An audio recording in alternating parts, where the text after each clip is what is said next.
at the time the delivery of the equipment, and then a QR where you can see the life of the product. You scan it, and you can see all of the data, how many times it was remanufactured, the carbon footprint, and so on. This is an example. This is the last slide. A customer has saved 15 tons. That equals to 1,015 tons, excuse me. So this image to me is really powerful. The new economy is like a black hole, and it is just sucking in the old economy with this new model, circular economy, industry 4.0, Bitcoin, a new change. And as Victor Hugo says, there's nothing more powerful than an idea when the time has come for that idea. This is the time for Industry 4.0 and in economy, circular economy. Thank you. Amazing presentation, everything that you have done. We have just a few minutes, but I wanted to ask you about everything you've said. How far are we to reach that 4.0 revolution 4.0, so that it's not isolated case or just a story that is being lived in the developed country? What happens in those developing countries or emerging economies? How far are we to reach a program like this? Fortunately, Moore's law, the increase of technological development versus the decrease in costs, totally applies for Industry 4.0, for the fourth industrial revolution. And this paradigm change has democratized the access for all entrepreneurs to these technologies. Let me give you an example. The first 3D printer that we bought 25 years ago cost $500,000. The largest 3D printer that we bought in Latin America, that we bought 2 years ago, it was $50,000. So cost reduction of these technologies are really lower and lower, and they allow access to more entrepreneurs. So I think that we are at a point, there is no option for these technologies to be there. The risk is to be under the bus, to remain way behind. You better get on board, and I think that's important. And the participation of the national and regional administrations is important. They need to support these ecosystems, because as Latin American, we cannot be aside from these industrial revolutions. And luckily, costs are much lower than before. And there is a mindset for the big industries to advance towards a triple impact model, such as circular economy. Of course, it's not just enough to have the private sector's will, but there needs to be an agreement between private and public so that this actually happens. Correct. In our case, in Chile, circular economy was born from the entrepreneurship, from the enterprises and the entrepreneurs web, and the national and regional administrations took that circular economy and they started impulsing, and this convergence is necessary. We need all the actors to be there, all the stakeholders to be there, and circular economy is 100% collaborative, private and public collaboration. In Chile, we have the first circular economy center in the north of Chile, and that was the partnership between Corfo, our production ministry, local universities, and the private sector. Your experience, thank you so much, Peter, because it's very enthusiastic, and it's contagious. I think I hope everybody feels the way I do. All this positive attitude and impulse that you are transmitting, to see all the benefits that circular economy brings, and to get rid of all those ghosts that sometimes these things do. Thank you so much. Continue with the podcast. Follow my podcast, and you will know a lot more cases. Thank you very much.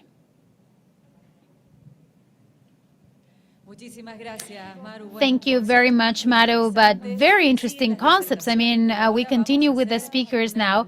We're going to have a small break to share with you very good news that makes us very, very happy. Yes, Natalia.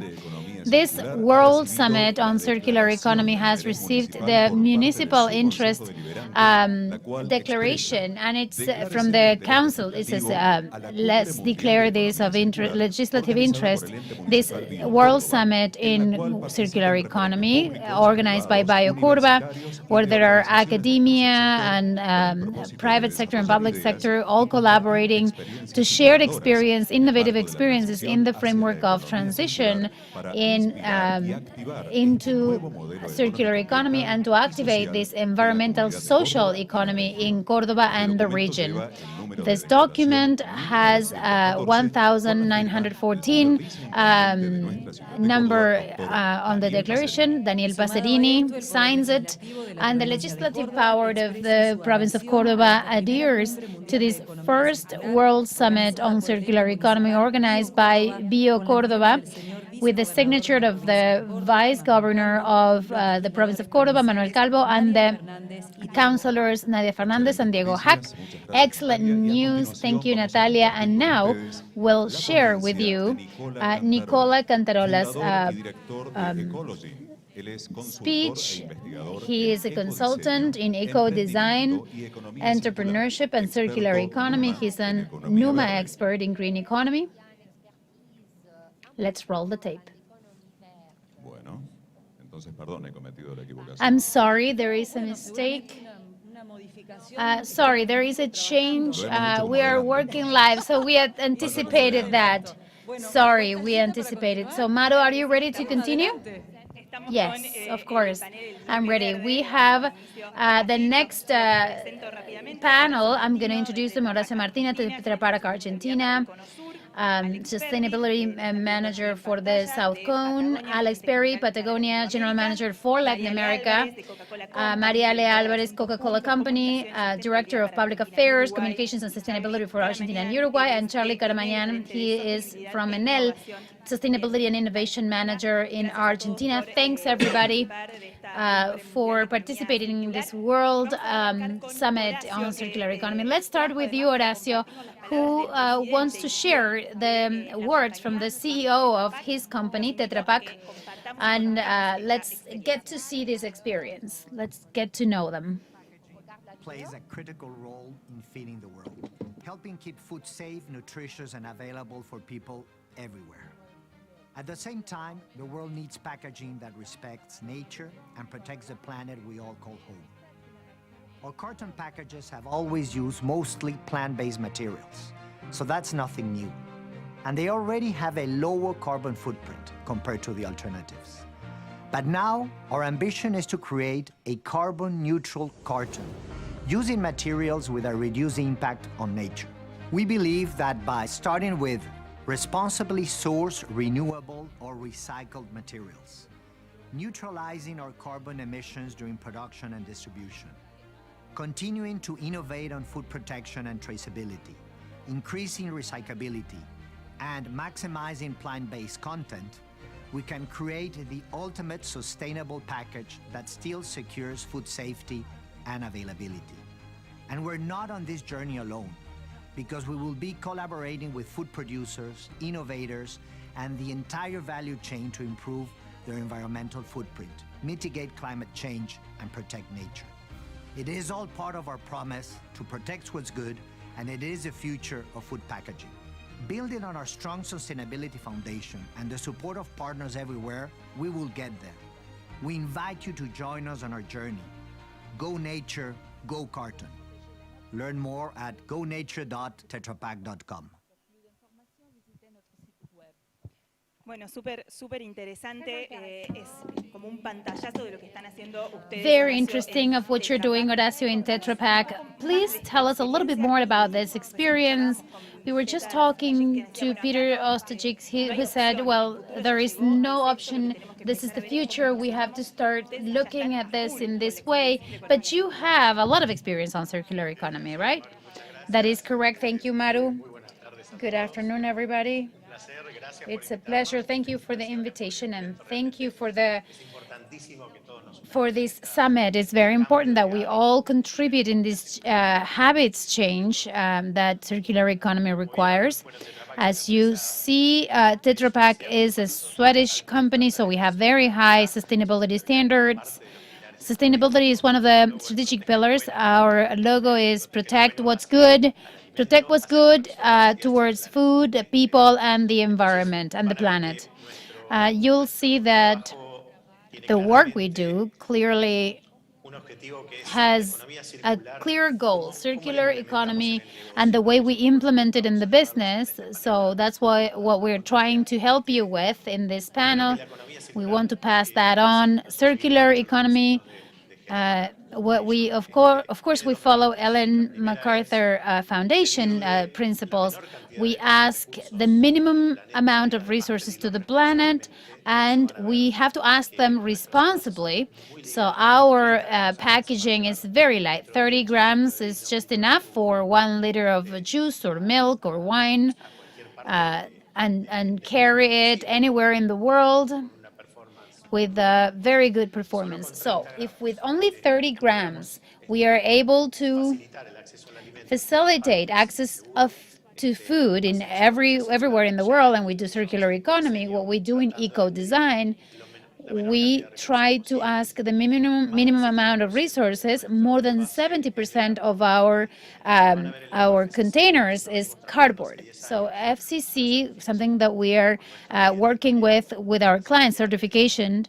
Many of our clients have trusted in us, and FCC means that cardboard is made up with cellulose of trees that were planted specifically for that. We call them renewable forests because they are managed responsibly.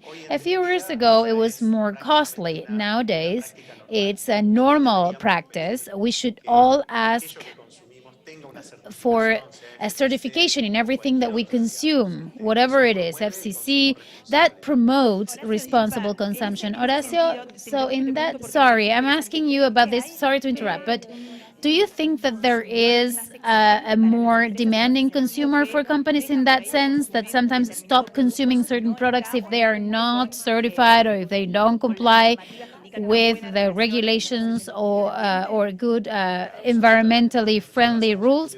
Correct. Yes, we do. We do different market research studies, and the consumers are choosing to consume more responsibly.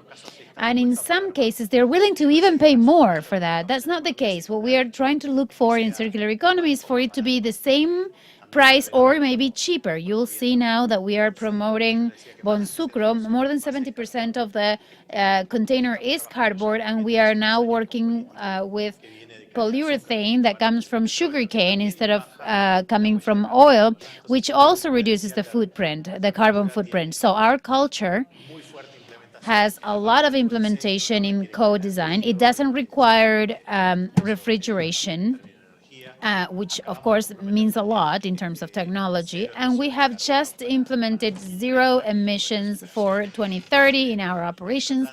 Our plant here in La Rioja, we are about to communicate renewable energy. We are now buying 50% now as of November. And believe me, circular economy is something that brings about good revenues, but you need to look at it in the midterm and in the long term. We have worked with FCC for 10 years, and now the world is appreciating that, and they are supporting us. So let's be responsible. Let's be responsible as to where the money comes from. Let's watch and take care of the biodiversity and the native forests. And then we have to, of course, give life to the containers. Milk that is manufactured is made in Córdoba can be consumed 1 year later in Tierra del Fuego, and it would still we would still be able to recycle that. In the case of Argentina, there are 10 recyclers, 170 around the world. We want to increase the recycling rates. We are working not only with Mariale and Coca-Cola, but with other clients to impulse everybody so that the rest of the chain is next to us when there is installed capacity. We have great experience. We've had it for many years. We support different entrepreneurs. We give them the equipment, the training, the exchanges, so that circular economy becomes something feasible, because it requires great challenges. There are so many people involved in that chain, but our motto is don't be discouraged. We have just developed for the first time historically a, recycling center for the plastic, for everything that involves that container, making it acoustic and thermal container in Cordoba with a recovery campaign of recyclable materials. They started trading. This is called Cellulose Pro. We are really, really excited with this type of technologies because it means that we can do it. But we need support from all the stakeholders in the chain. Thank you so much. I don't want to take more time than I'm allotted. We can do it. It requires a mid, long-term outlook. It's not enough of what we do today. And clearly, the business is feasible, and it's important that we embarked on it. Horacio, I'm going to ask you soon how you were able to achieve that mid-long-term view. Because in Argentina it sounds like it's impossible, but you talked about Patagonia, and Alex Perry is part of this company, Patagonia. Let's share the Patagonia experience. We're partnering with Patagonia to replace the plastic in all of their hat brims with our fully traceable, 100% recycled fish nets, material we call Net Plus. By turning used fishing nets into hat brims, we're helping keep more than 70,000 pounds of this harmful waste out of our landfills and oceans this year alone. That's nearly 60 pallets of fishing nets, nearly 10 truckloads of material.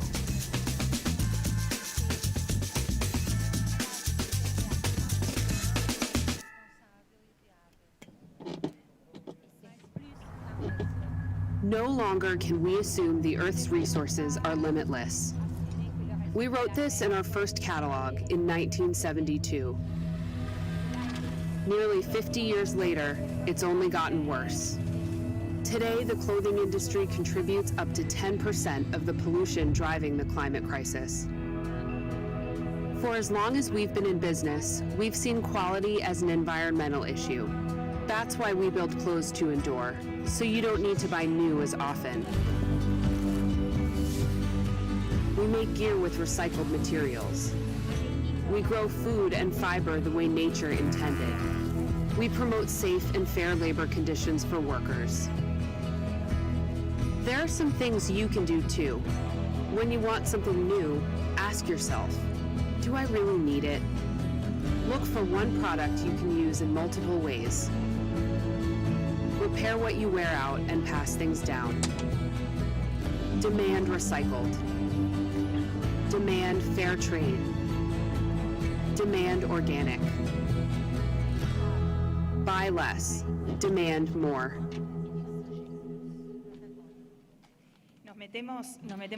So we're diving into a subject which I really like, which has to do with what we're discussing right now, which is the fashion industry.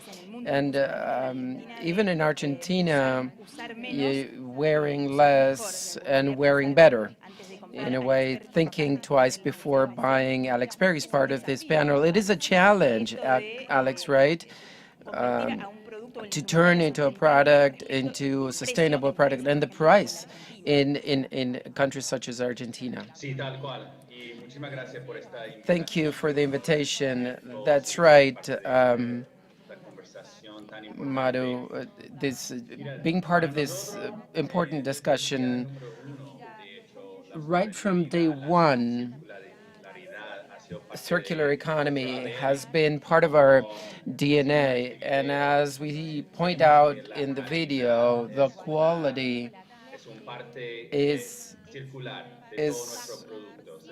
part of our circular part of our product. When Ivan Snoras founded the company back in 1973, He was building equipment for his friends, I mean, gear, his climbing gear. And the gear could be used just once, and then they had to dispose of it. And then he began to think how to reach to the top of a mountain or go diving without having to purchase new gears. So he began to manufacture more lasting clothes under the name of Patagonia. And this key part of the life and quality has been part of our business model, basically, and also part of our responsibility for the planet. Very, very important. In the 90s already, we began to use organic cotton because we realized of the negative impact of chemicals on chemical cotton, as we call it in the industry. We turned soda bottles into garments. So in all of our product lines, 99% of the materials used are what we call the preferred materials, that is non-virgin materials. We're using recycled polyester, recycled nylon, organic regenerative cotton. So as Horacio was just saying at the beginning, everything was more costly, but that was our investment in the medium and long term. And now we see the return, in fact, more than ever. We always say that there is no business in a dead planet, and the best thing we can do for our business to invest on the future of our planet through the creation of sustainable products that will last longer. Another point that we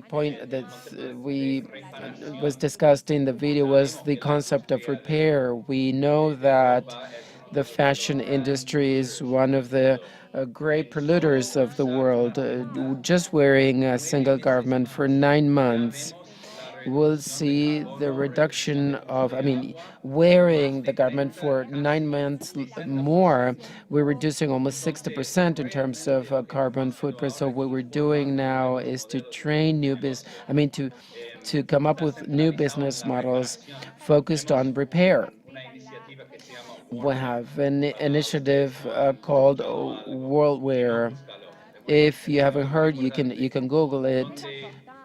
In this initiative, we repair Patagonia garments for free, forever. And in fact, the repair center, we have the largest repair center in the world in the United States, and we have also garments repair centers in Japan and America.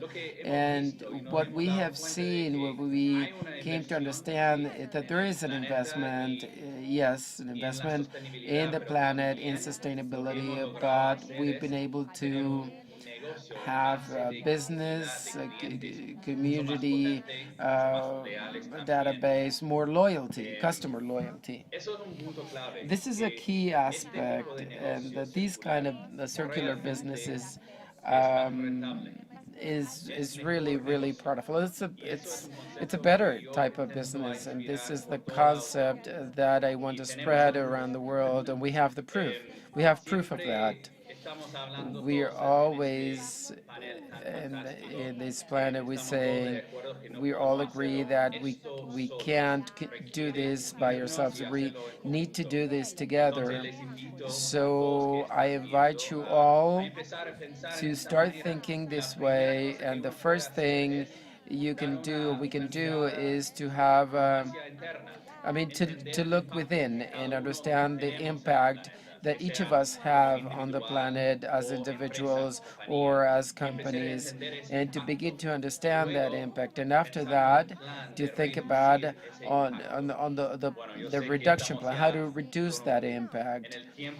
I know that we don't have more time. I could speak all day long. La verdad que me genera curiosidad I'm y si no curious pensara casi en automático cuando te escucha to decir que know, Patagonia Patagonia arregla repairs and unas compromisos fixes de repente hace 10 años some con garment gratuita that y somebody piensa, bought a bueno, few years acá ago, es and you esto do that for plástico, free. bueno, pero esto Well, no you le may conviene a la say compañía. A mí this me is not conviene que good la for the ropa company. It's not profitable está for the rota, company. la I deseche mean, y if the compre una garment nueva is en la misma marca. is ¿Ustedes tuvieron que broken, hacer then I mean, did convertir you esta have to decisión en una estrategia de marketing? make this into a strategy, a marketing strategy? Well, it just happened organically. I mean, we just realized it was the right thing to do. We couldn't, I mean, it was the right thing to do. So repairing and fixing, after a few years, we figured out that this is a business as well. So the important thing is that we can continue using our business as a change, as a tool for change.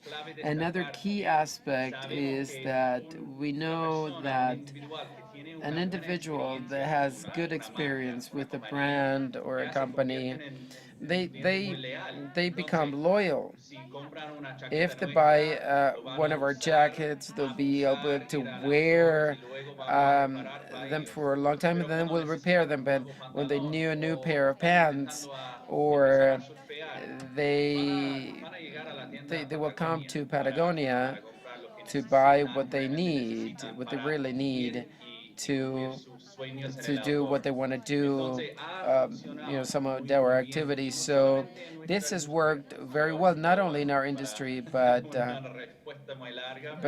this is just a short answer. Me parece I genial que think lo hagan y que lo it's compartan, great that you espacio do como este this para and that you can contagiar, share this insisto, a so quienes you can nos están encourage escuchando others y who no are pensar que por listening ahí es to una us. And mala I think estrategia, this sino como is a decís, bad como strategy. contabas. Al And as you final, said, esto también at es the un end of the negocio. day, this is also a Reciclar ropa a business. veces parece más Recycling difícil que clothes reciclar probably plástico. sounds more difficult than recycling Vamos a plastic. charlar ahora un ratito We'll con talk María now a Álvarez little with de Maria Coca-Cola Alvarez Company. from Pero antes que nos Coca-Cola conozcan Company. en But before este that, video, lo que está haciendo, las in the acciones de video, Coca-Cola I'd tienen un like impacto you to positivo see en el ambiente everything y en la Coca-Cola comunidad. is doing in terms of, generating, creating an impact on the planet and society.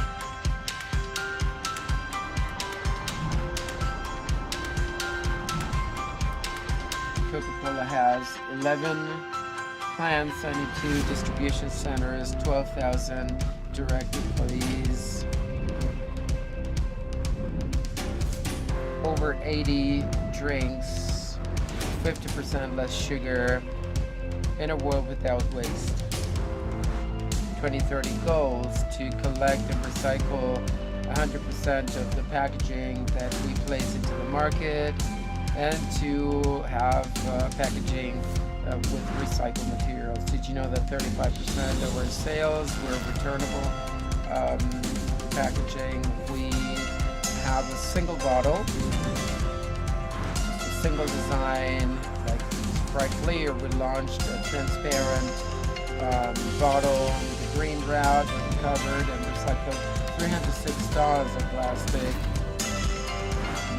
We worked with the municipality of Port Iguazu to reach an agreement to improve the environment.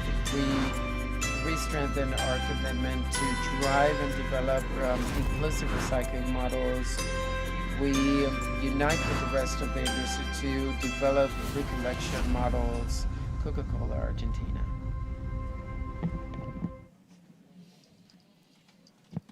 Vamos a conversar ahora con María Álvarez, yo le decía, So ella we'll es talk directora to de Maria Asuntos Álvarez. Públicos, She's Comunicaciones y Director of Sustentabilidad para Communication Argentina Sustainability y Uruguay for de Argentina and Coca-Cola Uruguay, Company. Coca-Cola Al comienzo Company. de este panel, At the beginning of Horacio this de panel, Tetrapac hablaba Horacio de from Tetra Pak acciones said colaborativas en el collaborative trabajo de reciclaje actions y when mencionó a recycling, and Coca-Cola. he mentioned Mariela, gracias por Coca-Cola. participar. Mariela, Thank you for si querés, si participating, podés, Mariale. brevemente, qué otros Can you trabajos explain o what con qué otras other empresas están things you're trabajando de doing with forma other colaborativa en which esto que other es companies you're working imprescindible with y clave en la in economía in circular, que something es so important like convertir ese circular producto que ya economy, no which se is to usa en algo transform the reutilizable? product of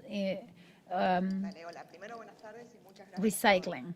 Well, first of all, thank you for the invitation. It's very nice to be talking about these topics. I was just thinking the pandemic made us think only about the pandemic, and this is just to, a path of breath, fresh air that makes us see that okay, these are the important topics. We have to think beyond and in the long term, midterm.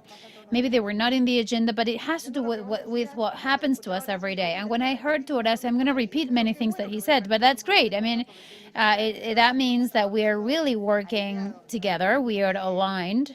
We're on the same page. When we put that on the video, Coca-Cola circular economy, we go immediately to the containers, but it's not just the bottles. It's circular economy is much more than that, and it has to do with many more variables. It has to do with designing processes that somewhat imitate nature. Natural processes in nature are circular in either shorter or longer circles, but we can remember what we learned at school. In nature, nothing is lost, everything is transformed, and that's exactly what we want to do in the human processes, so that nothing is lost and everything is transformed. And it doesn't have to do with solid waste as well, only. Of course, there are more examples with solid waste than in our case with bottles, but it has to do with the use of water, energy, any natural resource, even with the way we embark on communicating with people and societies and communities. So it's much more than just solid waste. When you think about Coke, the first thing you think about is the Coke bottles. And the truth is that it's something that we cannot work in isolation. We need to work in a comprehensive way with our vendors, in the ones that provide the bottles as or the container. The best waste is the one that is not generated. So by design, that bottle needs to have has to be made of recycling material that uses the minimum amount of raw materials so that it's more circular. The whole process needs to be more circular. Sometimes that's possible, sometimes it's not. And it all goes back to what type of material we're using and the way that material is designed. So we have to work with vendors like Tetra Pak, the ones that sell containers and bottles. We have to devise our own processes, how we are managing with governments that put a regulatory framework to see what happens with all the wastes, and with other colleagues in the industry as well. The bottle industry is very competitive. In the market, we can compete in other ways, but solving the consumption bottles, we all work together, food industry, drink industry, and non-food products as well. That's an issue that we all have to solve together. And we also work collaboratively with other sectors in society. In Argentina and Latin America, there is a sector that has to do with urban recovery entities that have a very key role, and they're important of that whole chain. The recycler is also an important member of this chain, because they have to recover the material to be able to recycle them, and we hope that they can make it in a quality that they are very well adapted to what we need for food, for the food industry. Coca-Cola, we have this initiative, internal campaign to put a framework on the ambition that we want to put in place. We have internal goals to set the way, to set the path, to design the bottles so that they use the least raw material possible, so that they have a great part of recycled material, and that they are at the same time recyclable. And the recycled material that we use needs to be of high quality standards. The idea is to reach 50% of recycled material to use in the bottles. In Argentina, we are now at 15%, and in Argentina, we need to work a lot to take that recycling process to a higher scale. And sometimes I can't sleep at night. We want to recover and recycle 100% of the bottles that we place in the market by 2030. That necessarily is something that we need to do together with the rest of society in all the value chain. I insist, circularity is not just about waste. And something I was thinking about is, okay, what can we say as a lesson learned or as a warning in order to make all processes circular processes based on our own mistakes? One day we need to have a panel of all those things that we should never repeat. I want to be on that panel because I have a lot of things and anecdotes. But designing these processes and giving and watching at all the dimensions, not only making the circularity circular and closing the loop, but and not forgetting about the water footprint or the carbon footprint, because if not, it doesn't become actually circular. It's a systemic approach, and we need to watch all the variables at the same time and respond to them at the same time so that the solution is an actual solution and to transform from linear to circular. For instance, we had more than 1,000 kilometers, we have moved bottles more than 1,000 kilometers just to be recycled.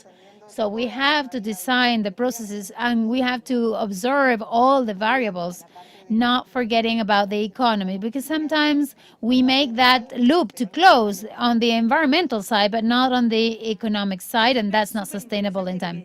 Very interesting thing that what you said, and you bring about something that is important. This is almost circular, but it's not actually circular, we sometimes say. And the first part is to acknowledge that, to be able to change that. It will depend on the size of the company, on the possibilities of changing that and the time it will take. Perhaps the moment is not right, the timing is not right for reaching that circular economy that we dream of. And Marielle, I wanted to ask you, what would you say is the missing link or the most complex stage to reach that circular economy? Where do we have the biggest bottleneck? I think that it's something that was said, this idea of to be compatible with the midterm and the long-term goals. The contingency of the short term, sometimes the contingencies in the short term makes it they make it impossible for us to think about the what after. Do they make sense in the long run when we are changing or implementing? They have a surplus, a cost. There is a transformation that we need to make. That it's also true that the leading companies in the sector, because they are leading companies, they need to push, and sometimes it's difficult to break that first barrier. I give you an example of the reusable bottles, but it's not a new solution, but it's a circular example. We have 35% of our sales come out from either glass or plastic reusable bottles. These bottles can be reused several times. They were upgraded in the market as an example of circular economy only in the last years, and that meant that the company need to rethink and approach this. We have to impulse these type of bottles that were not used so much anymore, but we have to ask the clients to use them. It's not perhaps the most comfortable thing, but definitely the environmental payoff is really good. Another example, as you said, the anti-sales. This is not convenient. Sometimes changing the Sprite bottle to green, instead of that, making it transparent, because then the material is more recyclable, and for recycling centers, it's easier to recycle something that has no color. Maybe from a marketing perspective, it didn't make much sense to change the color of the bottle, which was an attribute of the product, of the Sprite bottle, but we decided to do it anyways, thinking about that, right? I mean, the long run, it makes sense in the long run. We favor the recyclability of the bottle. Very clear. Thank you so much. I want to talk to Charlie Caramañan. He is the Sustainability and Innovation Manager of Enel. But first, let's get to know what Enel does in Argentina.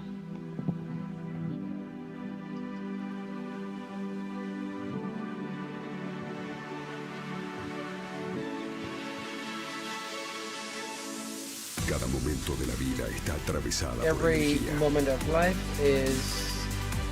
has to do with energy.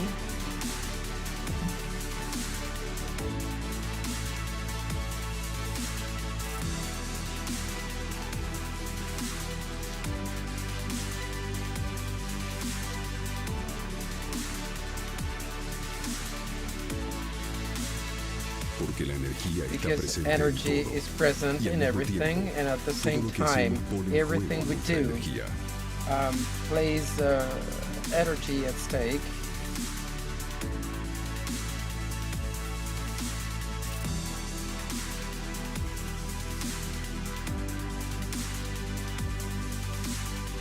Porque la energía está Because en continuo energy movimiento. is in Y por continuous eso nos permite motion, mirar hacia el and this is futuro. why we can Un look futuro towards the que es cada future, a vez más future that is presente. increasingly present.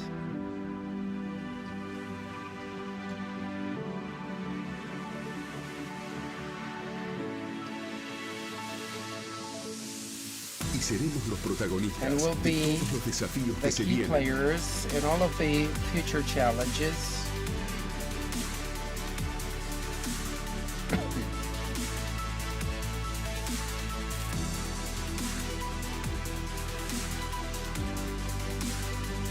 Donde las nuevas tecnologías Where new nos permitirán technologies will acercarnos a las allow us ciudades to inteligentes. get close to smart cities.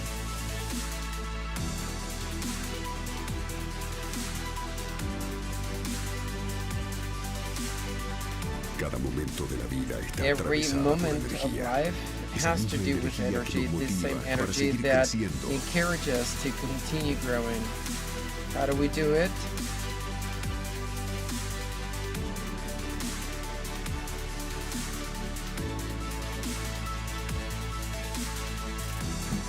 We're the first company in South America to certify ISO standards.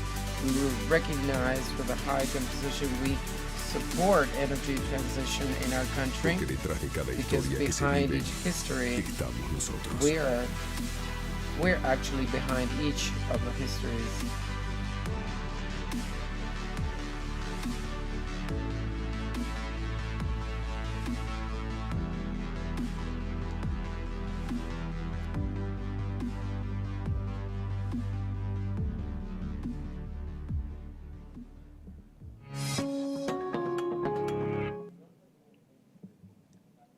Gracias, Charlie. Thank you, Carmanian, Charlie por participar de esta Carmanian, cumbre, for traernos la experiencia joining de us Argentina, que, and bringing us the trabajan experience en of un NL ámbito in realmente Argentina. sensible, donde me parece que You tienen work in a enormes very desafíos de cara sensitive al futuro, environment. porque You no have a podemos lot of pensar el challenges mundo ahead sin of us energía, because we pero al can't mismo think the tiempo world tampoco without podemos energy, pensarlo but con at las the same mismas time, energías o we con la can't misma think forma de about the utilizar future la with the energía. same energies or the same ways we use energy. Energy, particularly being accessible and non-pollutant, is an enabler for human development. And we are the industries that are really responsible for so much. Good morning. And before I start, and thank you for the invitation to share our experiences on circular cities and circular economies. Events such as this, I mean, we see that it summons so many people and stakeholders transitioning from linear to circular economy. And as you can see, we're a multinational company, and we take on the responsibility to reduce the carbon footprint. For 2030, we are fully committed to achieve this, and we want to become carbon neutral. And we have become leaders in renewable energies, and in this way, we began in a pilot project in 2016. We reconverted our plants. Through this project, we called back then Future E. We introduced these sustainable construction sites for the new plants that we were building. Is a global project process where we share best practices to reduce environmental and social impact. And the second stage of the project, in 2017, we began to escalate and set a clear strategy focused globally on KPIs, and we began to apply circular economy to all of the life cycle of the assets, construction, development, and so on. And so here we define a model we call circularity that has to do with circularity and how to, and we began to work on across all functions of the company: circular procurement, the supply chain, seeking for partners in the value chain, and to develop. We began to develop it together, and introducing these metrics and KPI and best practices. And since 2018, this became a business opportunity, a driver of our business. And through our business lines, we took advantage of the acquired knowledge, and we became circular accelerators, and we participated in many projects of circular cities in the world, in Latin America, such as Chile, Bogota, Colombia, and we actually offered our services to many companies. In Argentina, we have RG for circular economy, and this is part of our DNA and our business strategy. In Chile, Colombia, but I'm a journalist. I'm kind of intrigued. Can you tell me about what happened in Colombia and your experience in Colombia? Well, Colombia, Bogota, in Latin America, circular economy is developing a lot. We have cases such as Colombia, Bogota. I should begin with Chile because that was kind of the pioneer. Last week, some legislation was passed, and Bogota is following Chile's footsteps. It's not specific countries, but there's a whole alliance in Latin America that are covered by EU and PD, and there are different industries and companies that are participating in ISO standards globally.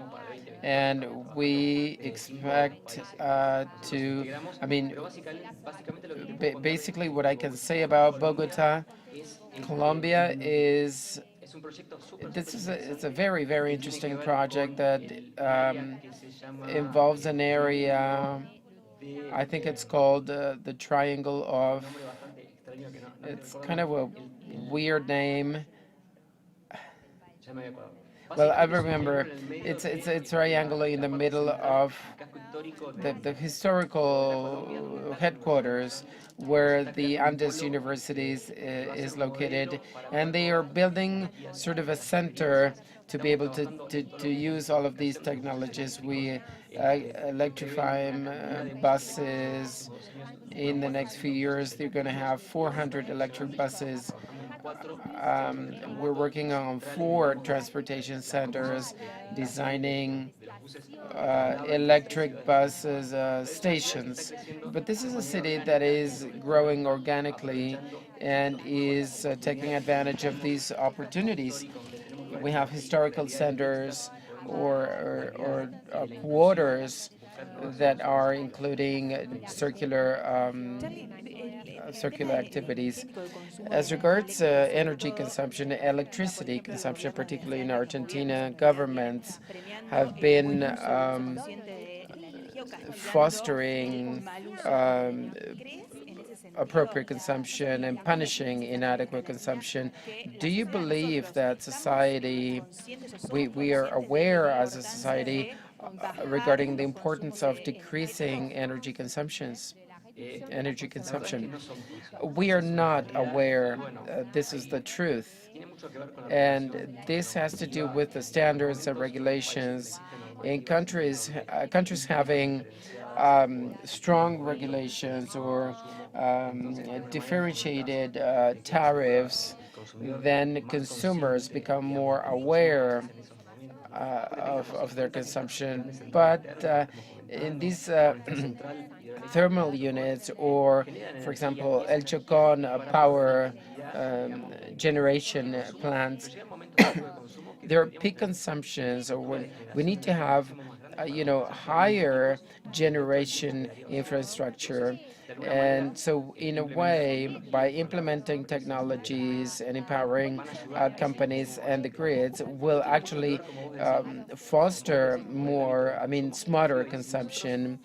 If we don't have, tariff differentiation, our tariffs oftentimes are not significant in our portfolio, or in there are many places that if we don't pay, then we don't become aware of them.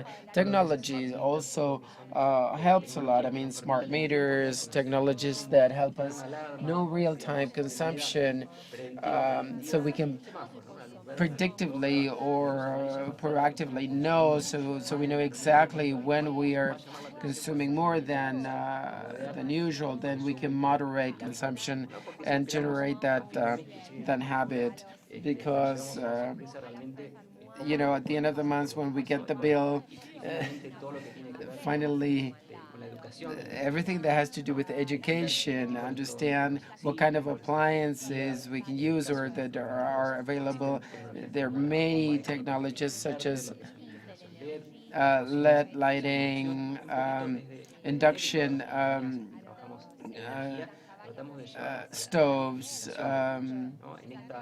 So by reducing carbon footprint and reducing fossil fuels, slowly we'll be using energies we need to create to generate this energy, and on the other hand, having electrical and efficient consumption. So we had a chance to have a look at all of the experiences, success cases in Latin America. Circular economy has been thinking of circular economy as a business, not only thinking about the future, but including the environment and the community, but it is a business, right? This is a business, and it should be highlighted, because when we think about the change, as I said, it's not easy. But the reality is that that decision that today is difficult to make will bring about a return in the future. And with a feeling that we're actually doing something good for the future of our communities and kids. Horacio, can you tell us about that point when you made the decision, the way of doing things, we've been doing things, is not, we can't do that anymore. How do you make the decision to begin to change some of the the activities and make the company a more circular company? There are two sides to the story. First, there's a cultural aspect to it. We're a Sweden company, so culturally, sustainability, is a big thing in Sweden. And the second side to it is that these are trends that, a few years back, environmental education was important, and decision makers now are environmentally educated. So businesses cannot be sustainable. So we began this path a long way ago, and we are trying to accelerate towards a low carbon circular economy, because it is the consumer that defines. A kindergarten, for example, kid understands that how important it is to look after the environment.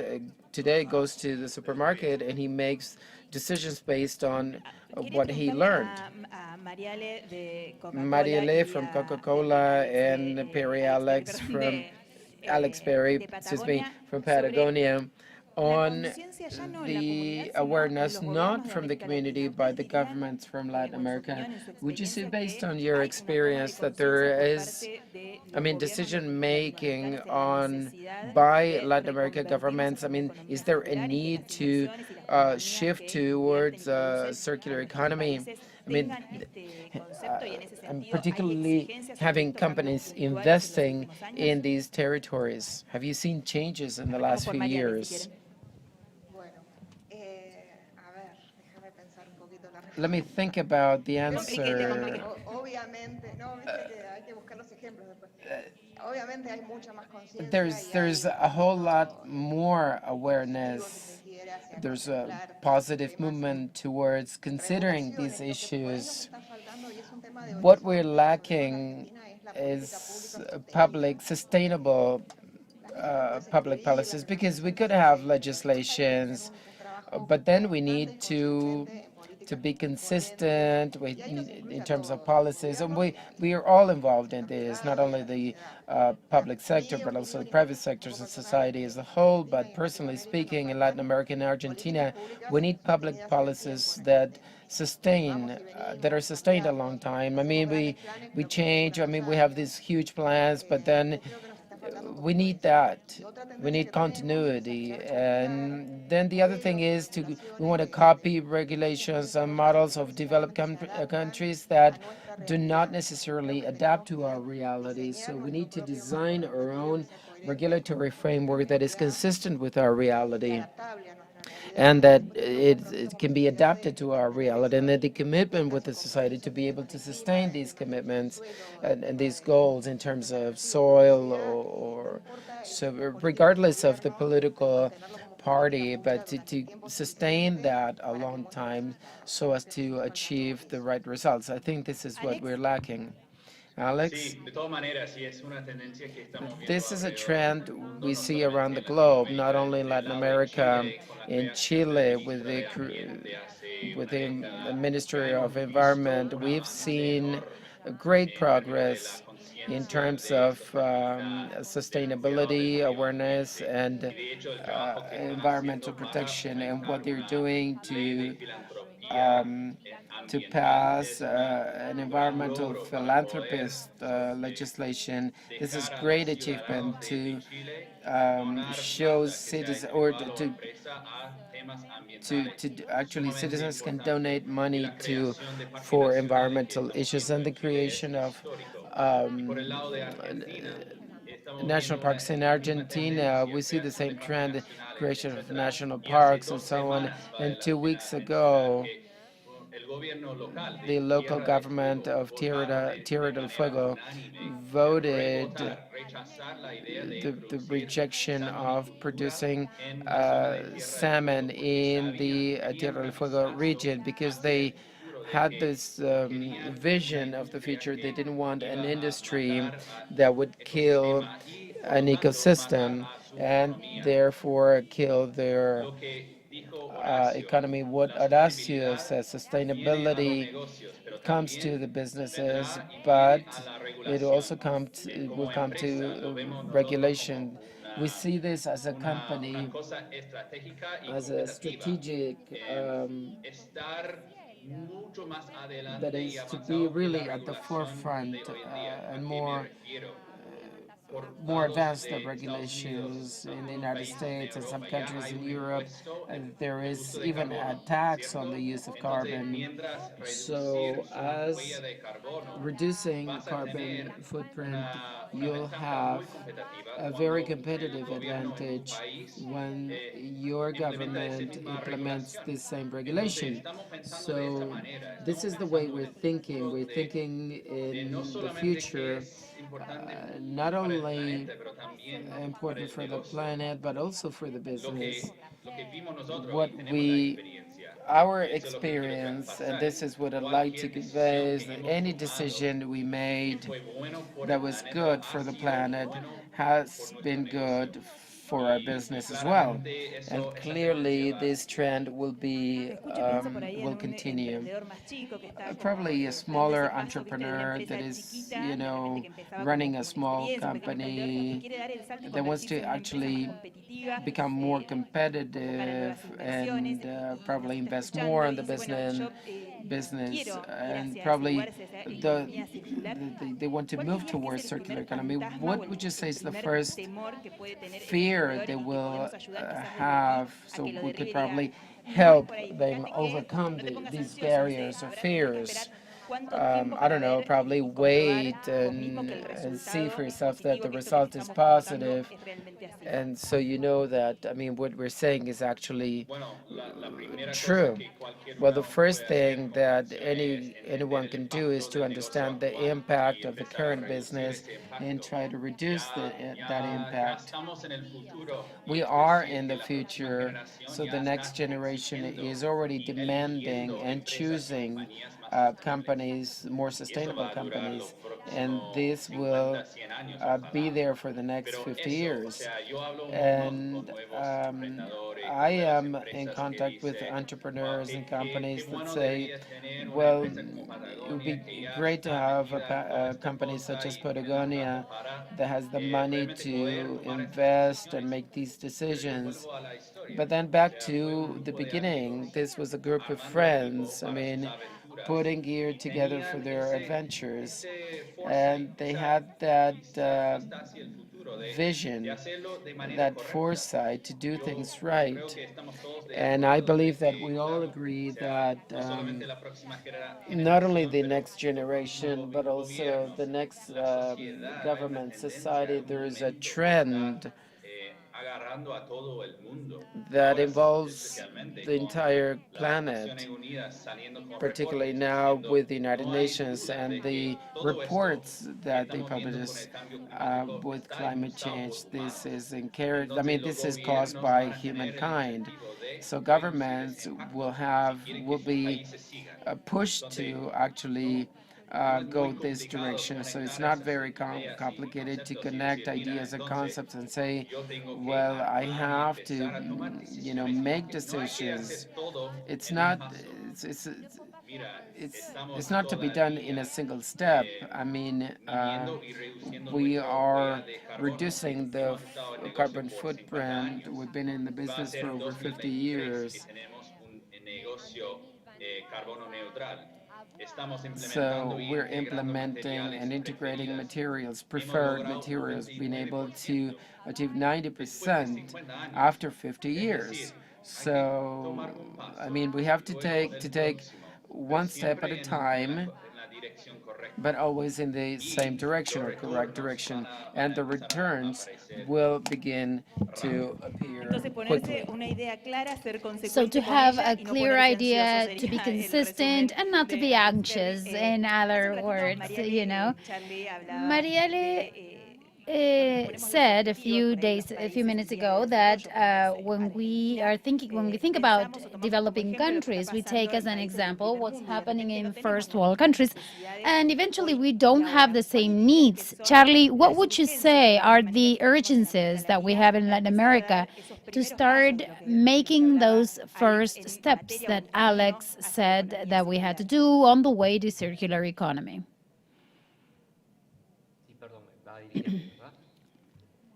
Charlie, a ver si te escuchamos. Sí, perdón, ¿es para mí o para Mariela? No, para Charlie, para vos. Para mí. The question is for you, Charlie. All right. Mariela, of course, if she wants to make a comment about it, she can say also something. But okay, so with regards to the countries and the needs, the reality is that needs are different, and the products, the services, the plan is the same. I mean, this idea of circular economy and circular cities, I wanted to understand nature, and we're going back to these solutions-based, nature-based solutions. We have to rethink our models. We have to leave no one behind. And what you said about entrepreneurs, we as a company with needs to find circularity, working with our vendors to develop that, we have the possibility to go out and look for those ideas around the world. Large corporations are doing that. We are doing that in terms of innovation. We work with our own platform, Open Innovability, and we're always attracting people to companies to bring us those solutions. Of course, they need to be useful in one of our verticals, in our business verticals, business units, but we need to make these platforms available also so that government, NGOs, other companies present their needs. We have millions and millions of people connected to internet nowadays. More often than not, they share the purpose, a number of minds and hearts to contribute to solutions. I think that the answer, I would focus the answer there. Where is the problem? Let's expose it. Let's find the best solutions. And of course, let's regionalize them. Let's localize them. It's not the same everywhere, but we're all human beings and it's all the same everywhere. Mario, would you like to, Mariale, would you like to add anything? Yes. You gave me the chance to say something.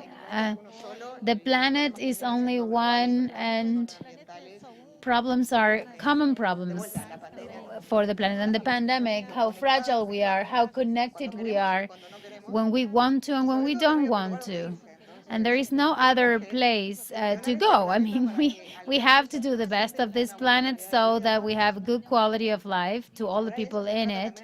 And that's something about the business. Let's not do business in any way, but in the right way. And we have our motto. We have to make a difference. Let's do what we need to do. Let's do business. And it's okay that we all look for profitability, but money cannot be made in any way. This idea of making decisions sometimes is not the most profitable ones to generate an environment that is favorable so that everyone, all the economic spectrum, can walk towards more inclusive and somehow set the environment so for it to be appropriate for everybody. Let's find international references, but let's be smart enough to adapt them to our needs and local situations. Thank you. Mariale, thank you for that last part. Let's be smart. Let's see what the world is doing. Let's apply that based on what we need in our projects. Thank you all for participating in this World Summit on Circular Economy and for trying to make it contagious. I mean, so that we make it responsibly, to make money, the end idea of all businesses, but to do it with the awareness that we need in the community that is our consumer and to the environment.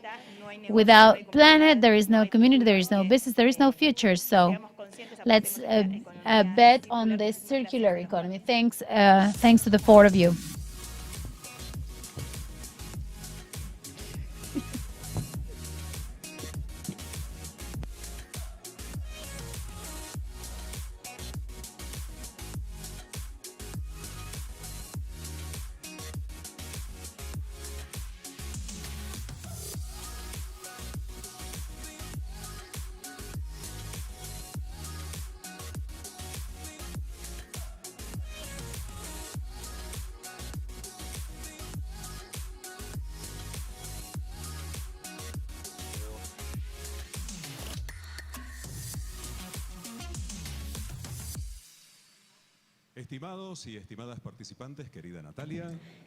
Dear participants, dear Natalia, after this panel, I have something to tell you.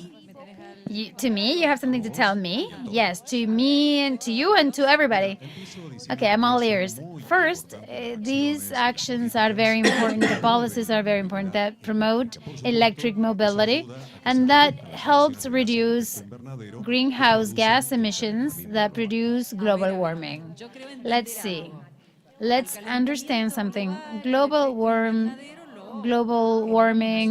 climate change, we produce that by driving cars. Sometimes we don't realize that just a single action is complicating this situation.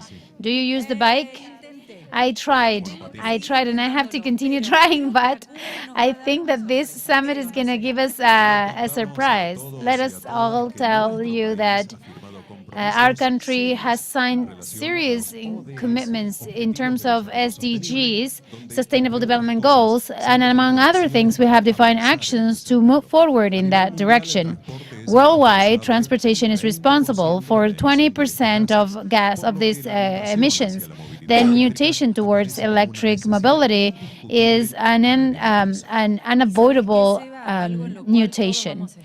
And something we're going to all agree on, you there, ourselves, we are virtually here. Pandemic pushed us a little bit forward towards the future. And we also realize that the fact that driving fewer vehicles because of the pandemic also reduces our stress. Our quality of life improves. Let's imagine if we all used cars less, or if we used other alternative ways to move, how great it would be for this circular economy. That's correct, Natalia. For this particular case, our energy company in Cordoba has committed itself to promote several actions towards that. It's the only electrical service that has a differentiated fee for those people who have electric vehicles. And we've already have in Cordoba 5 charging stations. They're called e-points in Cordoba, capital city, Carlos Paz, Rio Ceballos, San Francisco. Those places are the ones that are for free to charge and to motivate electric mobility by our company, EPEC. And now, the icing on the cake, because all of that has to do with a wonderful thing that you're going to watch, something that was created in Cordoba. That's why I have this wonderful surprise for all of you. Let's all hear what we're doing. We introduce Engineer Luis Jovine, President of EPEC, and Franco Sacheta, Director of Vol Motors, who will give the key of the electric vehicle that was produced in our capital city. Look at that wonderful car. Can we see it, please? So that everybody can see it. Wow. It's a beautiful car. Very, very beautiful car. We were already finding out about prices, about the way it gets charged. We are certain that we are watching the future. The most important thing are the benefits that a vehicle like this can bring to the planet. Of course, I think that one of the best things that this World Summit on Circular Economy is contributing with is to offer these alternatives that we need to adapt to, and because it's going to be better for the planet, for your pockets, and definitely look at how small it is. I'm thinking about this car. I dare to park this car well. Let's talk to the expert. Franco Sacheta, Director of Volta, congratulations. Thank you. I'm going to give the vehicle to the President of the 3 vehicles that we are going to give today. So first of all, in the name of Gold Motors, thank you for introducing the 3 electric vehicles. We think eco-mobility is the way to the future, and that's why in our company we work very hard to introduce ecological solutions to people's mobility, to create a vehicle, a high-tech vehicle with very low maintenance costs and contributing to sustainability of the environment. And this milestone from Cordoba to the world, to Argentina and to the world. And today we're going to turn in 3 vehicles, 2 Volts W1, utility like SUVs, and a Volt T1 that is for moving people in an efficient way. Thank you very much. Thank you so much, honestly, for EPEC, for the province's energy company. Is an honor to be in this summit. EPEC, in this specific circumstance, we at EPEC, we are absolutely committed with the SDGs, and especially in this aspect of sustainable mobility. And that is obviously seen in the purchase of these 3 vehicles, these 3 SUVs that are going to be used for the company's operations. And we are also supporting biofuels, another articulation of sustainable mobility. Sustainable mobility is not going to be directly electrical mobility instantly, but it's going to be a hybrid system. Right now, we're going to use biofuels, and the company is also committed to produce the use of biofuels. This this action is not only limited to buying these vehicles. We have 5 e-points or e-stations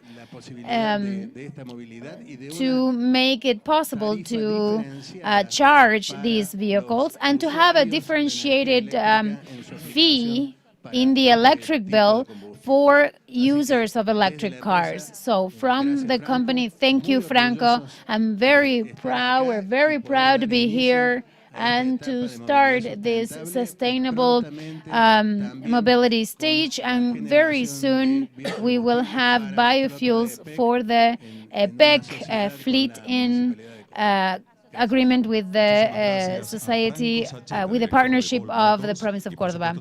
Thank you to the owners of Volt Motors and Luis Jovine, president of EPEC. As I said, this is a summit that has many surprises. It brings optimism, and of course, it continues in this way.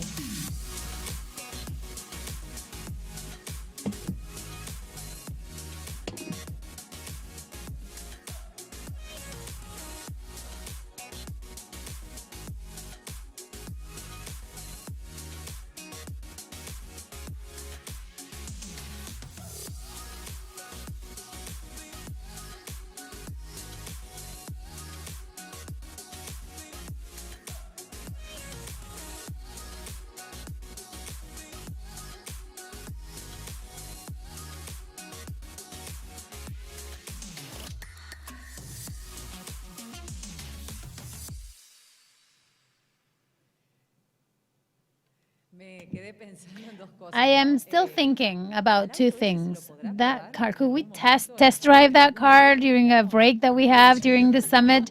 I tell you something. I'd like to do it too. I'd like to test drive it too.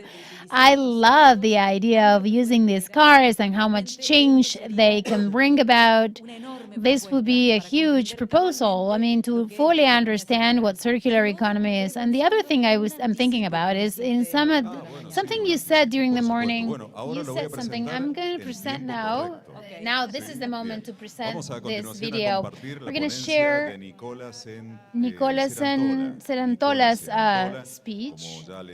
Nicolas Serantola's, I said before, he is founder and director of Ecology, consultant and researcher in eco-design, entrepreneurship, and circular economy. He's also a NUMA expert. He's going to talk about the role of design and innovation, technological innovation in the circular transition with examples that are really inspiring.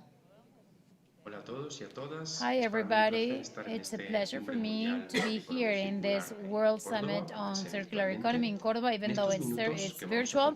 In these few minutes that we're going to share together, we're going to talk about the role of design and technological innovation in the transition towards circular economy. I'm going to try in these few minutes.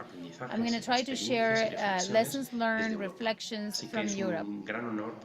So it's an honor to be here with you and to present my continent in a way. Let's get to it. My name is Nicolás Serantola. I am industrial engineer.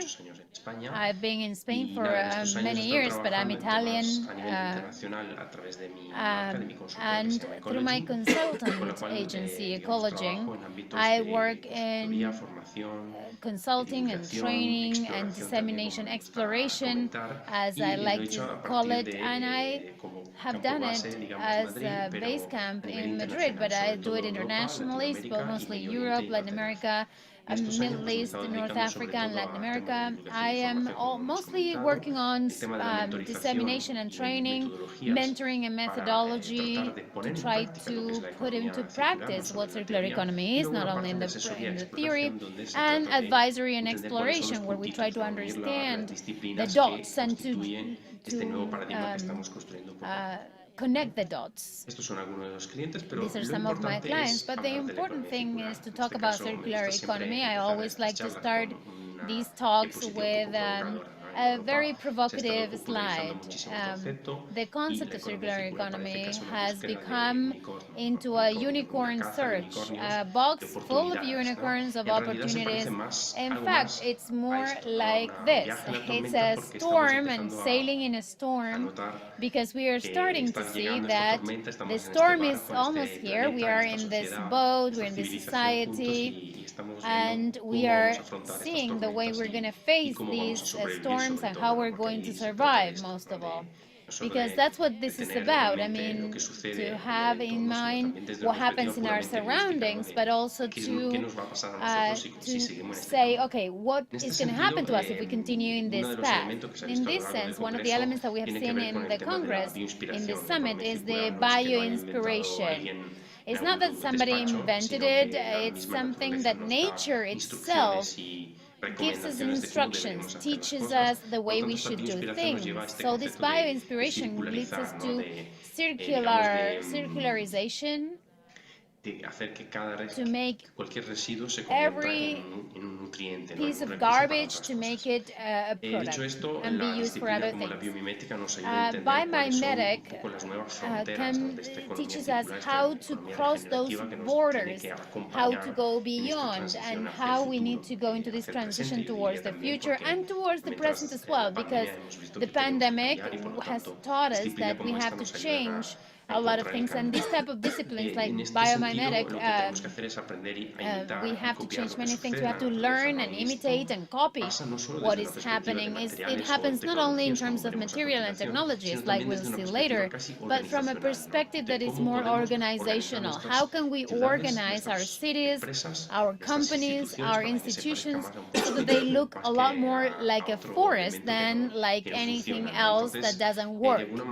So in a way, it's important to take these considerations in mind. So let's see some examples that I brought from Europe, so that they're useful to increase and to expand the conversations, to make them more ample and wider. We're going to see some examples. One that is pretty interesting is the bread industry trash becomes beer. So using this trash as a nutrient, something that is very common and maybe not that spread, but it's one of the most famous ones, the beer industry.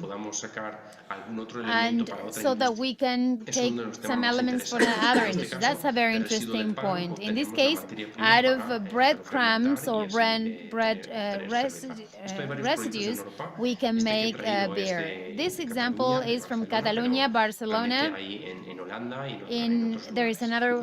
There are others in Netherlands. Even with potato peel, they can do it. There are other organic materials that can be transformed in other elements, maybe more advanced. In this case, we're talking about bioplastics. This company is in Spain. It's recovering the green part of the harvest, everything that we don't normally use. Lettuce, for instance, that have ended their useful life because they have not been consumed. Tomatoes also can become organic material, and they have very interesting applications. These are bioplastics that are very, very hard. They can be useful for industrial applications, etc. Then in the Netherlands, we have another inspirational project. In this case, we have a series of ecosystems that are all linked together in this one process as nutrients.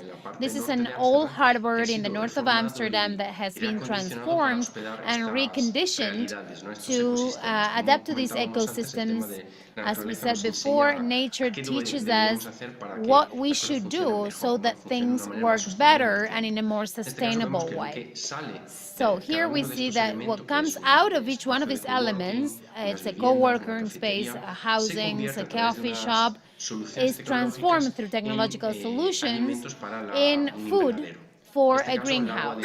In this case, rainwater is recovered, also kitchen waste, and the toilet waste also. So we make all this into one system. Another example that is related to recovering other types of waste, in this case from the bird industry and the poultry industry, feathers from those birds or every poultry that is killed in the slaughterhouse can be used for thermal warm clothing, because it's biological management, so it can be a very valuable resource for the industry. Another one is this one, insects. We have the resources that we get from these elements can transform into other interesting elements. In this case, from the insects, what we get is the organic waste that feeds farms is transformed into elements that has different values in the market. From the exoskeletons of insects, where we get ketting, to the larvae. Larvae make new waste, but they can be used as fertilizers, and they obtain the animal protein that can substitute the fish protein. So here, from waste that could be reduced to be costly for society, we can obtain three elements that can be revalued in cascade mode. Then this is another example from the Netherlands. Internationally, it's an adhesive that is reversible. So they're linked through this reversible adhesive. It's something that can be decomposed once their useful life has ended. Another company here is a holding, BSH. They have started working in several design elements, and this is the part of the design and how important it is. If we don't have a good design, then circular economy becomes a vulgar thing. So we have here, they have substituted copper that starts having important geopolitical implications with microceramics. So for instance, this is an example of how we can eco-design a product so that it's more resilient. We see nowadays the fight for semiconductors, electronic cars that are now causing concern. And here we have the beginning for a solution. How can we start substituting certain materials by others? And innovation has to be at the core of everything because it's what enables us to do this. Then the treatment of industrial water. We have artificial lagoons. I think this is very interesting. Cleaning this water and then getting the mud out of this. They can be done through phytodepuration. It can help us in several processes that are right now are very difficult to treat nowadays by societies, and then they represent big costs. Then we have responsive seams. We start mixing here design, technology. These seams, this is in the UK, in Wales, where they have patented seams that you can put in the microwave. So I have 1 million uniforms. I can separate them very quickly, all the labels, and replace them without having to spend money. I just place them in the microwave. But I save a lot of time too. In this case, the example is very interesting. Innovation is open for new innovations, for new elements for the textile industry. Here, this is a symbiotic thought of what's being done in other countries, like in Uruguay. But this is at a small scale. A company that produces cheese has started to develop a digestive system to recover 70, with the 75 cooperatives around, they give them all the organic waste that they produce. Excrement, soil, and they biogasify that, and they get subproducts. The biogas, for example, to make the vehicle fleet to work. So this is an interesting example of how they profit from the waste. They have other strategies, going to 100% renewable energy. Another example, very interesting, to substitute a product for something more sustainable, more futuristic. In this case, we have tuna that is being replaced by marinated tomato that tries to imitate the same flavor. In this case, okay, you may say, why is this circular? Well, it's circular because in a way it introduces gastronomic innovation. I have a fruit that is much more sustainable, and the rest of tomatoes that would otherwise be lost because they would be thrown away. We have an overproduction during the peak season, and we could profit from that and compensate this concept that we are running out of tuna. And tuna has other issues. I'm not going to mention them, but it could be interesting to see these type of innovations that allow our diet to be more sustainable. Then we have another project, another company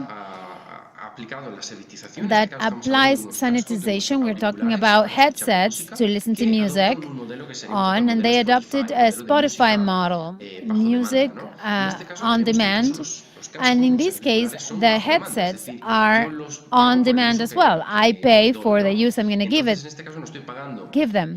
In this case, I'm paying for, not for the device, but for the access I have through the headset. It makes no sense to have a program music or speculating with this product, because what I'm interested in is that the product works and that the user has it or keeps it as long as possible. So, how are we going to take all this into practice? We've talked about circular economy and how popular it is. There is a lot of interest. People are really excited about all this, with all these things, because they represent opportunities, but we have to bring it now to practice.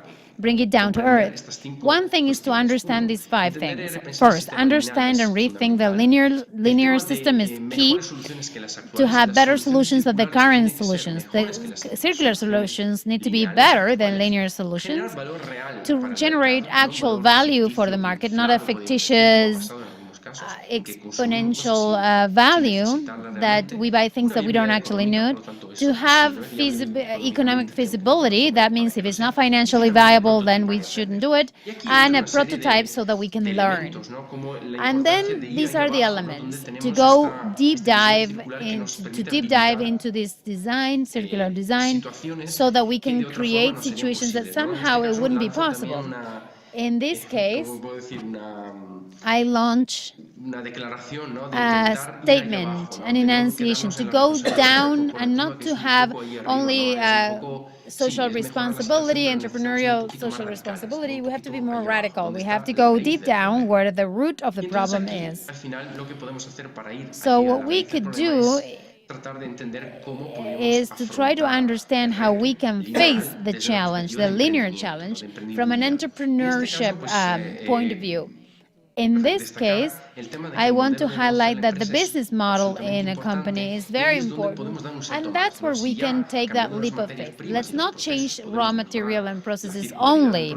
That's not the only way to make the product more circular.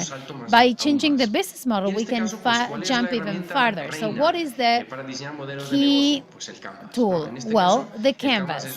Canvas is our tool or our methodology, departing methodology, and Canvas is a little bit short maybe, and the work we have to develop is including parameters that are more inclusive, and that's where the Eco Canvas concept is all about, a series of tools that goes from circular economy theory to the practice. In this case, try to get into consideration the environmental forces, technology forces, and market forces that somehow are going to impact on the costs of the company.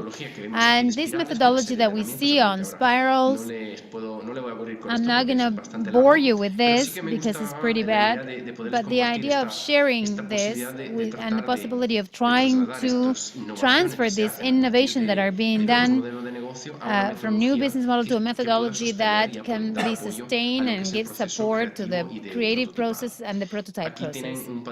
This is an overview of all the tools in the methodology. And to close, I'd like to highlight that circular economy is a change in the way we relate with our environment. We are now going from the extraction to learning and cooperating with nature. But it's also a change in relationship with others, individualism, the strength of the community. I think we don't have that community spirit that we used to have. Now we're so individualistic, so powerful, we don't need anybody. And the pandemic has shown us that that's not the case. And then the relationship with ourselves. I'm trying to translate this message from my continent, and that is that we need to change as other regions need to change. Other regions are very industrialized, very enriched. There is a strong change and deep cultural change to consume a lot less. Reduce our needs is absolutely key. That being said, I hope that I have convinced you. And let's go, let's sail on this boat towards circular economy.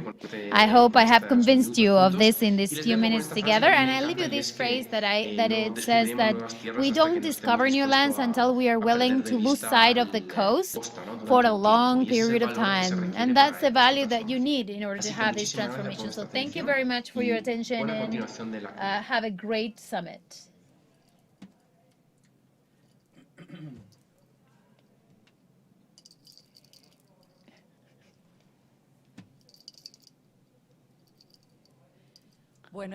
Wow, it's amazing how this morning has flown away. For me, it's amazing, to have all these concepts. Something that I loved about what this is all about. It's just a change that we have to make with the environment, and a change that we have to do in ourselves, the way we consume, the way we think.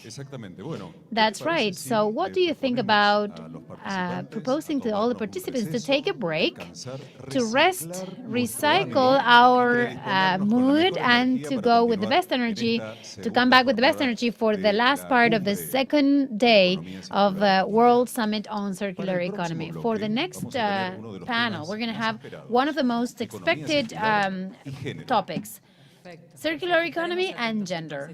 So we'll be really anxious to hear. Let's take a break and we'll come back.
Soy Laura López Coquet, diseñadora industrial, y junto al arquitecto Mauro Barrio y al diseñador industrial Cristian San Martino creamos Bolsa. Bolsa es una marca que arranca en 2019 con la idea de recuperar un material disponible en la ciudad de Córdoba y generar objetos de uso cotidiano. El primer producto que diseñamos y comercializamos es una billetera que está hecha totalmente con papel craft que recuperamos de la empresa cementera Holcim. El objetivo, además de basarnos en la economía circular, es generar un objeto de calidad y que mejore la funcionalidad. Entonces, con la billetera puedes acceder fácilmente a tus tarjetas y en caso de apuro tenés una tirita de emergencia que te ayuda a sacar todas.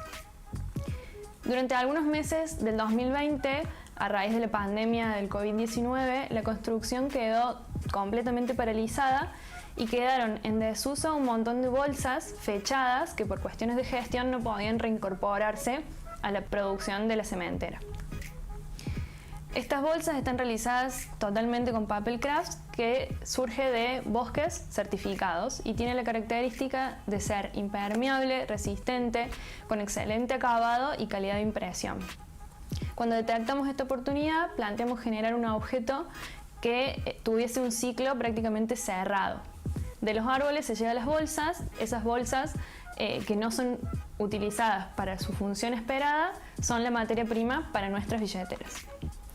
Agregamos valor diseñando objetos de uso cotidiano manufacturados totalmente en nuestra ciudad y que luego de que termina su vida útil alrededor de los 6 meses puede ser reciclado o compostado y así vuelve a la tierra. El proceso de producción tiene varias etapas y genera un puesto de trabajo de jornada completa. Lo primero que hacemos es gestionar el acceso a las bolsas. Las primeras 2 series de la billetera estuvieron hechas con bolsas de cemento de Holcim, pero probamos también con otras bolsas, por ejemplo de harina o de industria del plástico. Para las series de 500 billeteras se reutilizan más o menos 70 bolsas. Después esas bolsas deben transformarse en pliegos lisos que se generan a partir del corte con una plantilla seleccionando la estampa de la bolsa para generar distintos modelos acorde al estilo de la bolsa. Estos pliegos de a 500 unidades se llevan a troquelar y se obtiene lo que es el troquel de la billetera, que consta de una parte principal, una tira y 3 refuerzos internos. En este punto se genera un residuo que nosotros aprovechamos para enviar distintos productos de nuestra marca y de otros amigos emprendedores. El paso que sigue es el armado de la billetera en sí, que dura aproximadamente 15 minutos. Es un proceso manual, pero está automatizado. El troquel se transforma en el producto a través de plegar y de unir el papel con pegamento al agua no tóxico. El último paso es el control de calidad, donde se le agrega el packaging, que es una faja que está impresa y que incluye toda la información necesaria. En este caso utilizamos papel craft virgen, pero la idea es optimizar este recurso también. En realidad el proceso no termina en el paso anterior, porque lo que comienza luego que tenemos el producto listo es la etapa de la venta y la postventa, que es otro proceso también igual de determinante. Este proceso nosotros lo hacemos mediante redes sociales y una tienda online con envíos a todo el país, tanto por mayor como por menor. Decidimos trabajar a partir de la economía circular porque creemos que el problema de los residuos se puede atacar desde el diseño. Coincidimos y buscamos aplicar los 3 principios de la economía circular, tanto eliminar los residuos y la contaminación desde el diseño, como mantener los productos y los materiales en uso. Bolsa apunta a generar toda una línea de objetos de usos cotidianos, entre los que se encuentran otros modelos de billeteras, fundas para notebook, cartucheras, señaladores de libros. Además, queremos posicionar nuestro producto como regalo empresarial sustentable y largar una línea exclusiva con obras o dibujos de artistas locales, aprovechando su capacidad de personalización. De todos modos, el objetivo más ambicioso de Bolsa es diseñar un sistema de gestión para también recuperar y darle valor a las bolsas que se utilizan en la construcción. Para dimensionar la disponibilidad de esta materia prima, Holcim a inicios de este año inauguró una planta que produce 120.000 bolsas diarias. La idea es procesar estas bolsas aprovechando que cuentan con un poco de cemento en su interior y lograr un material de alta calidad para generar tanto objetos de uso cotidiano como ciertos elementos que se puedan reincorporar a la construcción. Para la construcción de una casa promedio se utilizan más o menos 150 bolsas que van quedando en las obras a lo largo de los meses de trabajo y luego se tiran y no se aprovechan. Entonces nuestra idea es incorporar un impacto social también en este proyecto, incorporando a los y las albañiles en la cadena de valor a partir de comprarles las bolsas. De este modo el material se mantendría acopiado en buen estado hasta su posterior retiro, procesado y convertirlo así en un objeto.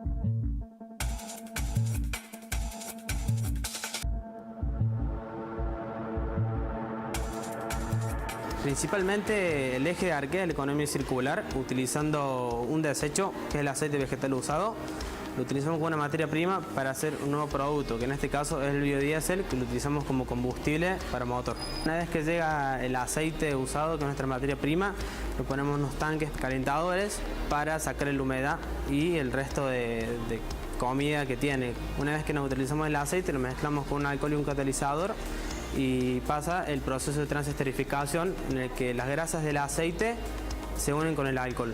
Y ahí tenemos arriba el biodiesel y decantado el glicerol. El glicerol funciona muy bien como desengrasante. La utilización del biodiesel para nosotros tenemos muy bajo costo de recolección y mucho menos emisiones que el gasoil convencional.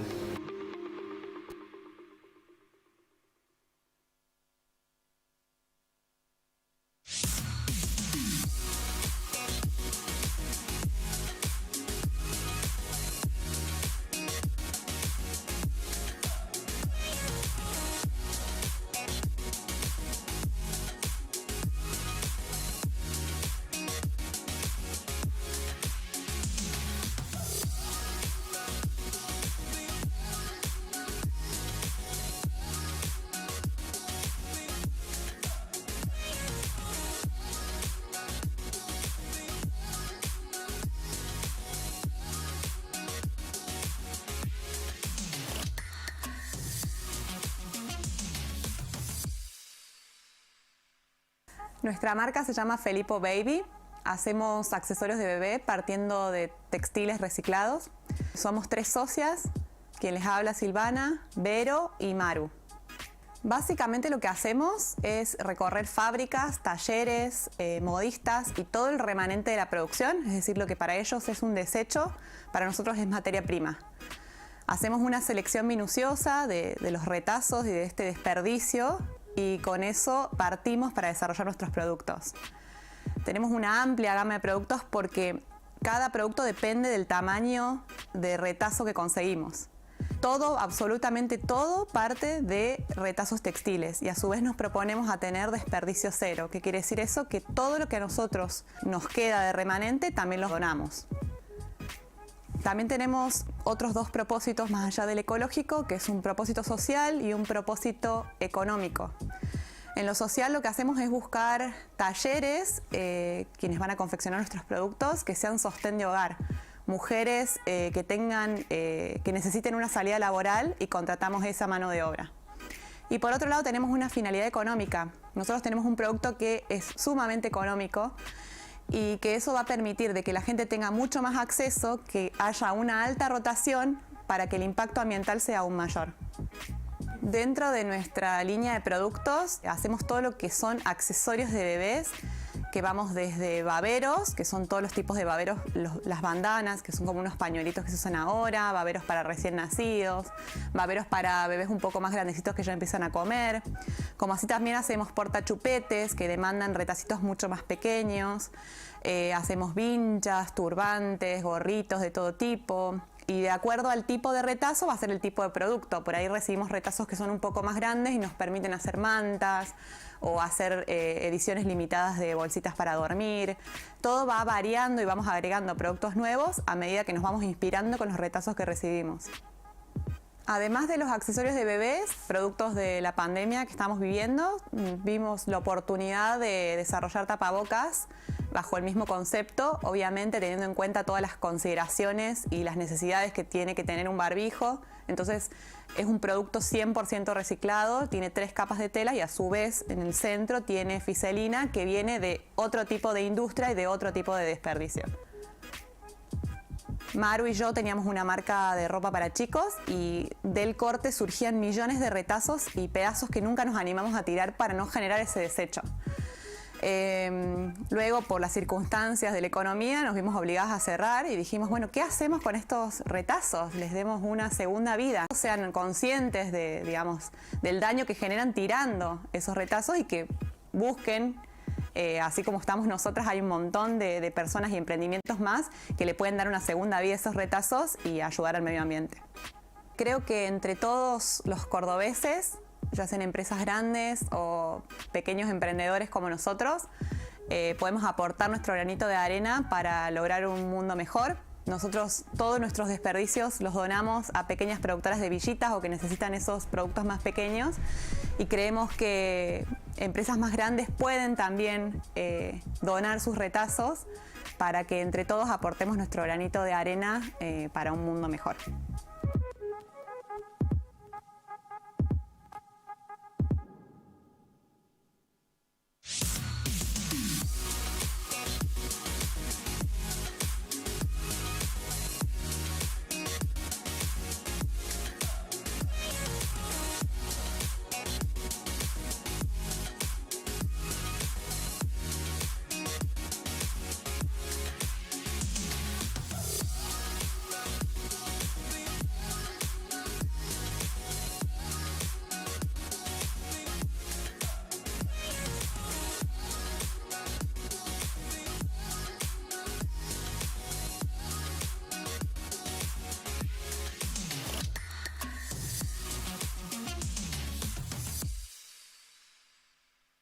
Bueno, nosotros somos Cicla y hemos estado desarrollando, buscando oportunidades de diseño en conjunto con el diseño industrial y una gestora ambiental que es bióloga.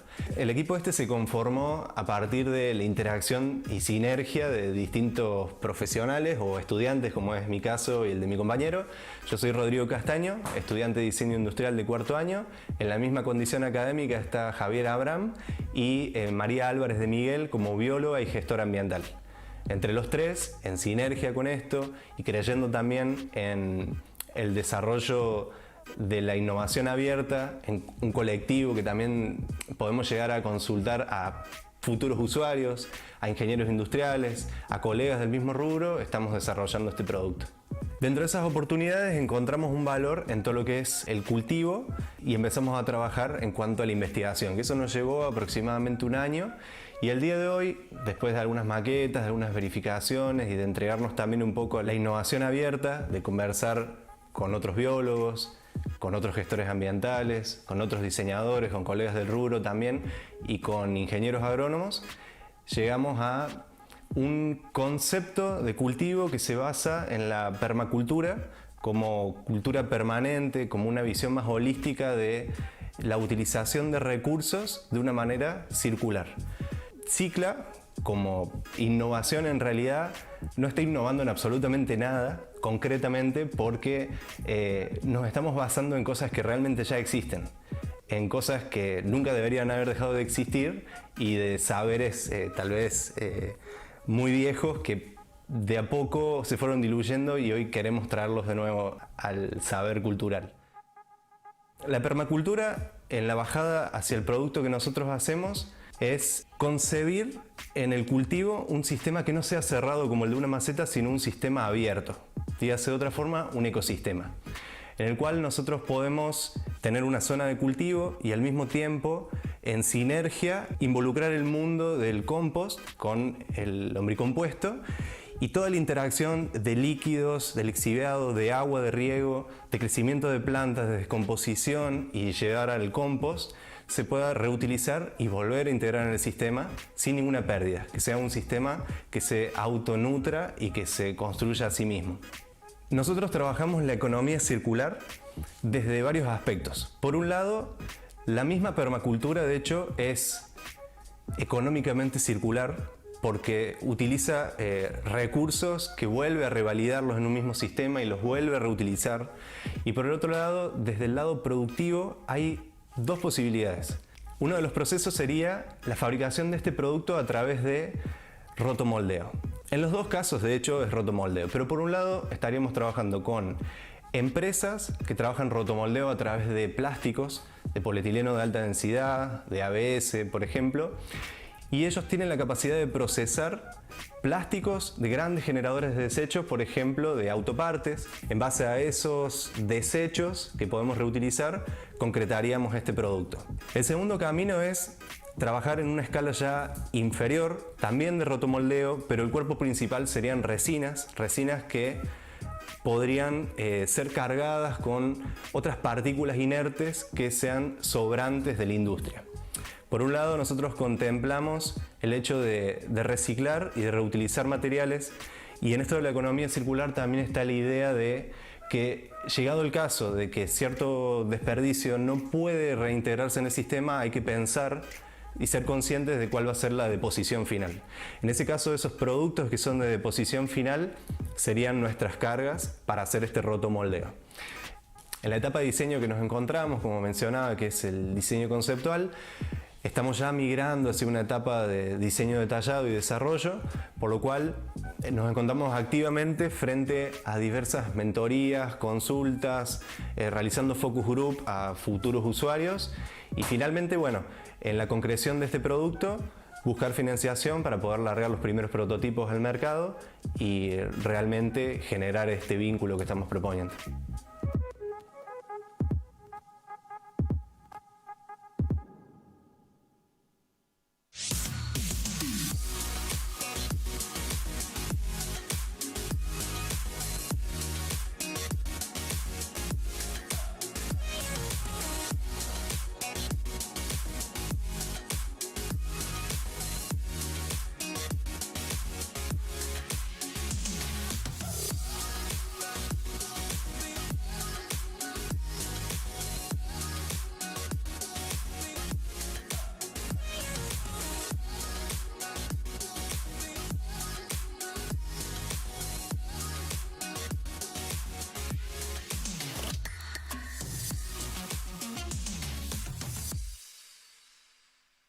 El mundo ha estado viendo al plástico como un enemigo de la solución ambiental.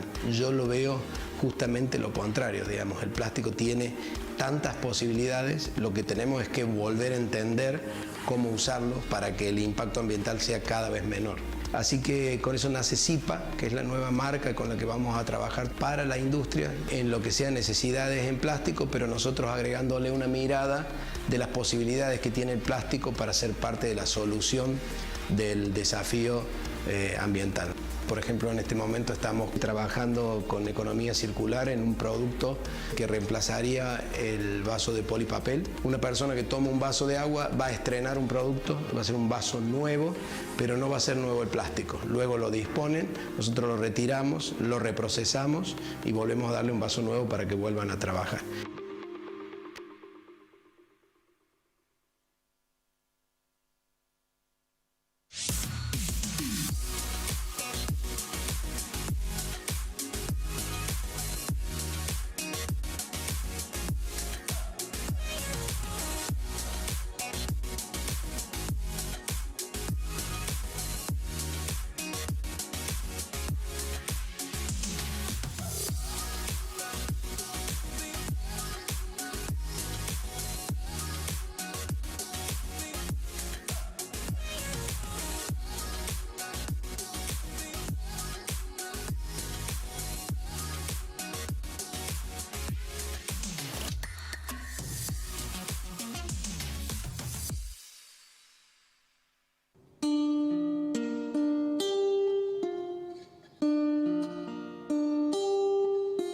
Hola, soy Gabriel Balfré y dirijo la Fundación Jubips y un poco el impulsor de este proyecto, de esta escuela de música, la orquesta y el taller de instrumentos reciclados. Entendíamos en la Fundación que la música era una herramienta de inclusión y de progreso social, que podía brindar muchas oportunidades, que podía entusiasmar a muchos y a muchas chicos y chicas de barrios de la periferia y que a veces el acceso a la cultura, el acceso a la música no es igual en el centro que en los barrios que están a la salida de la ciudad.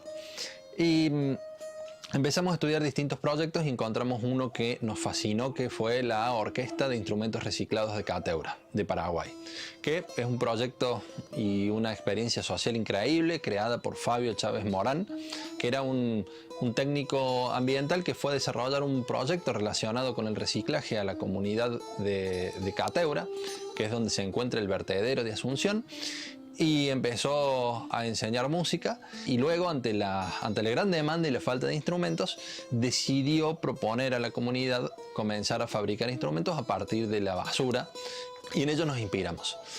Entonces viajamos a Asunción para conocer el proyecto in situ, volvimos locos, esto fue en el año 2018 y bueno, allí arrancamos con 6 violines que compramos. Iniciamos la escuela de música y mientras tanto propusimos a Javier y a Marcel es el dueño aquí de casa.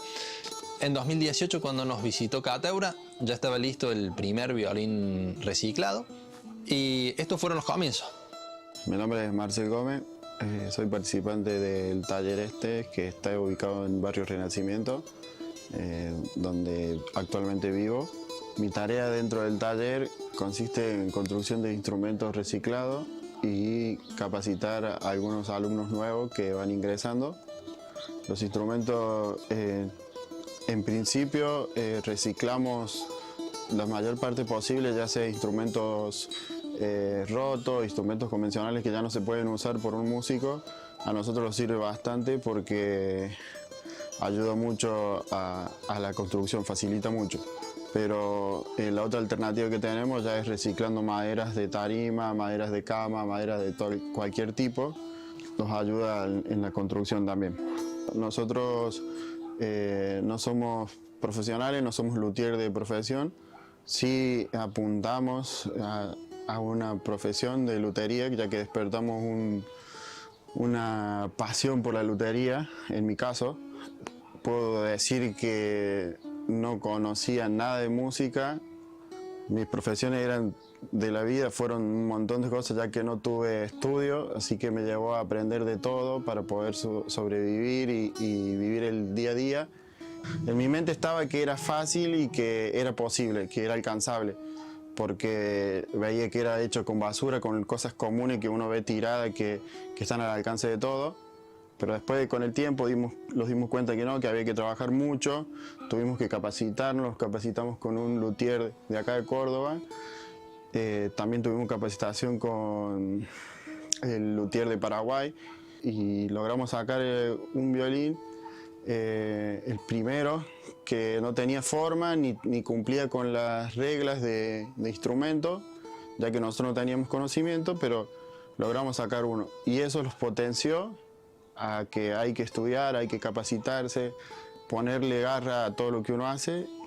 Y bueno, hoy en día estamos fabricando chelos, guitarras y violines y algo de percusión.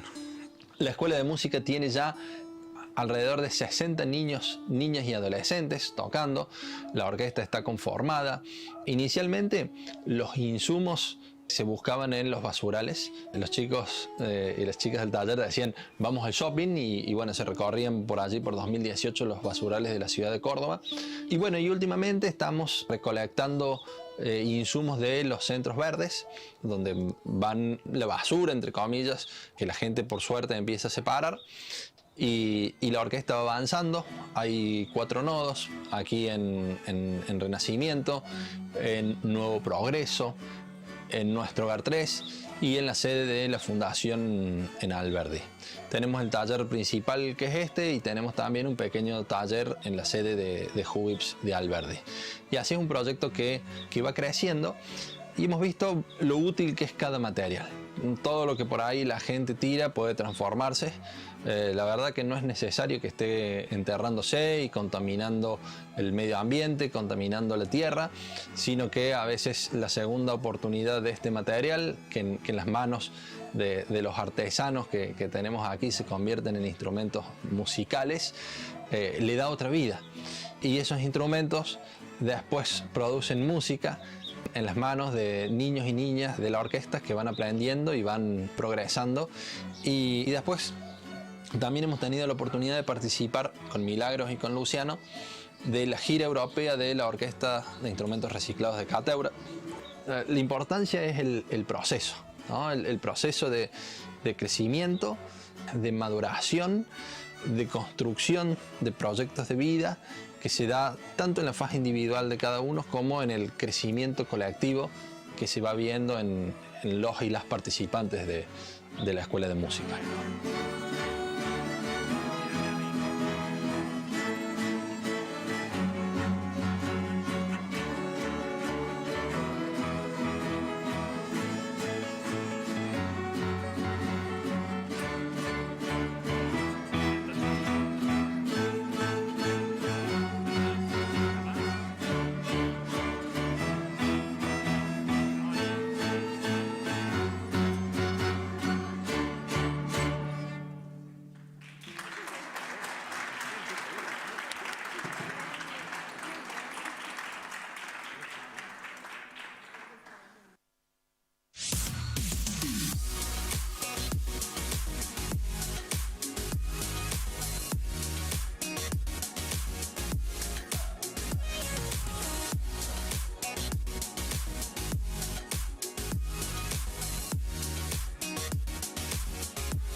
Mi nombre es Verónica Rabaroto, soy cofundadora de Ilanda. Este proyecto nace en el 2020. Pudimos ganar el desafío Córdoba Resiliente, organizado por la Fundación Avina, en colaboración con la Municipalidad de Córdoba y otros aliados. Eso nos dio un gran impulso para crecer. Y en este momento estamos en la Asociación Civil Las Somas, en camino a Chacras de la Merced. Acá nosotros producimos los productos Ilanda. Tenemos, por ejemplo, ollas brujas, zafus, agarraderas, manoplas, delantales de cocina, colchados. Todo lo fabricamos en base a esto, que es el aglomerado textil. Es una técnica innovadora que desarrollamos para recuperar descartes textiles. Es materia prima excedente de la industria textil, y si no los recuperáramos terminarían en un vertedero o en un enterramiento. Así que le seguimos estirando la vida a cada uno de los descartes que salen de los productores en general de indumentaria. Acá trabajamos en colaboración con un grupo de mujeres que pertenecen a la asociación Las Somas. Desde principios del 2021 brindamos talleres de capacitación. Ellas se forman para aprender a producir aglomerado y este tipo de productos. Y bueno, trabajamos en equipo para poder fabricar este tipo de cosas y comercializarlas con nuestros aliados comerciales, que suelen ser tiendas que tienen productos sustentables o de triple impacto, y que ya tienen clientes que están interesados en adquirir este tipo de productos que tienen una responsabilidad social detrás y un concepto de cuidado del ambiente muy fuerte desde el momento que se inició el proyecto, ¿no? Este aglomerado textil se puede fabricar de distintos tamaños. Lo que tiene adentro son descartes de tejido, de tejedurías de Córdoba o de tela de frisa, que es la típica que se usa para indumentaria deportiva, o de polar, que son telas gruesas que permiten generar este grosor, este acolchamiento, y lo que permite el aglomerado textil es estructurar y darle grosor a todos los productos. Entonces conseguimos una estructura más firme que acompaña a cada uno de nuestros productos. Se realiza con una técnica muy sencilla. Necesitamos una mesa de trabajo, planchas hogareñas en principio, así que es muy low-tech y lo puede realizar incluso una persona en su casa. Lo que nosotros buscamos es que estas actividades se desarrollen dentro de una ONG para que las mujeres puedan reunirse y trabajar en equipo y aprender a llevar adelante un taller textil con perspectiva industrial, mayorista, para profesionalizar sus tareas y poder ofrecer estos servicios textiles industriales en serie a terceros o a destinar sus servicios a quien ellas consideren apropiado. Nosotros sumamos diseñadores cordobeses para poder desarrollar estos productos y otros que todavía están en desarrollo. Y eso suma bastante valor porque les da un diferencial a lo que hacemos y no solo ofrecemos un producto cuidado, sino que ha tenido todo un desarrollo de diseño atrás que le da mucho valor. Bueno, durante el 2020 empezamos a pensar en detalle cómo iba a funcionar Ilanda, articulando acciones entre diferentes actores de nuestra sociedad, y como pilar fundamental tenemos a las ONGs. Entonces lo que se me ocurrió es empezar a buscar por la web contactos de ONGs cordobesas y dimos con Las Somas. Ahí la conocimos a Sandra. Bueno, ella desde el minuto cero ofreció su corazón abierto para que trabajemos en equipo. ¿No, Sandra? ¿No me equivoco? Así es, tal cual. Bueno, porque tiene que ver con los objetivos que tiene nuestra ONG, que somos una ONG de mujeres que ayudamos a otras mujeres a mejorar la calidad de vida a través de la capacitación, de la contención y de la producción, que es esto, que es el trabajo. Así que para nosotros era muy bienvenido, y aparte porque también tenemos puesto un foco en lo que es el cuidado del ambiente. Así que bueno, además de los productos de Ilanda, también hacemos otros productos como las bolsas de lienzo para packaging, para empresarios, comercios, justamente con uno de estos fines que es quitar un poco el plástico del medio ambiente y reemplazarlo por productos tan nobles como son las telas de algodón. Sí, y vimos que trabajando juntas podíamos generar nuevas oportunidades laborales para las personas que están desempleadas, y dijimos, bueno, esta es la nuestra, nos tenemos que juntar y trabajar en equipo. Desde que nació Ilanda pensamos que tenía que ser una empresa a escala global. Ya llegamos a Mendoza, a Entre Ríos, a Buenos Aires, tenemos representantes en diferentes puntos del país, esperamos llegar a otros países también. Y la verdad que en el camino queremos solucionar el descarte a un nivel más amplio, incorporando trituradoras textiles, generando triturado para hacer hilado y para hacer rellenos. Creo que la economía circular llegó para quedarse y que está nutriendo muchísimas empresas que se suman y que la están incorporando en sus procesos productivos porque les permite poder supervisar sus procesos de producción y disminuir el efecto que producen en el ambiente, cuidándolo, y también incorpora esto de cuidar a las personas mientras están produciendo las cosas que fabrican, que es algo muy importante. Nosotros creemos que tanto a nivel productivo como si estamos desde el punto de vista del consumidor, podemos contribuir con nuestras decisiones a mejorar el ambiente y la calidad de vida de las personas. Entonces los invitamos a echar una mirada sobre esas decisiones que tomamos día a día sobre los productos que consumimos. Busquemos productos sustentables, que estén dentro de la economía circular, porque eso nos va a dar la tranquilidad de saber que estamos contribuyendo con el cuidado de las personas y del medio ambiente.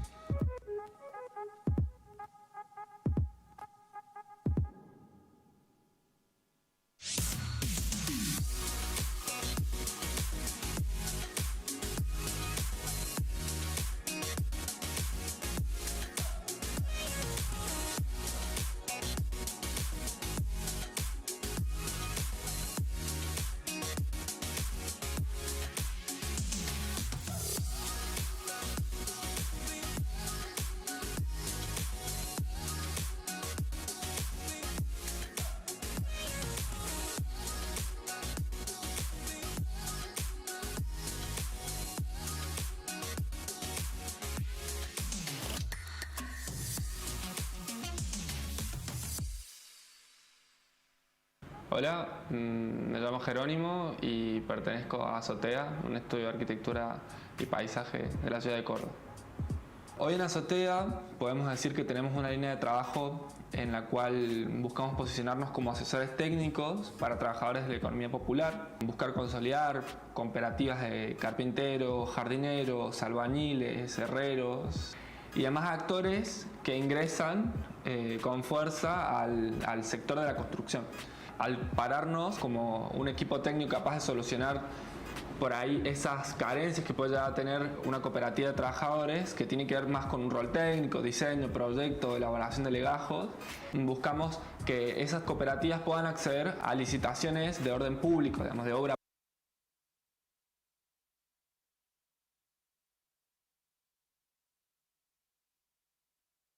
del sector privado, seguir buscando obras del sector privado que nos permitan consolidar el trabajo, dar una sostenibilidad económica que no dependa del Estado, en, por ejemplo, mantenimiento de jardines. En este momento estamos llevando adelante un proyecto que es de ecoturismo que se va a construir en Mar de Ancenusa, que va a ser el próximo parque nacional más grande del país, en conjunto a un inversor privado y la municipalidad que nos aloja. Diseño es nuestra tarea y en ese sentido lo que buscamos hoy en día son nuevos problemas que nos pongan en situación de tener que pensar, de repensar toda nuestra línea de trabajo y de poder generar soluciones constructivas que sin alterar en demasía los precios puedan llevar adelante una arquitectura mucho más sostenible, una arquitectura sostenible en el tiempo, sostenible con los trabajadores que la llevan adelante, sostenible en su mantenimiento, autosustentable energética y de los residuos que genera, ya sea líquidos o sólidos. Dentro de Azotea, un servicio de diseño y construcción en el que estamos trabajando es el Junco, un biofiltro que nos permite gestionar aguas residuales in situ, aguas residuales domésticas, que se puede escalar. Es un proyecto que puede ofrecerse a un cúmulo de 10 familias, por ejemplo, en un barrio que no tenga cloacas, que no tenga acceso a ese otro tipo de infraestructura, como también a un pueblo de hasta 15.000 personas. Nosotros podemos generar allá donde colocar cloacas e instalar una planta de tratamiento de residuos líquidos sea un imposible. Nuestro Junco puede llegar a solucionar ese problema de aguas residuales que pueda llegar a tener gran cantidad de los pueblos, y nuestra alternativa de diseño propone gestionar esas aguas y aprovecharlas. Desde Azotea entendemos a la economía circular dentro de nuestra línea de trabajo a partir de las decisiones proyectuales que tomamos, ¿sí? Si en nuestro entorno nos encontramos con que hay que mover una pila de hormigón, ladrillo, restos de obra, que en otro momento, en cualquier otra obra, eso se saca, se lleva, se va a un basural, se corre el problema, se va para otro lado, pero el problema no se va. Nosotros lo incorporamos a nuestro proyecto. Decidimos proyectualmente valernos de esos materiales, valernos de la historia local y trabajar con eso. Generar una pirca, generar algún muro decorativo, generar alguna propuesta de diseño que nos permita reutilizar los materiales, maximizarlos y sobre todo trabajar en que el edificio, lo que sea que vayamos a proyectar y construir, tenga un ciclo que busque no decir, che, esta casa va a durar 20 años y la vamos a tener que tirar, vamos a tener que tirar esta pared para colocar cambios nuevos. No, buscar generar a partir de un diseño y un proyecto consciente una economía de la construcción que desde el inicio trabaje a partir de los materiales locales y residuales y que en su mantenimiento busque planchar la curva de costo que pueda tener ese mantenimiento, costo ambiental, costo económico y costo social.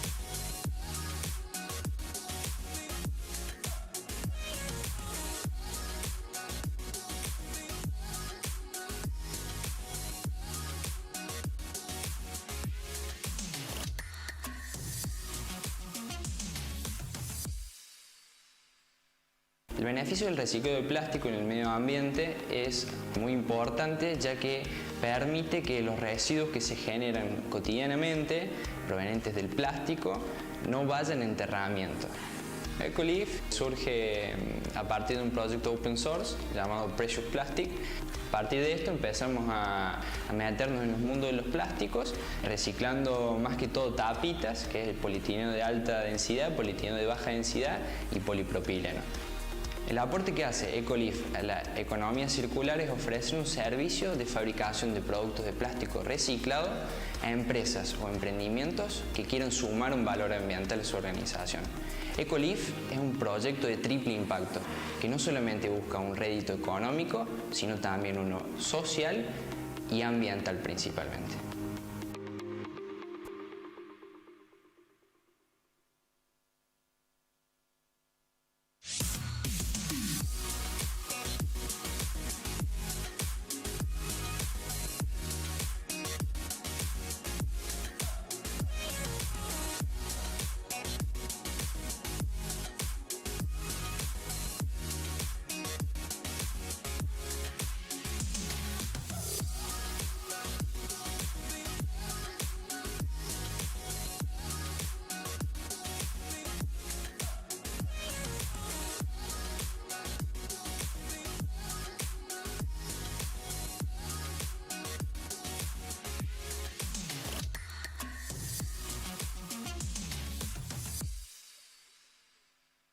Hola, mi nombre es Martina Carrara, diseñadora de indumentaria y textil, junto a Melanie Bacaloni, también diseñadora de indumentaria, María Pía Larsson, economista, un grupo maravilloso de mujeres tejedoras de Perú, radicadas en Córdoba, y un productor ovino de Colonia Tirolesa. Estamos gestando un proyecto en torno a lana de descarte.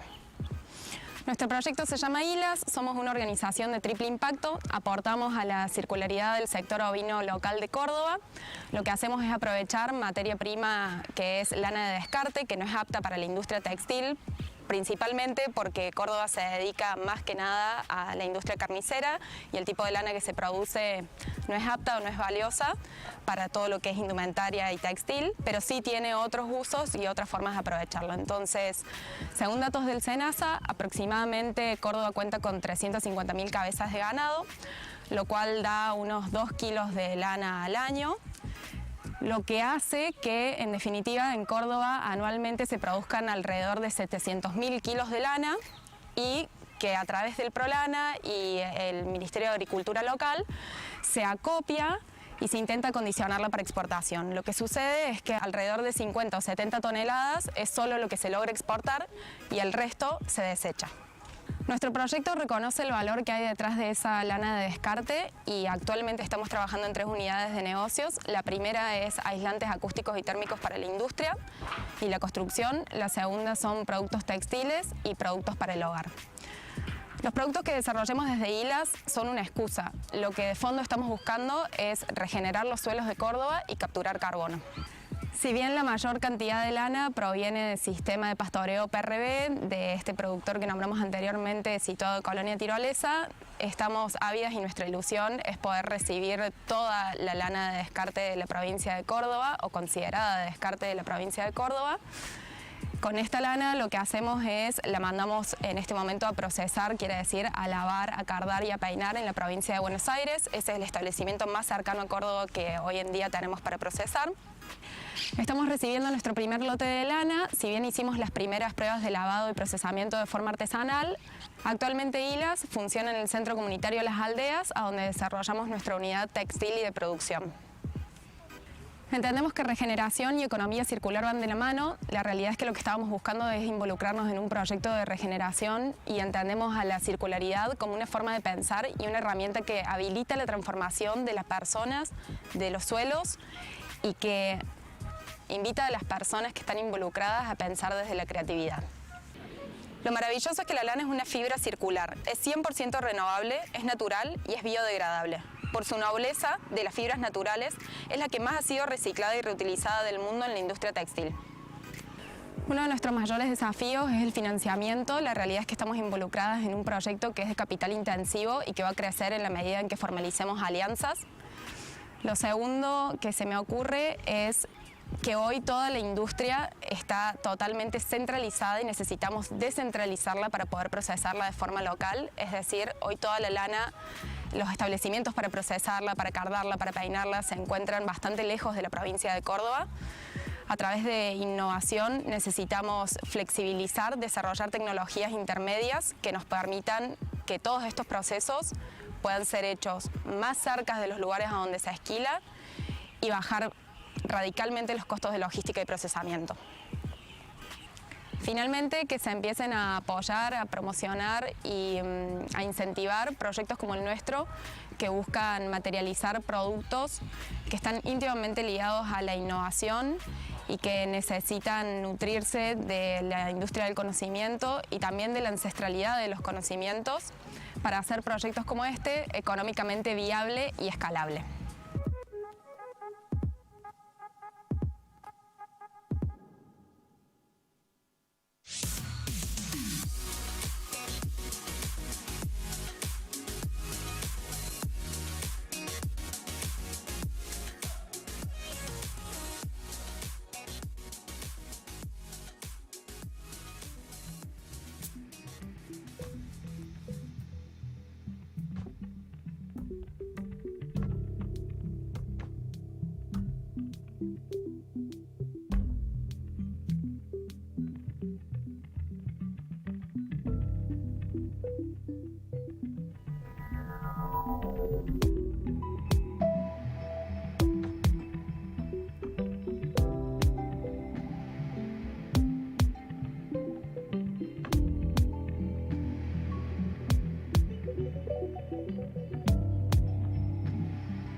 Mi nombre es Josefina Esperat, soy creadora de Nazca, que es un proyecto que investiga y explora los límites y las posibilidades del plástico. Principalmente trabajamos a partir de bolsas plásticas desechadas, transformándolas en una nueva materia prima.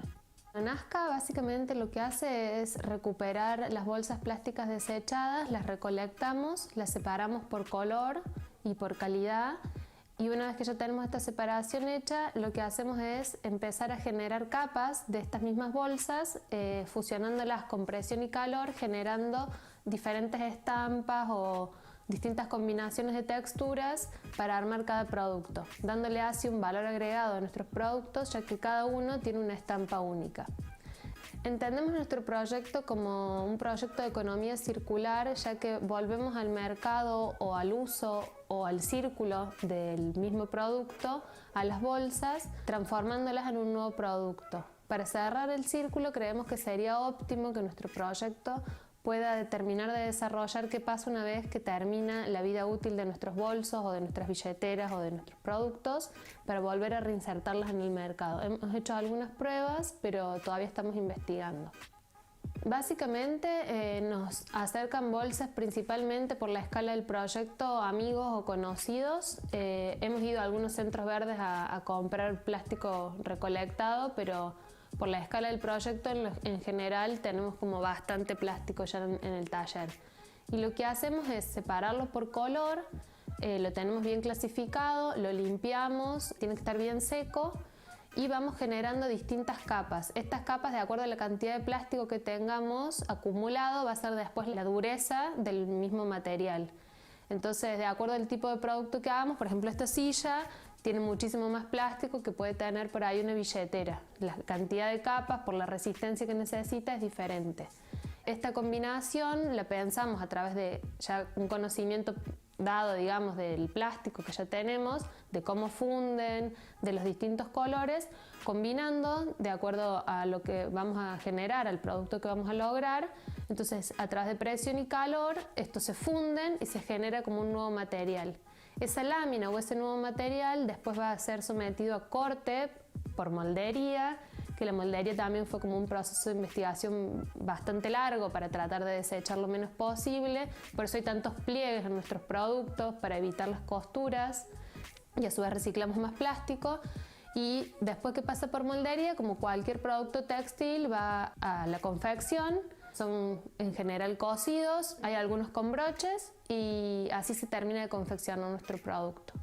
Otro ítem de nuestro proyecto es el tema del packaging, que es un gran tema hoy en todos los productos, y para que sea circular lo que pensamos fue hacer bolsas de lienzo lo más simples posibles para que puedan ser reutilizadas o yendo a la dietética comprar productos secos o bien para hacer las compras. Así que bueno, los productos están pensados para que entren 1 kilo de avena o semillas, así que cada packaging está más o menos también diagramado pensando en eso. Las características de nuestros productos son que todos son impermeables, súper resistentes, están hechos de manera única y artesanal, la mano de obra está súper cuidada.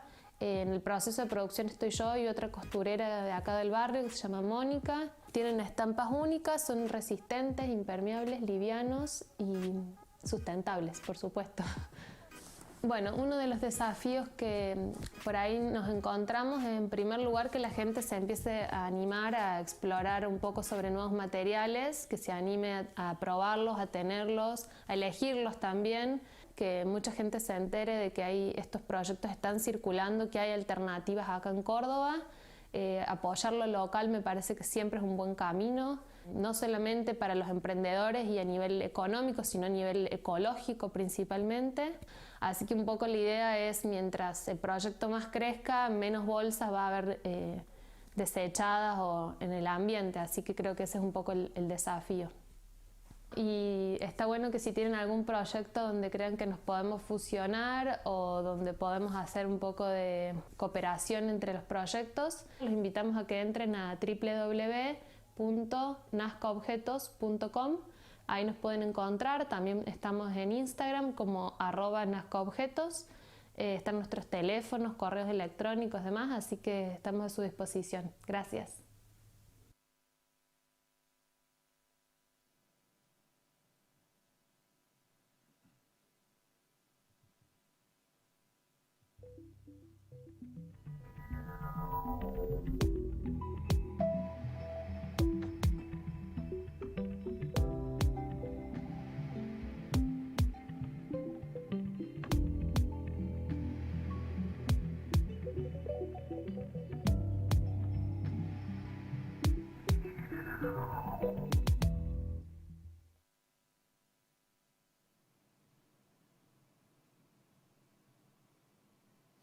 Estimadas y estimados participantes, vamos a continuar entonces Dear con participants, la we'll realización de esta continue segunda jornada with this del Cumbre Mundial de Economía. with the agenda for Y today. retomamos esta cumbre compartiendo una grata noticia con todos ustedes. Porque Before la we start, honorable I'd like to Cámara give de you some Diputados news de because nuestra the nación Argentina House of ha declarado de Representatives interés of the National legislativo House a of la Cumbre Mundial Representatives de Economía has Circular declared a realizarse los the días summit 18 y 19 de of agosto del año legislative 2021 interest. en nuestra ciudad de Córdoba y que es organizada por el ente This municipal summit that is Bio organized by Bio Este Córdoba. documento lleva la firma de las The diputadas Claudia Márquez, document is Alejandra signed Vigo by y de los Alejandra diputados Vigo Paulo Casinerio and y Carlos Representatives Gutiérrez. Carlo Casinerio Les contamos and también Claudio un gran Gutiérrez. detalle que no es menor, que los sillones utilizados en The esta cumbre mundial chairs no and the escenográficos armchairs están used on totalmente the set realizados con materiales are reciclados. built Los with sillones, por ejemplo, son de recycled material. material tetrabrick. Son This is reciclados, tetrabrick agregados con brick resinas materials that Los are almohadones son de the cuerina, cushions también de are arpillera reutilizada, y also el made relleno con of bolsas de recycled plástico, evitando material así los desechos. filled with Bueno, plastic. es el momento entonces de dar We will paso now al introduce al the próximo next muy panel, esperado por cierto, el cual va a estar moderado which en will be esta ocasión moderated por by Alejandra Malén, Alejandra una cordobesa Malén, nacida en Monte Maíz, from que Córdoba, hoy born nos in acompaña Monte y Maíz. agradecemos muchísimo su presencia. De Thank manera you, resumida, Alejandra, les for being comentamos here. que Alejandra Malén Alejandra es Malén licenciada en has a Comunicación degree Social, magíster in en Comunicación social Publicitaria communication. e institucional. Es estudiante She avanzada de la is Facultad a de Derecho de student la Universidad of Siglo XXI, law at the periodista University del Siglo canal de XXI. noticias She's a C5N. journalist Además, at columnista periodística de Radio C5N. 10, periodista de Radio She's a Nacional journalist Rock, in columnista de Radio la Radio Nacional Folclórica Rock y columnista del portal and de noticias columnist of Minuto1.com. Las Minuto1.com. disertantes que van a componer The este panel panelists son ellas are Victoria Victoria Flores, de manera Flores. presencial. Ella es She presidenta is del the ente Córdoba president Obras y of Servicios. La va a acompañar en el Works and escenario Services. quien es la gerenta de sustentabilidad de Renault Argentina, Ethel Zuli, who's the manager of sustainability of Renault Argentina, Florencia Roja, who's the coordinator of Avina Foundation, and Jackie Flores, secretary of FACSIR and coordinator of the Environmental Promotion Program. Alejandra Malem. Good afternoon, everyone. It is an honor to be here in this beautiful city of Argentina, city of Córdoba.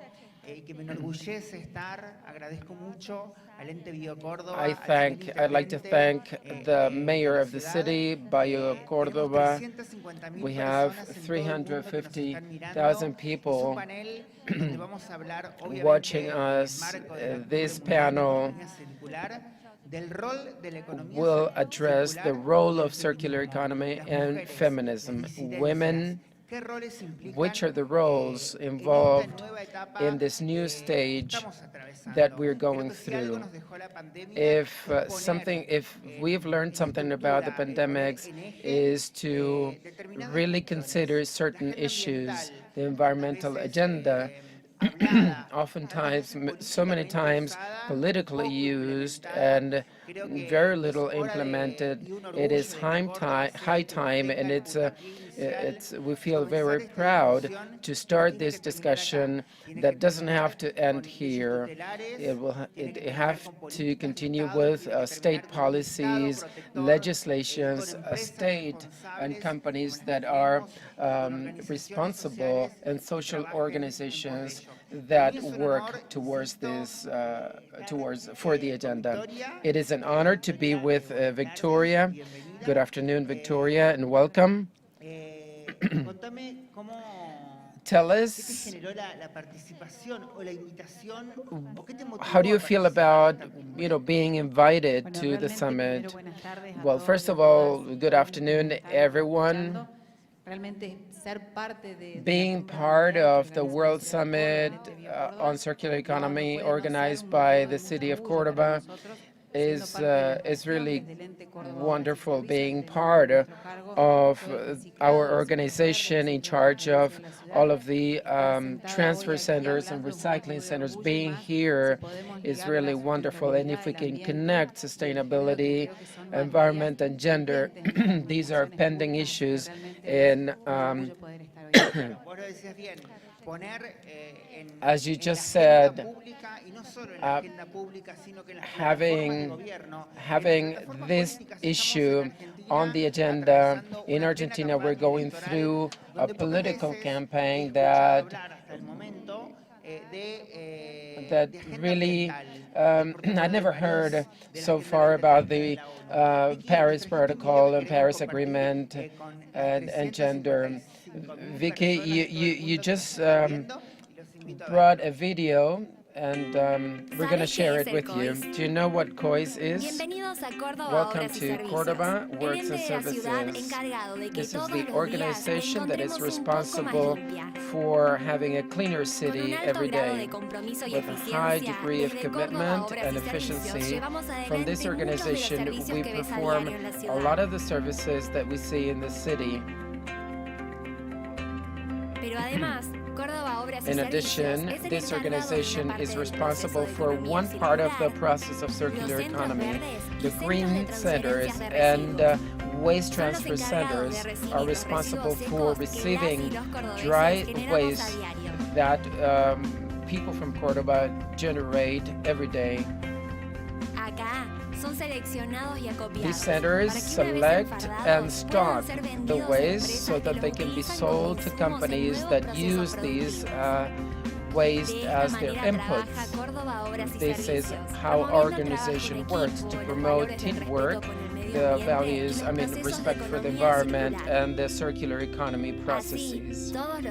This is how every day we continue having Córdoba Obras y Servicios, Municipalidad de Córdoba. At the forefront.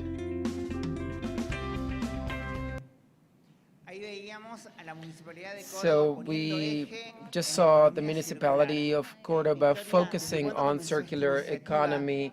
When did this initiative start? There are many women working and fully involved. When did it start, and which is the state policy? Well, as regards gender, our mayor was actually the driver, so we began to, first of all, develop the green centers, and we created Eco-Friend, which is an inclusive green center. So this center is managed by women and LGTB as an inclusion policy, if understanding that if the state does not generate the space and the policies, then this wouldn't be possible. So now, women and LGTB communities have access to this. We're conducting different training sessions with a lot of the companies that have joined us for the summit to actually make this state policy, which is actually collecting and gathering the material to encourage citizens to make a selective collection of the waste, but also to create this space to work collectively and to actually be part of the circular economy movement. You mentioned three key aspects: gender diversity. You spoke about state policies, so that this has actually continuity. And then we'll continue with this with these two topics. But it's not the state only responsible for looking after the environment.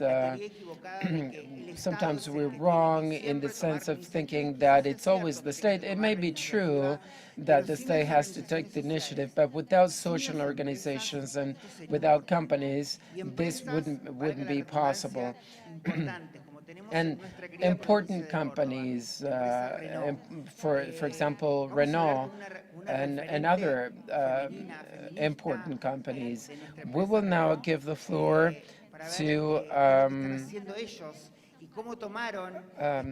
Ethel Zuli, who's the manager of sustainability from Renault Argentina. Ethel, it's an honor to introduce you. From the corporate social responsibility, what does circular economy mean and environmental protection mean? Thank you, Alejandra, for the introduction, and good afternoon, everyone. It's an honor to be here at the summit representing Renault Argentina and to be able to share with local people this 65 years of history since Renault has been here. We have learned that sustainability and corporate social responsibility is really important for our business because it's all about having a business with a triple impact: economic, social, and environmental. And it is all about the strategy, and circular economy is central to this. And everything related to inclusion, we focus on gender mainly. So we'll share a lot of good news with you. Ethel Zuli is the sustainability manager from Renault Argentina. There's a video that they put together because it's important to know that companies such as these national, multinational companies consider this as an example.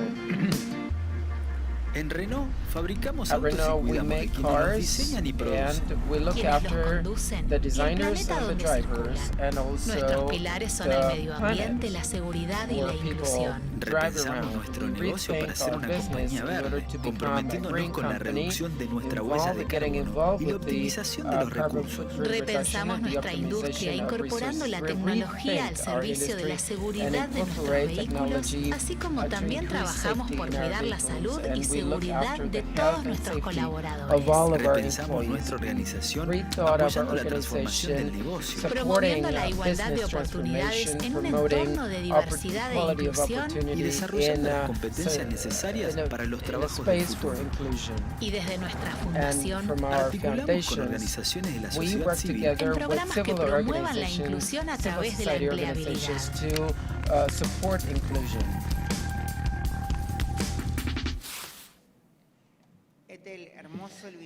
Beautiful video, Ethel. Can you tell us, when you convey this message to the employees of the company, are they aware of this? Because, younger generations are more involved with the environment. They have a different kind of awareness, but they really accept it. We just we conducted a survey, and we know that not only the behavior of sustainable behavior, and 53% of the talents select companies that have sustainable management system. In fact, this is what they ask. We have a talent school, we call it. We work with the younger generations that join the company, and then they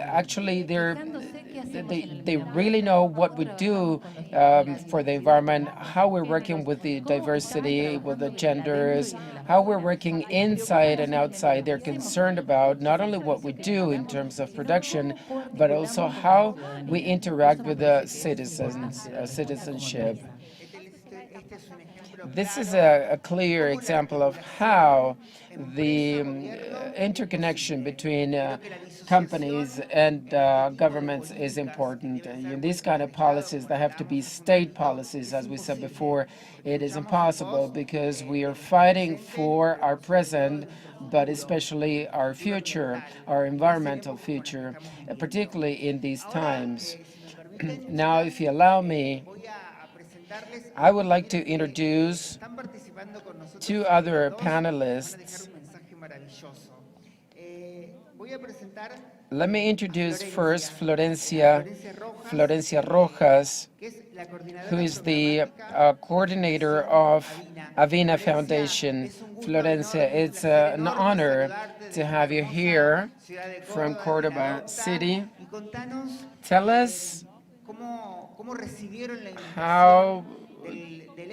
what did you feel when you got the invitation to participate in the World Summit?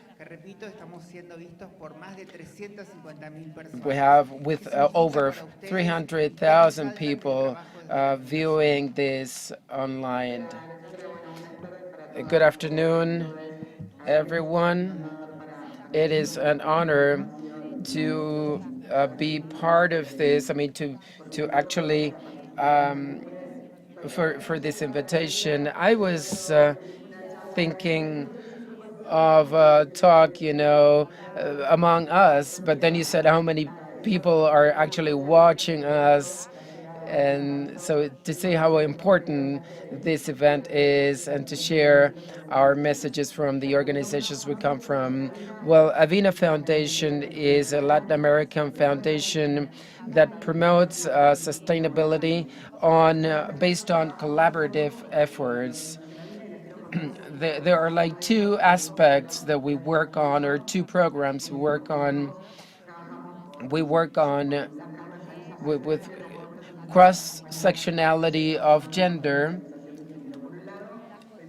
On the one hand, I'm part of the inclusive recycling team, Avina, as a member and partner of international organizations. We have programs of recycling programs in over 18 countries. And so we do this together. And mainly, our purpose is to the design, implementation, and the support of public policies that are relative to recycling. Inclusive recycling is connected to several issues and situations. We work with different local organizations, garbage collectors, cardboard collectors, and we began to identify specific needs of the recycling women, and we also support some specific actions to identify the specific needs, to support these women so that their voices can be heard. And on the other hand, as I said, the other program we work on is in the Sustainable Cities team. This program, as part of this program, we are part of the Resilient Cities program together with other partners. Our goal at this stage of the initiative is to find innovative business models. We work with business chambers so that they come up with innovative solutions and they contribute to city resilience, and in many cases with gender perspectives. We're working in 2 Latin American cities. We have over 30 projects, innovative projects and circular projects that we've been supporting so far. To name a few, that mainly focus on strengthening work with women. One of the projects is shared between the two programs at the foundation. This is a project that is located in Bogota. It's called Hojas Violetas, and the purpose of the project is to empower recycling women from different cooperatives in order to strengthen their work and so that they can have access to information, education, and so that they can also reinforce their recycling projects. Another local project in Cordoba, it's a textile project that works with women in vulnerable situations.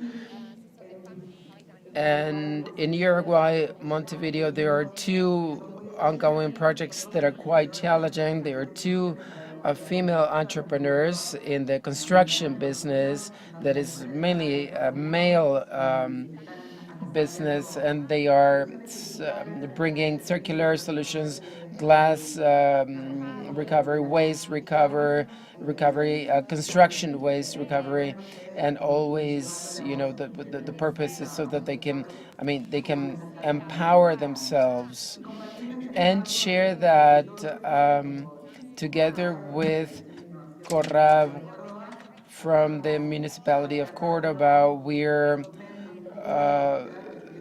closing a book, a document, where you can find actually a description of all of our projects. And Florencia, we're gonna come back to you because you said a few things that sounded just great, breaking with stereotypes, activities that are or were predominantly male activities. So we're going to come back to you. First, we're going to continue with the next panelist, Jackie Flores, who is the Secretary of FACIR and the National Coordinator of the Environmental Promotion Program. She is an activist, an environmental activist. Welcome, Jackie. Tell us, what did you feel when you got the invitation to be part of this summit? Why do you think that climate change and the environmental agenda is really becoming so important, and Cordoba is really actually the starting point, at least nationwide? Good afternoon, everyone. Well, we felt very happy because we've been working on this for a long time now, and this invitation comes from the province where I was born, and I think that going deeper has to do with this interest. We literally need to look after our common house, and this is what we've been working on, and because we need to really discuss what recycling means in Argentina, what circular economy means, what a woman involved in popular economy means, and we can not only, we can be able to go deep on to really learn about the work culture and stand up for gender. You just said it. I'm so committed to circular and popular economy.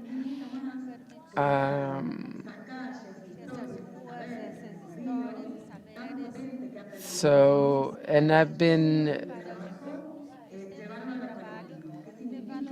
So what does it mean to make this, to turn this into public policies, that need to first of all, protect women's rights. What does empowerment mean with this, knowing that we can be involved in each of the territories to support. I mean, there is a lot that the circular economy can promote, important discussions.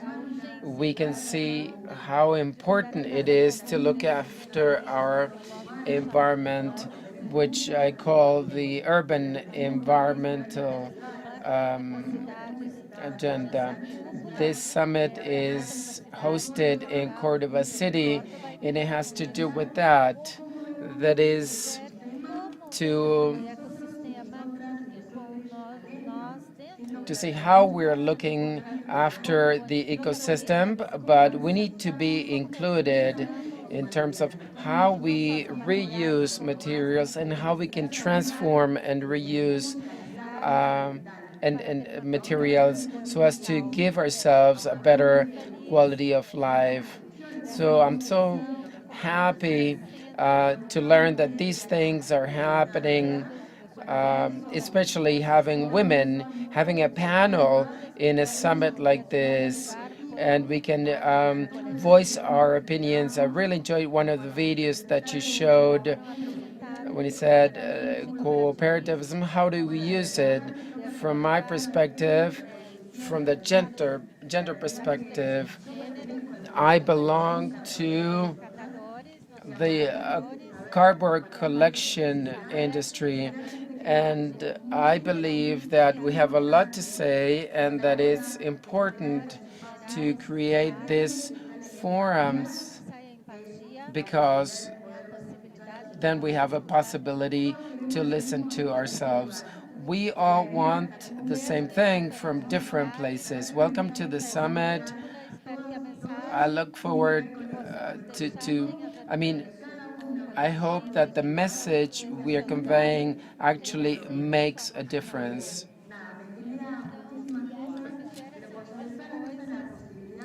It's great to have the opportunity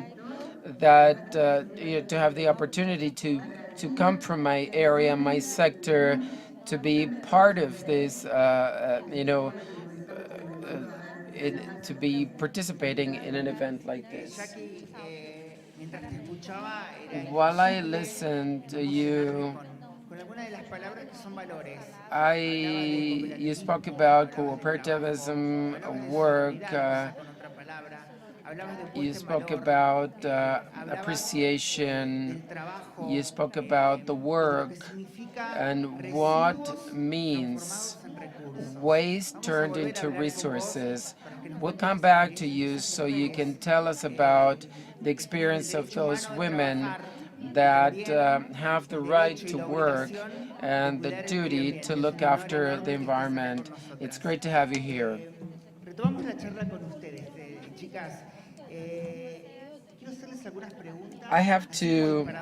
I'd like to ask you a few questions.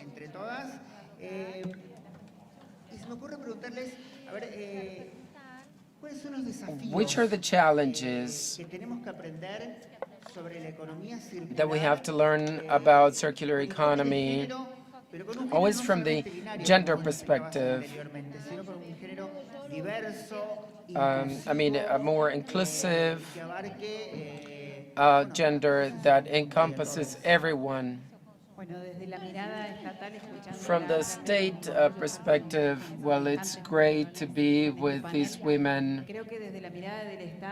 From the state perspective, what includes is the creation of opportunities, and it's not only the state that has to generate, but there has to be collaborative work with the companies in all of the urban sectors. Cordoba has a lot of urban recoverers, and a lot of them are men, but there are many women as well.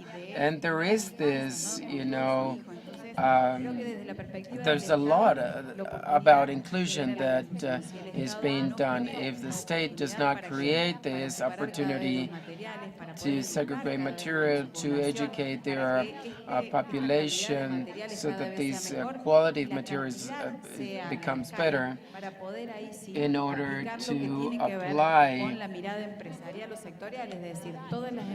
to include the business perspective. And the state has to create these conditions so that these jobs that for a long time have been informal and ha puesto en evidencia no solo la violencia que se ejerce sobre las mujeres, sino también el rol que las mujeres the role that women had to adopt, and I believe this is the job of the state, but working together with the businesses and the recoverers. But if the state does not generate that opportunity of inclusion, it's very difficult to talk about inclusive cities. The state, in a way, sets the guidelines, and I think that the big driver of all changes are given by popular movements and the organizations, and then these demands are translated into legislations.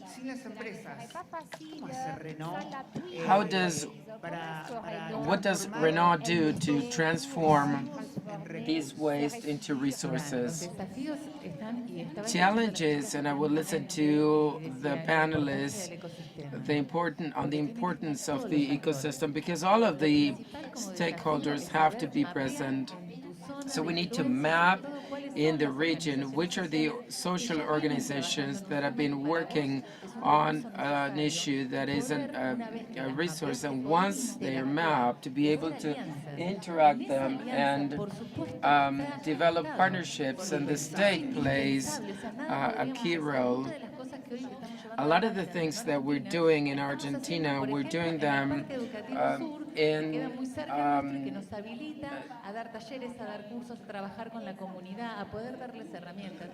a specific place. And what is the deconstruction process inside the company? Because this is what is the deconstruction process?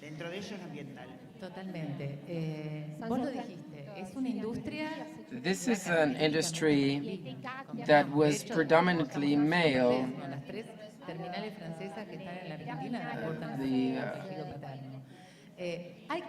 So we have to work on that deconstruction. If you ask me whether it's easy, I have to say it isn't. It is to show the others. Sometimes we have to make agreements with the government and show what can be done in order to, to work on diversity was one of the most important pillars. Renault has been in the world around for 120 years. It took Renault a long time, but we've been able to begin working in this direction, inside and out. It's always like that. Of course, environment, it should follow the same path. Then you have something to show us. I'd like for you to show me. For everybody that is following online and around the world, I insist, I think there are more than 400,000 people watching. Florencia, you have been trained around the world in this topic. Do you think that Argentina is entering the world agenda in this topic about the environment and introducing the identity corporations? How are we doing in that sense? I think there are two agendas that are parallel agendas, and they have a lot of interaction, but that are today in parallel. For the environmental agenda, we are advancing little by little. There is still a long way to go. There are lots of opportunities that are being opened with this new paradigm of circular economy. And there is a lot of work that is being done from the social organizations, local governments, and a long way. There are so many doors that are being opened because honestly, circular economy opens up the opportunity to change the paradigm, to change the way that we produce and we consume. And that's something that we are watching. And in order to reach that new paradigm, there is a term that is very much used that has to do with the right transition. We need to do it so that no one is left behind. And that goes with another parallel agenda, diversity, women, gender.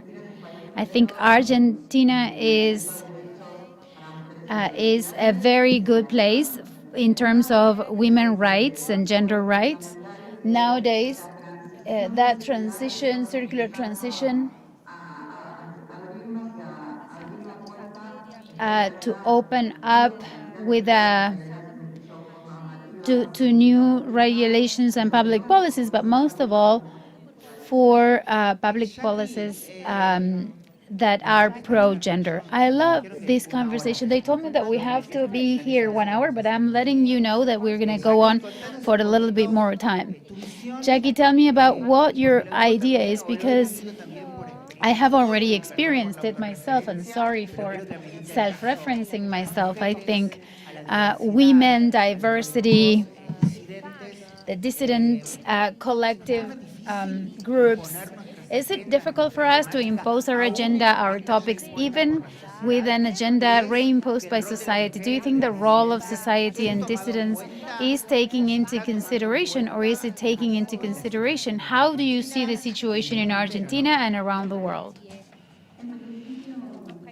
To begin with, I think it's a great challenge. We have a great challenge ahead. So many things are still in a gap.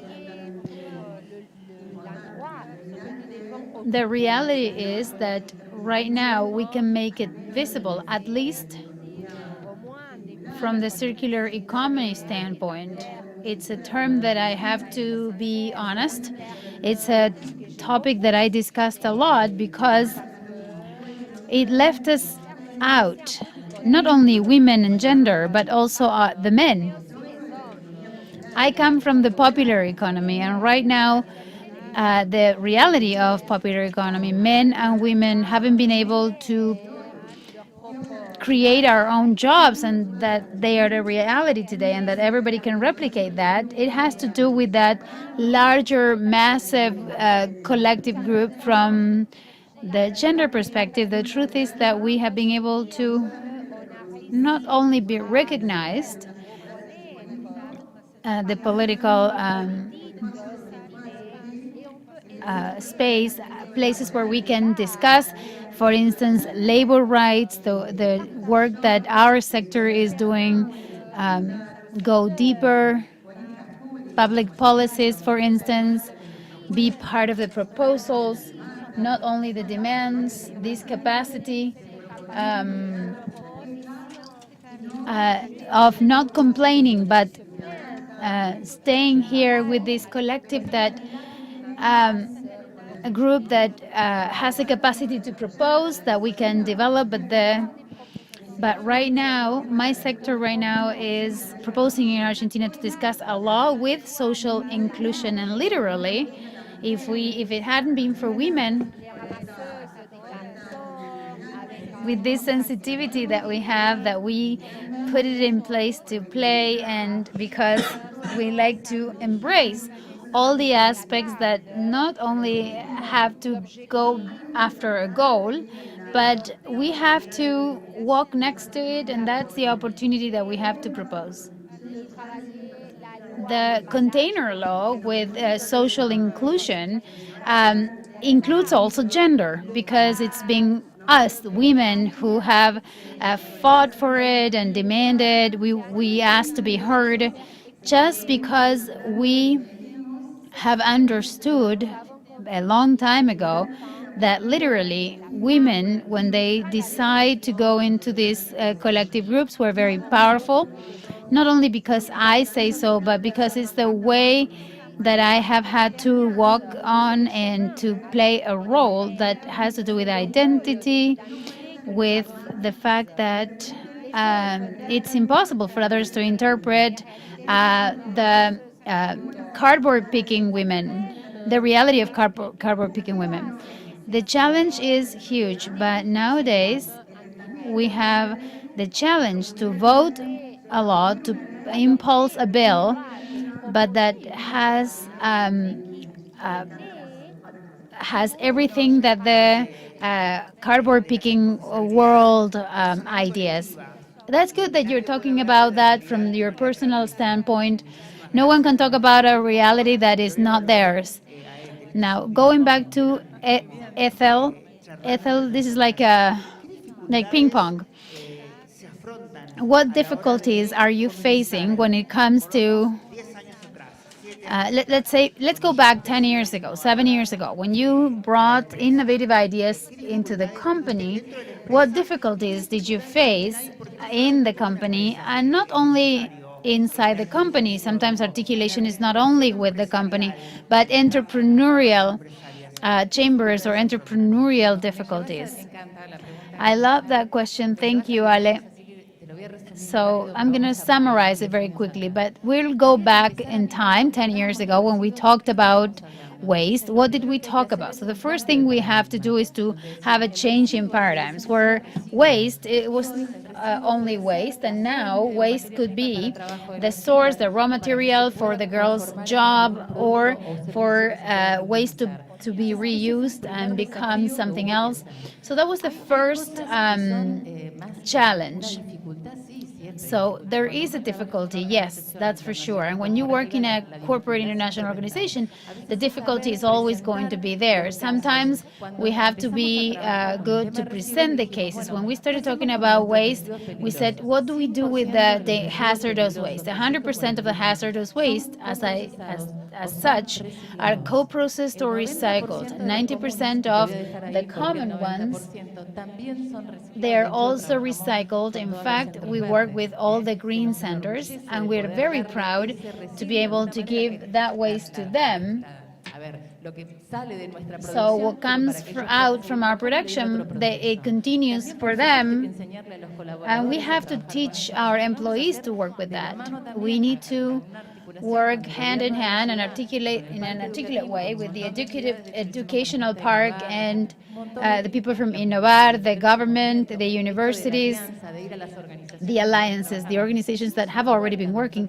We built a hortage. All of organic waste goes to a hortage that is being taken care of by the people in the company. We had waste. It's so beautiful, this cooperation you're talking about, because we are 5 women now with different personalities, different stories of life, but we are all concerned with the same. I don't know if you've realized, we have a lot of meeting points, and those are the ones we have to strengthen. I'm going to turn to Vicky now.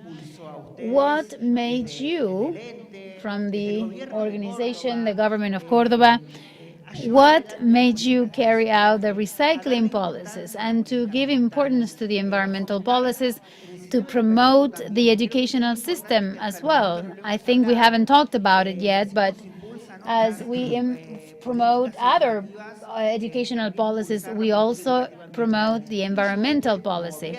What led you as an administration to have these type of initiatives? Well, these initiatives, I think those who listened to our mayor in the opening of this summit, he explained the 4 C's. There is a political decision by the local government to advance in a model that pays attention to community economy, the knowledge economy, circular economy. As Ethel said, we can put together those who have the innovation, the one that is looking for the material. And when we start talking about the team, public-private team, we can certainly say that circular economy is a model, And it is a new paradigm, and not only in the utopia of having a nicer planet, or let's continue with what the Pope says, let's take care of our place, of our planet. Measures must be taken, and that must be included in our public policies. More than 21 centers, in more than our 21 centers, we can have these 4 C's in terms of economy for the type of quality of society that we want to have. This model that Cordoba is carrying out, and I hope that everywhere around the world where you're watching, do you think that this model that you're carrying out is being done with by the other cities in the other cities of the province of Cordoba, or the smaller populations? I think so. There are many models. There were mayors that have told about their experience, and even in Cordoba there is one, La Para. It's a small township that has many initiatives. I think here we need a political decision to go out, advance, and to find everybody's place in this big idea. And we have to create the conditions so that those who see waste but they see an opportunity, we can pave their way so that they can move on into progress. Or those who feel that their activities in recovering, such as cardboard pickers, they have the conditions to do so. And when we talk about a responsibility with the product that they have or the waste that they generate in order to bring about another product, we'll have to integrate the model, because that is everybody's responsibility. If that is only left out in the government, then that is just an expression of willingness. So public policies is cross-sectional. Ethel, cost benefit. What does circular economy imply? It will only imply a benefit. Give me specific examples. The thing is, we need to know how we present that. As I said, we had a problem, for instance, with one particular type of waste. I want to tell you how we reached the civil society. Not everything is so linear.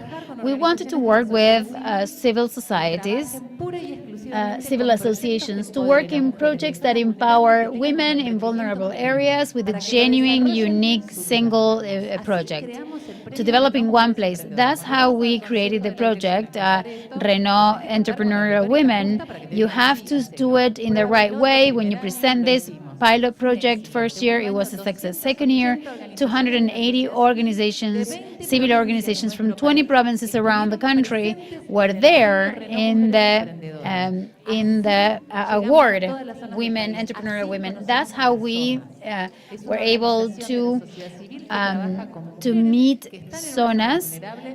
It's a civil association in a vulnerable place that are made up of women that are very committed to move ahead. And now with the award, the Renault Award, Las Zonas now is one of the most important inclusive vendors that is working in the value-added chain in Renault Argentina. Las Zonas, what they did is that 160,000 masks that were used by our employees, men and women employees, they came and they worked with those masks, and we produced Alaskan thanks to the fact that we had those masks.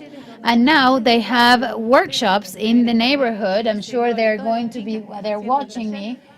They were able to go ahead and to put together a specific process, and a sewing process, and also an entrepreneurial process. But we had issues with one particular waste that we had to send it to landfill.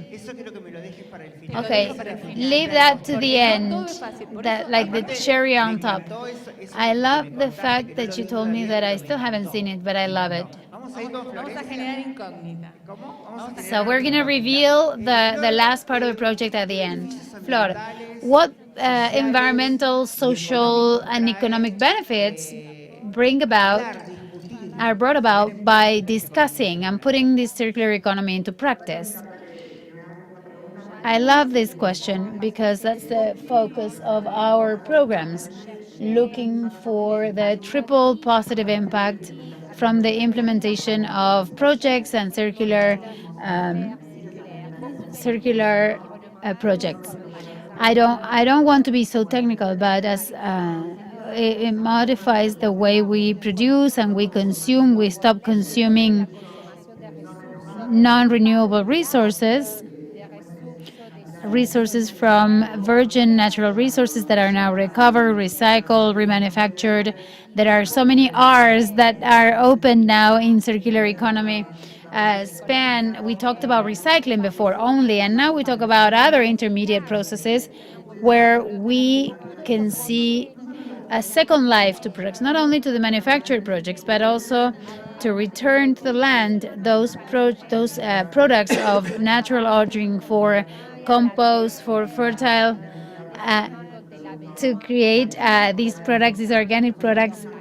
Environmental benefits are huge because since we reduce virgin raw material or non-renewable materials, we reduce the generation of waste that maybe they cannot be recyclable, that maybe they're hazardous, that cannot be recovered or been minimized once placed in the market. All that, of course, these circular business models have a lot of other things, the opening, for example, to new businesses, but all that has to come hand in hand with an inclusive model.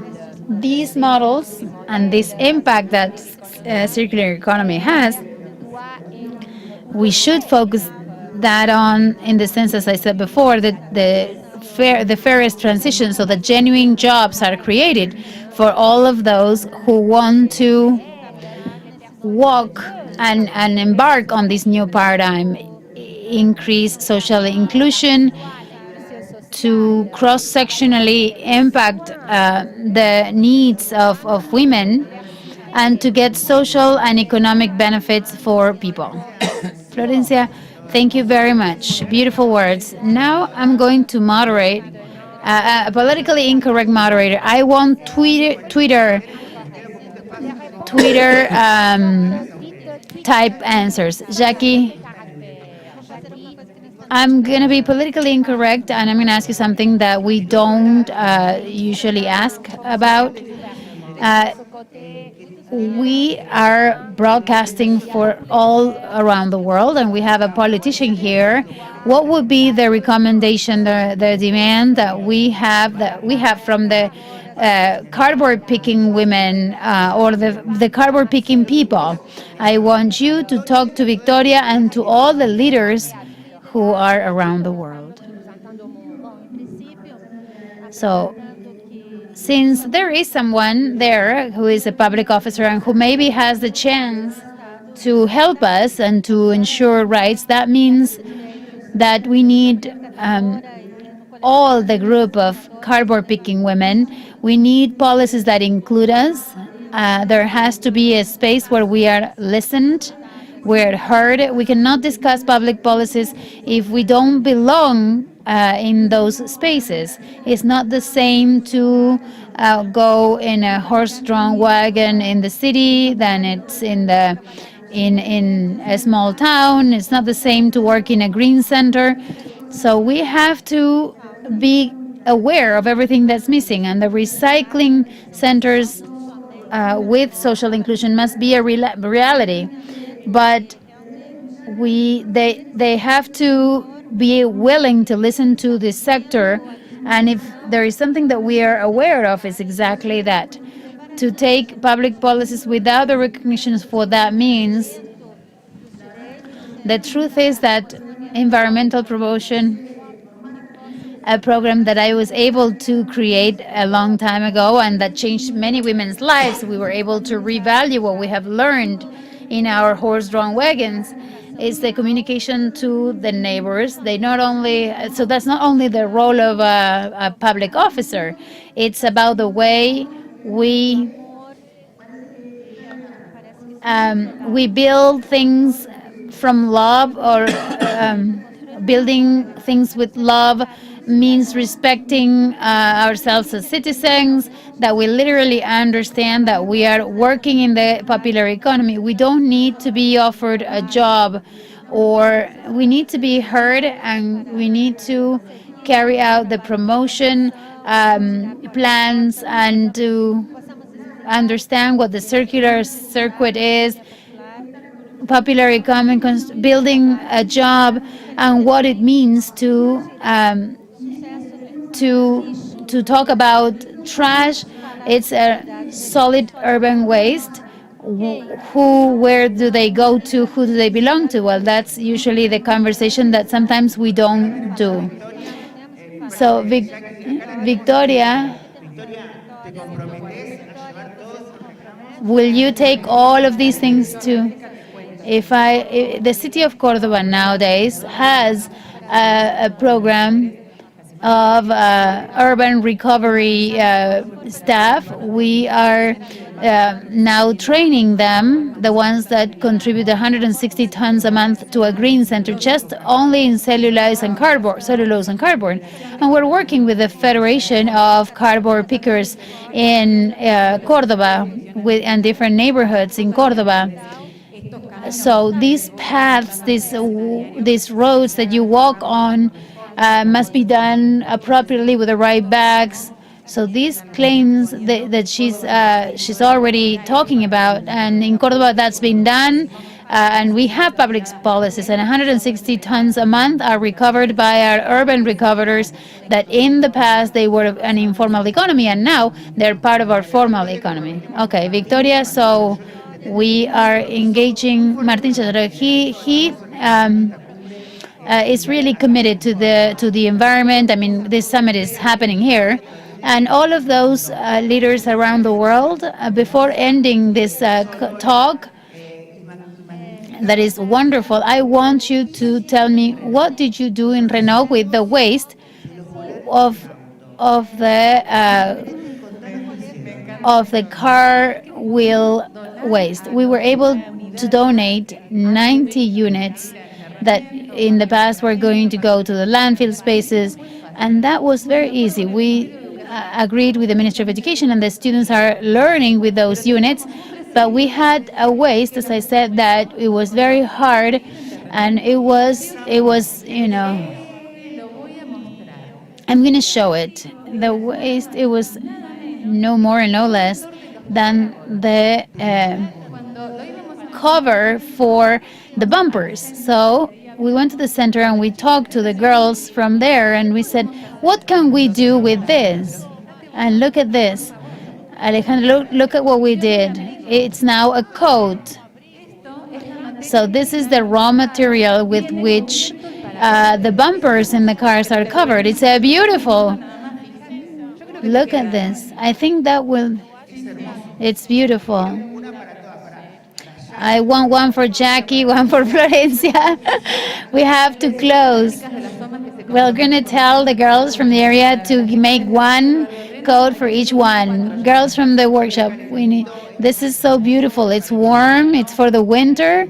It's beautiful. Thank you. Congratulations, and congratulations to Renault. So 2 words, really 2 words. Closing. Florencia, close with a couple of words for all the people who are listening to you. I want to thank the opportunity for being here and to tell you what we are doing in this foundation.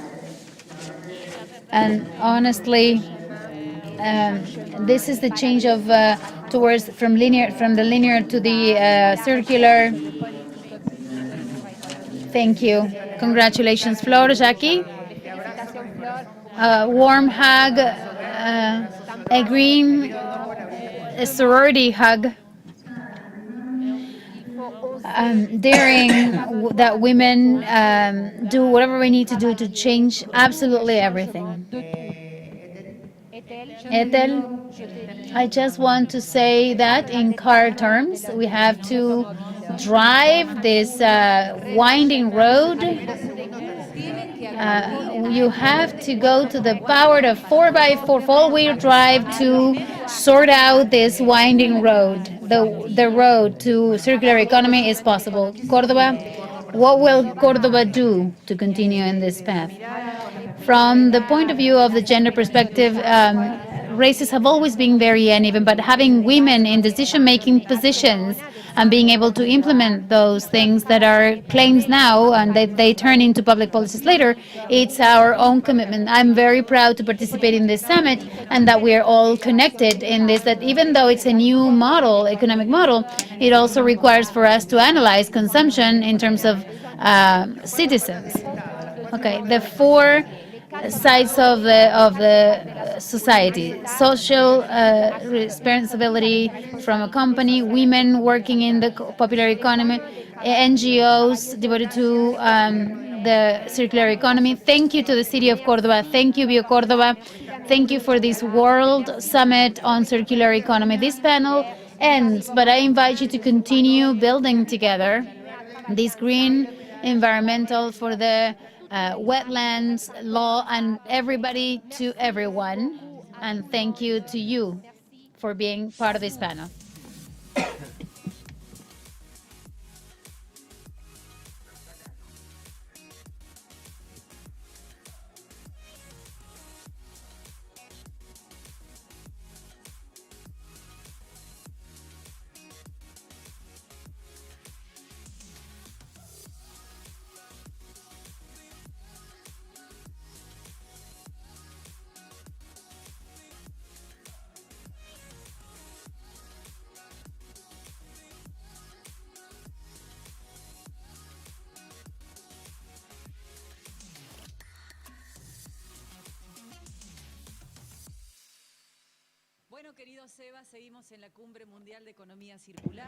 Okay, we'll continue with the next panel, climate change.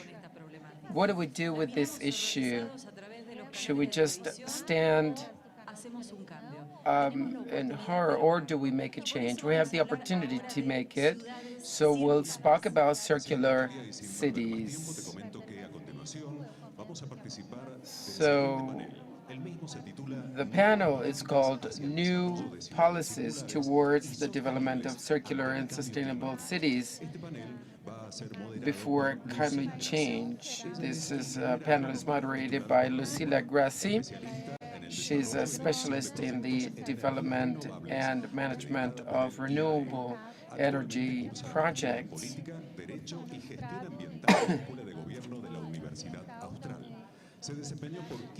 For 15 years, she was a consultant at international bodies and always in issues connected with bioeconomy and bioenergy. She's currently a consultant in civil societies. She's a counselor on local entities and national entities. The panelists, Nasli Fernanda Vidales González, the Secretary of Environment and Development of Valle del Cauca, Colombia; Jaime Carrillo, who's the mayor of Caquesa, Cundinamarca, Colombia; and Mara Lezama Espinosa, mayor of Benito Juárez, Quintana Roo, Mexico; and Armando Lara, who's the Secretary of Urban Development, and Alejandro Dalasta, Generation Manager of EPEC, Argentina.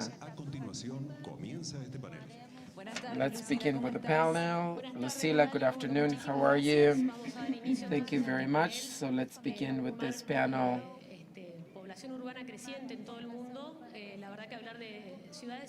And we'll be talking about circular and sustainable cities. Nasli, good afternoon.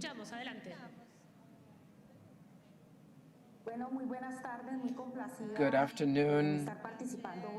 It is great to be part of this summit from Valle del Cauca, where we are very much involved in climate change, particularly projects related to the reduction of CO2. I would like to share my screen so we can show you what we've been doing in our district through the development plan.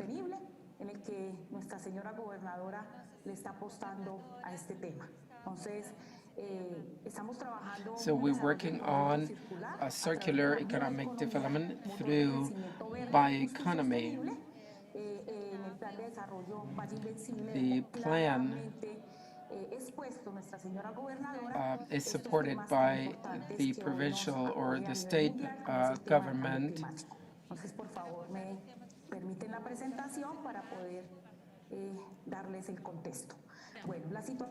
So the current situation and potential situation we have in the department of Valle del Cauca, we have over 3,500 tons of waste generated in the department.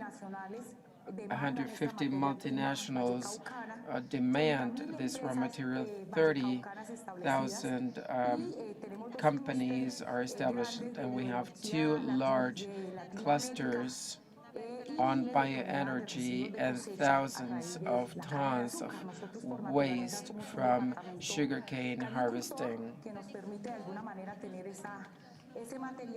So we have this waste in order to start what I will show you now.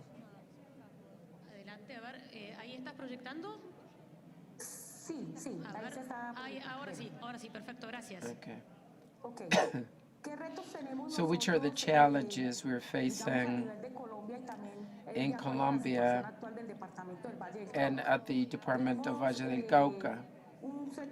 We have 62% of leverage of steel. This is nationwide. Regarding primary biomaterials, mainly waste, we're leveraging 30%. Other kinds of primary biomaterials, plastic, cardboard, paper, 76%. Regarding textiles, waste, 53%. Regarding concrete and construction waste, 2%, and as regards polymers, 20%. So we have important potential in waste management.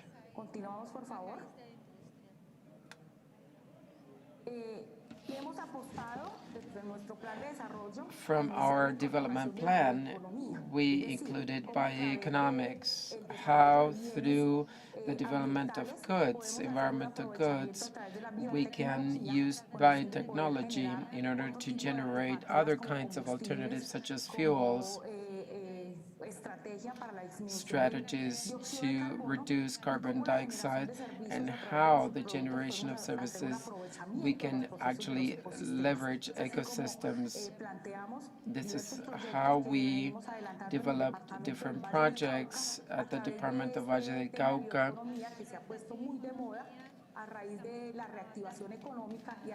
On bioeconomics.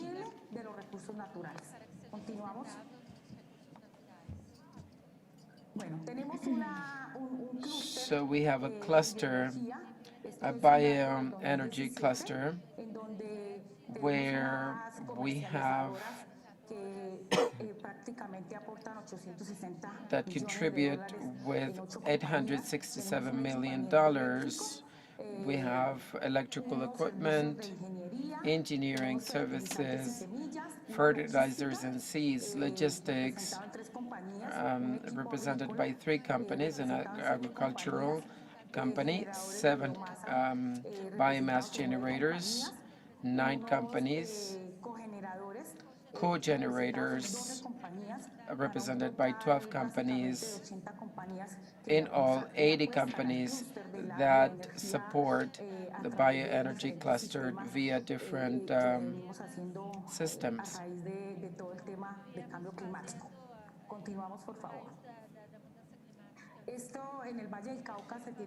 In Valle del Cauca, we have over 150 multinational companies from different sectors that are set up in the region so we can have strategic partners, so we can work together so as to reduce climate change and improve corporate social responsibility.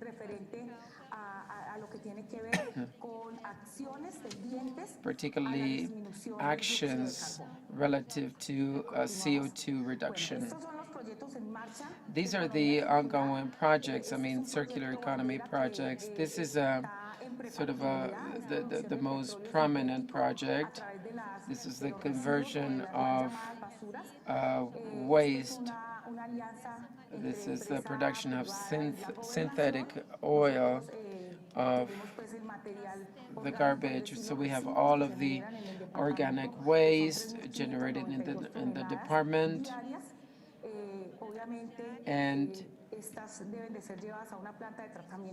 they have to be transported to a waste treatment plant. 3,592 tons of waste are produced daily. Then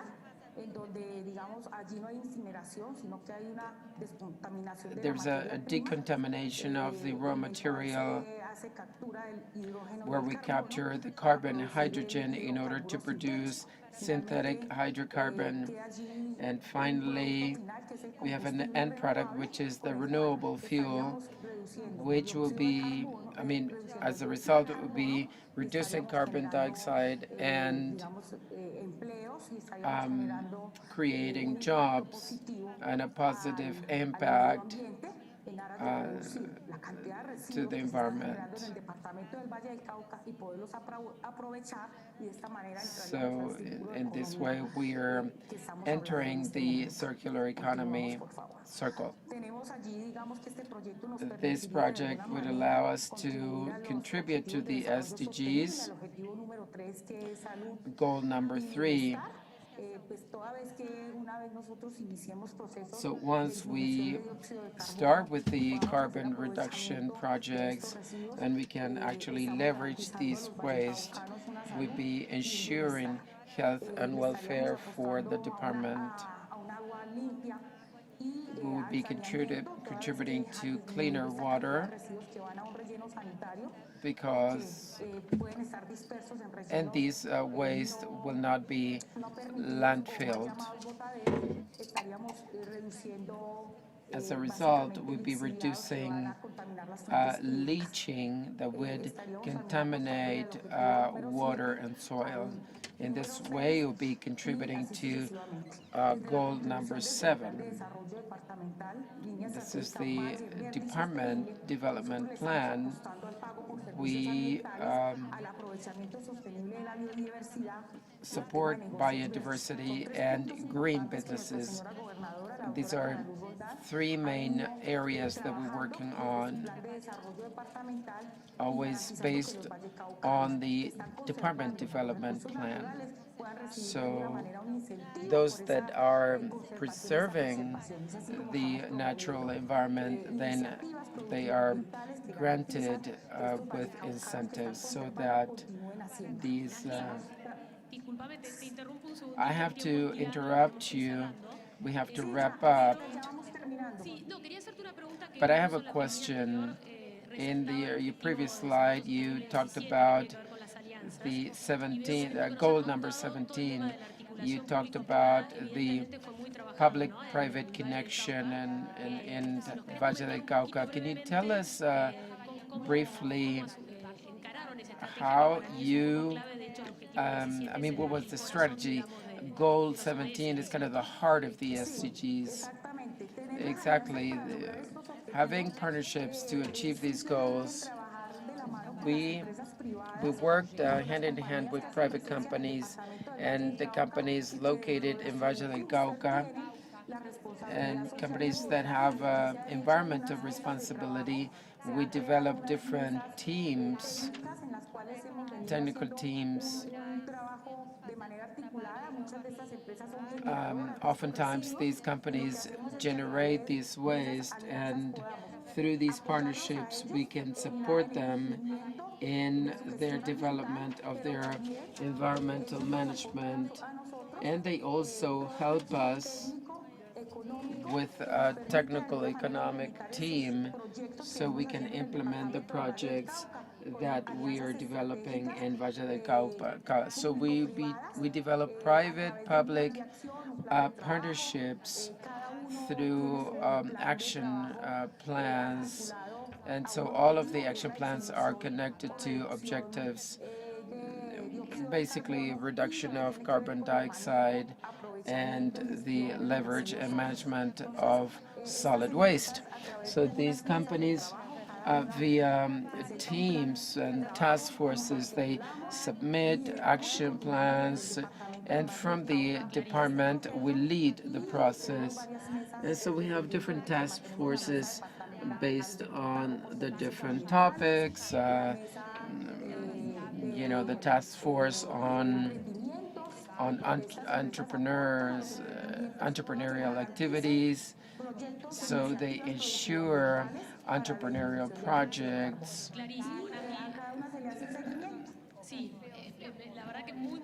Very clear explanation. Thank you. It's a win-win situation. Thank you very much for your presentation. Very interesting. We'll now give the floor to the next panelist. Seguimos entonces en la cumbre y vamos con el próximo panelista. Los saludamos. Buenos días. A ver si We'd like to greet the next panelist. Do you hear us? We hear you, and now on the screen, the next speaker. Good morning. Hello, good afternoon. Good morning, good afternoon. In the virtual world, it's more or less the same. But yes, let's continue trying. We are now in contact. We can see you with the mask on, so congratulations for that. We are many kilometers away. Can you hear us? I think they're solving a technical issue, trying to open the microphone for her.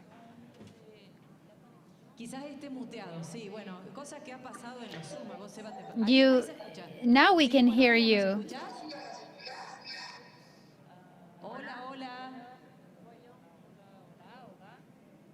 ¿Qué te parece, Nati? Now we can see you with the mask on. Good afternoon. How are you? Hello. Now we can see you a little bit better. Don't worry, we're far away enough.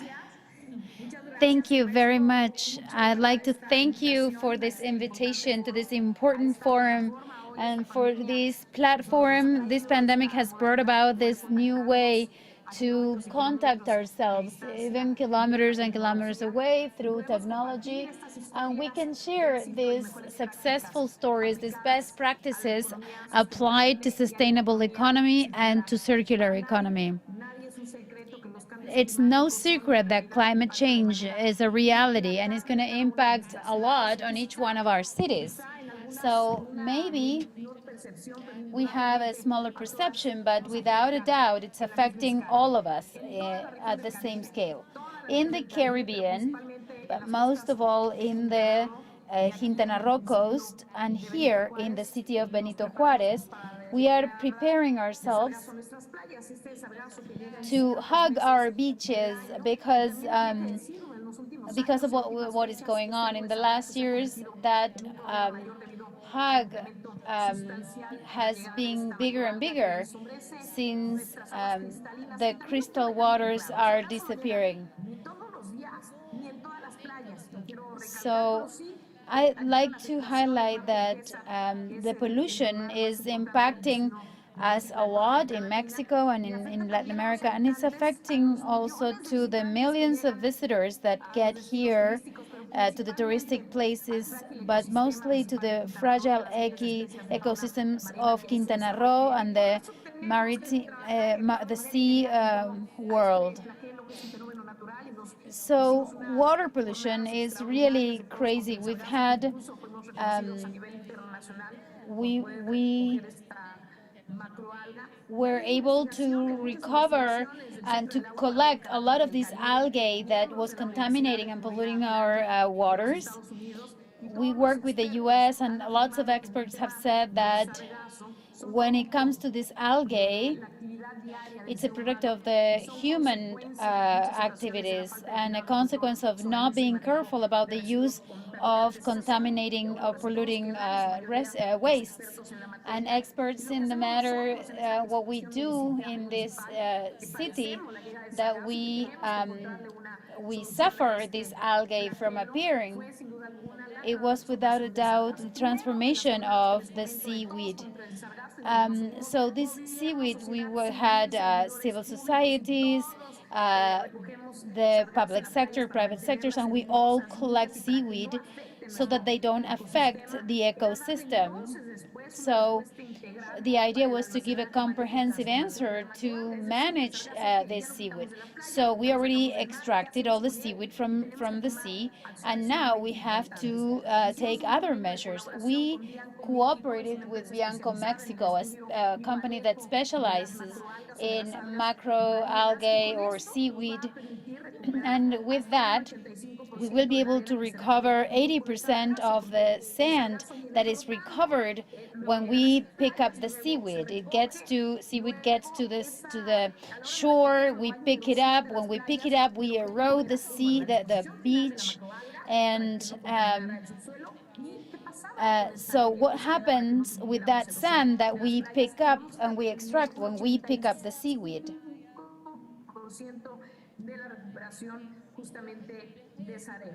So what we are also doing is to recover 100% of the macro seaweed and to transform it into fertilizer with 0% emissions, polluting emissions. And so a lot of time we were thinking, what do we do with seaweed? What do we do with that?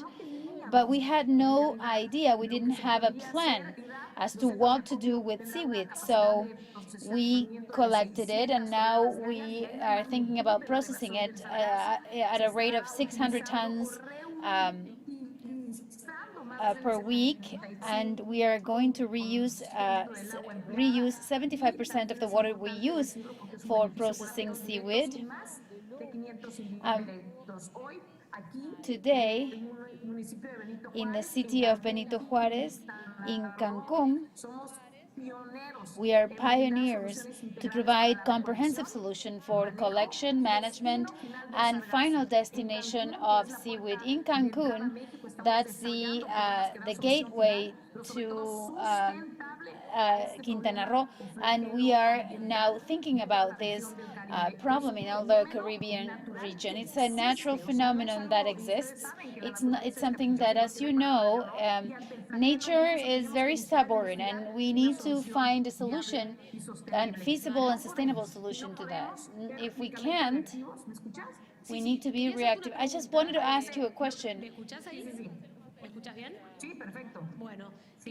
So my question is, according to what you said, it would be good for us to think, how do you link these emergency moments? Of course, the province, the city has interests behind that. It's not just a public initiative. The civil associations got involved, and there is a commitment that goes beyond local governments. Would you like to tell us a little bit about that so that we close this panel?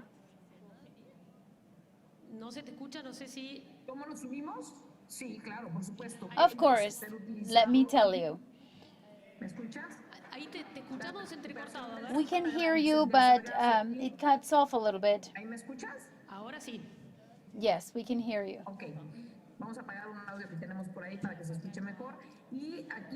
So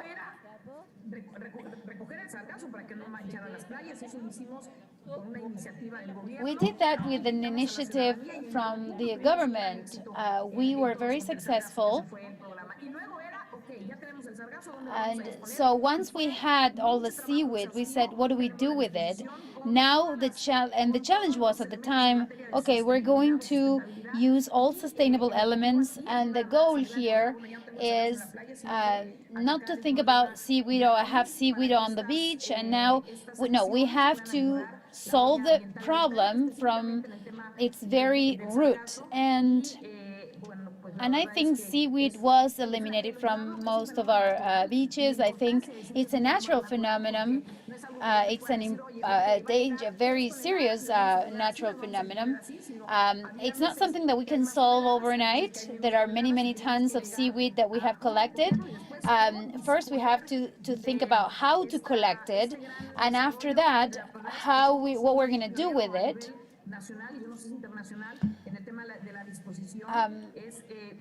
In terms of what to do with it, well, the idea is to mitigate everything we could do in terms of residual use.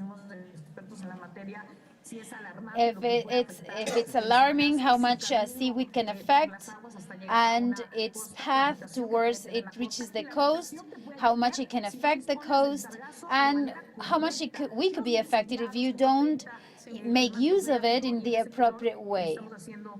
And that's where we're making big efforts so that we can have a final use of that seaweed, or to reuse it as raw material in the benefit of the agricultural industry. Excellent, Mayra. Very interesting, Mara. Very interesting. Everything that has to do with coast pollution and sea pollution.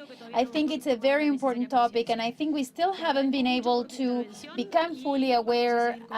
We're going to continue with the next panelist. Thank you. Thank you very much. Thank you very much.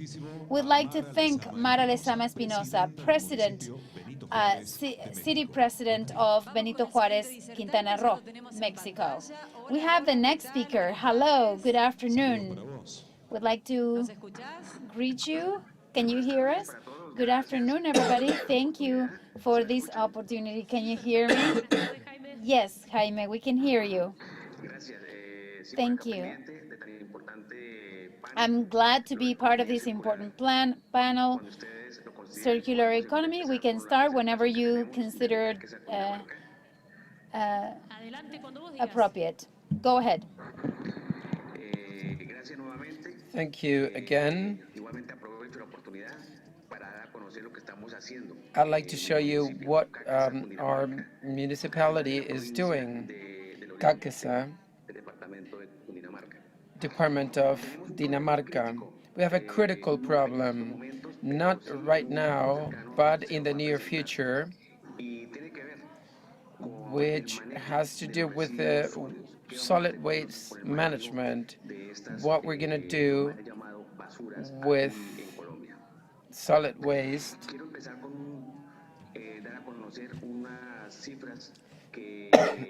A few figures to start with, which are concerning as a result of pandemics, which unfortunately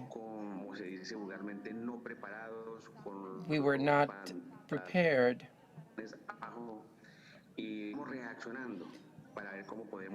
And we are trying to see how we can face the situation. We have very high rate of unemployment. We have, most of them are in the rural areas, in the different Colombian districts. And the paradox is the only people that did not stop working are the farmers, so that food is always available in our homes. vegetables, fruit, potatoes. So the food safety is guaranteed, but unfortunately, this is a sector that has been really underestimated because of the prices. One day, for example, potatoes, oftentimes the price drops significantly, so they cannot really afford to grow these crops. As a result of this, as a government, we are thinking how we can create something to support them, and an alternative solution has to do with solid waste or garbage, which accounts for 17% are 17% are recycled. Recycling campaigns are conducted. In our case, we dispose of the garbage or the solid waste in the landfill in the Pulmamarca department, but the landfill has had some technical issues related to geological structures, which has an impact on the neighboring communities.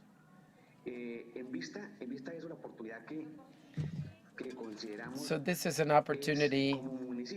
I mean, as a local government, we began to work on recycling because it's one of the first municipalities in the department, and I would say it's one of the first ones, one in Colombia to prohibit single-use plastic.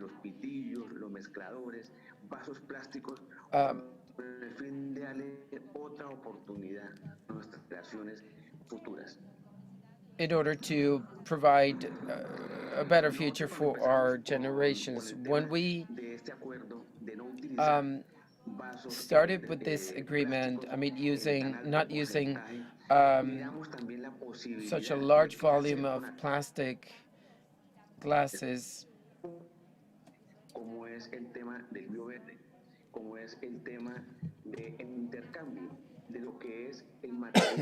exchanging recycled material, plastics, bottles,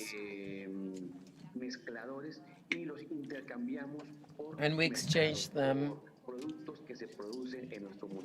by products we produce in our municipality, so that this plastic does not reach rivers and seas that in Colombia. So the objective is how to recycle this material, and as a result of this, we began to review literatures, and also we developed a memorandum of understanding to transform solid waste in order to produce biodiesel with low carbon content. And we can use ACPN and gasoline. That's solid waste. And we began to transform them in order to reduce, I mean, the landfill that I showed before, I mean, we will take these to a biorefinery station, and we'll have one of the first projects that has with different alternatives as how to manage this waste, because landfills are saturated and there's no immediate response to prevent what's going to happen in the short run. Raw material that we have landfilled for many years can be used to generate biodiesel, so we can have so that our population can have an additional income, or at least, have a better or healthier environment. Jaime, you spoke about unemployment, which I think, during pandemics has worsened. And it's interesting because you're aiming at consumption reduction, in this case of single-use plastic. And it's a project that can have an effect on the local labor market, right? Correct. Our goal as a municipality is to look for an environmental alternative and how we can provide job opportunities to the local communities. We conducted recycling campaign, and with this memorandum of understanding with this Canadian company, our farmers can have another option, such as elephant grass that produces a biomass to produce low carbon content biodiesel. This pasture is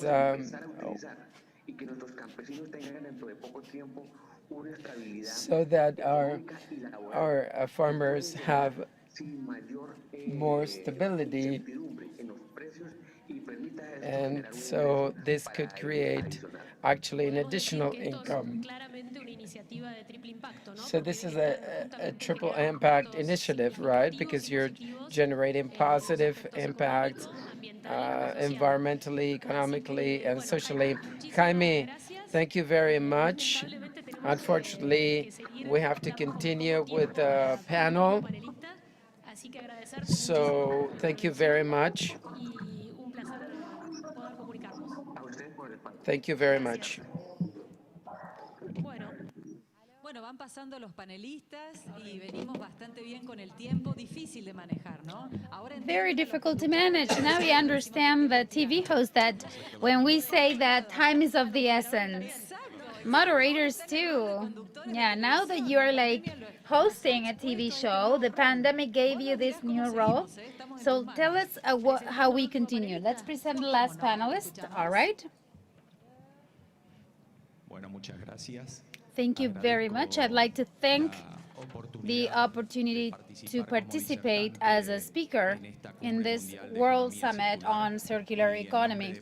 And in the name of EPIC, I'd like to thank the opportunity to be able to show in detail these projects that are called small hydroelectric opportunities. Before starting with the details of the project, I'd like to have a brief description in the electrical Argentine industry. The ones that manage the Argentine electrical market is Camesa. They manage the wholesale electric market. They manage all the links of the electricity, the production of electricity, the distribution according to their price, and they also monitor the rest of the electrical system. We have four segments: the producers, the transport, the distributors, and the ones who sell. EPEC is the only company that is present in the four activities of the electrical market, wholesale electrical market. Now, about the detail of the electrical generation that EPEC has, we have 1,500 megawatts of power of installed capacity. 681 megawatts belong to thermal electrical centrals, and 905 megawatts are the result of hydroelectric centrals. We have 49% of the system, the Argentine system of interconnectivity in the central region, and 3.8% of the Argentine system interconnecting the whole country. With that, we have 9 renewable hydroelectrical centrals. According to the national law, this is smaller than 50 megawatts. One hydroelectric central which has a power that is higher than 50 megawatts, and a pumping station, the most important one in the region, with 750 megawatts. That a pumping hydroelectrical station is like a cushion between it generates energy when the demand requires so, and it can consume energy by pumping the water from a lower lake to an upper lake when there is a lower demand. We also have 5 thermoelectrical stations with a gas cycle open sky, and 1 combined of high performance to supply mostly the city of Córdoba. With that, this description of the generation of electrical energy of EPEC, we have 7% of renewable generation in the country. These are the stations that are operative now, the hydroelectrical stations that belong to EPEC. La Viña 17 megawatts, Cruz del Eje 1.2 megawatts, San Roque 24 megawatts, Fitzsimon 10.5 megawatts, Casafus 16 megawatts, Riolín 33 megawatts, Piedras Moras 6.3 megawatts, Los Molinos 2.35 megawatts, and La Calera 4.4 megawatts. These are all stations that, like, for example, La Calera was opened in 1911 and Piedras Moras in 1995. So these are stations that have been operative for quite some time, and they basically supply the province's interconnectivity system. And with that, we have 115 megawatts of generation, hydroelectrical renewable energy belonging to EPEC, and we participate with 27% of the hydroelectric production in the world.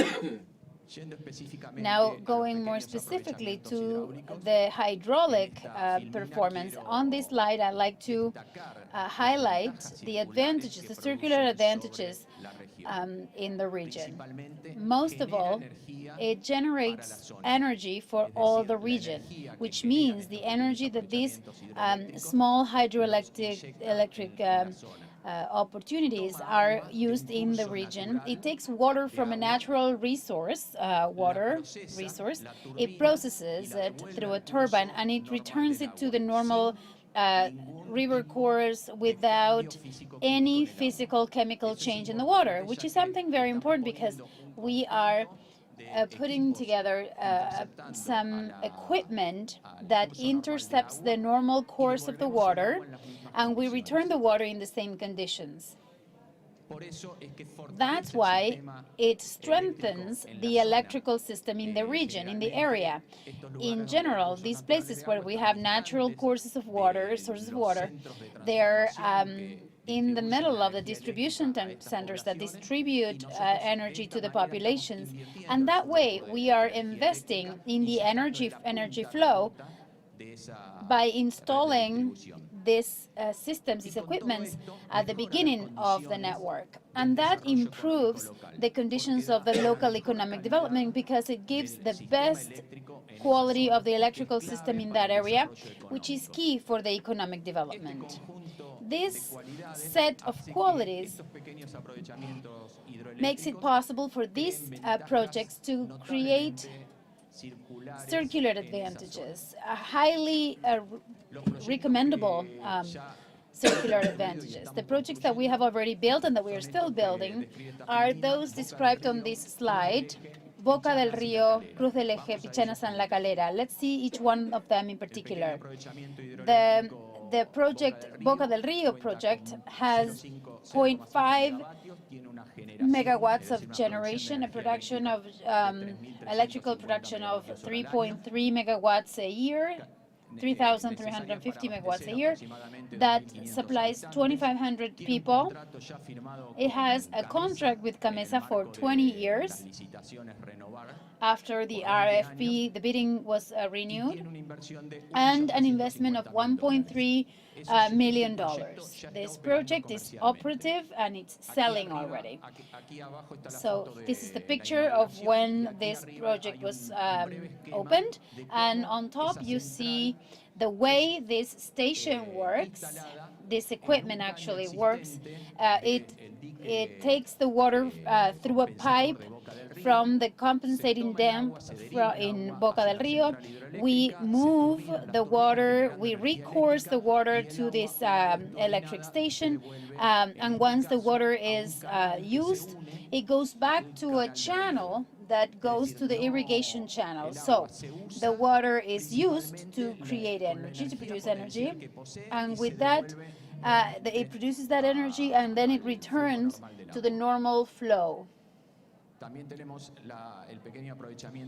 Then we have the Cruz del Eje project, 0.5 megawatts, with a production of more than 2,000 megawatts a year, that can supply about 2,000 people.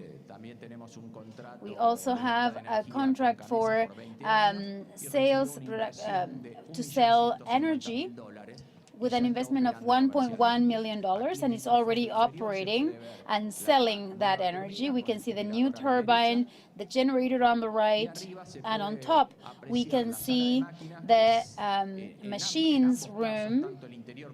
Inside and outside they are very similar in Boca del Río and in Cruz del Eje, and there you can see outside the low environmental impact that and visual impact also, the low visual impact that these stations have next to a natural course of a river. Alejandro, sorry, I wanted to ask you something. After you mentioned the advantages of these small stations compared to the traditional hydroelectrical production and linked to the lower environmental impact, visual impact, as you said before, and I dare say less social conflict as well, because since it doesn't require any flooding areas, I think for the smaller towns it's much more friendly to have these type of things. What is the main obstacle to increase the number of small hydroelectric stations? The main hurdle that this has is the access and the cost of financing. In other words, it's difficult to have any sort of financing for these projects, and also the cost impacts substantially in the decision to advance on this project. Lucila, you also told me something that gives me the room to say something. These small projects are done with a minimum environmental impact, since the dam was already built. Those are compensatory dams to minimize the growth of the rise of the rivers, or maybe they're used for irrigation, and we are using this accumulated water to produce electric power. So the environmental impact is almost non-existent, and we only have positive impacts, the advantages of circular economy. Absolutely, and I hope that we start having more funds and more financing for these type of projects. At the end of the presentation, I'm going to tell you a little bit more projects some other projects that we have to generate electric energy from biomass, or we have a couple more minutes. The Pichanas project, similar project, it's about to become operative.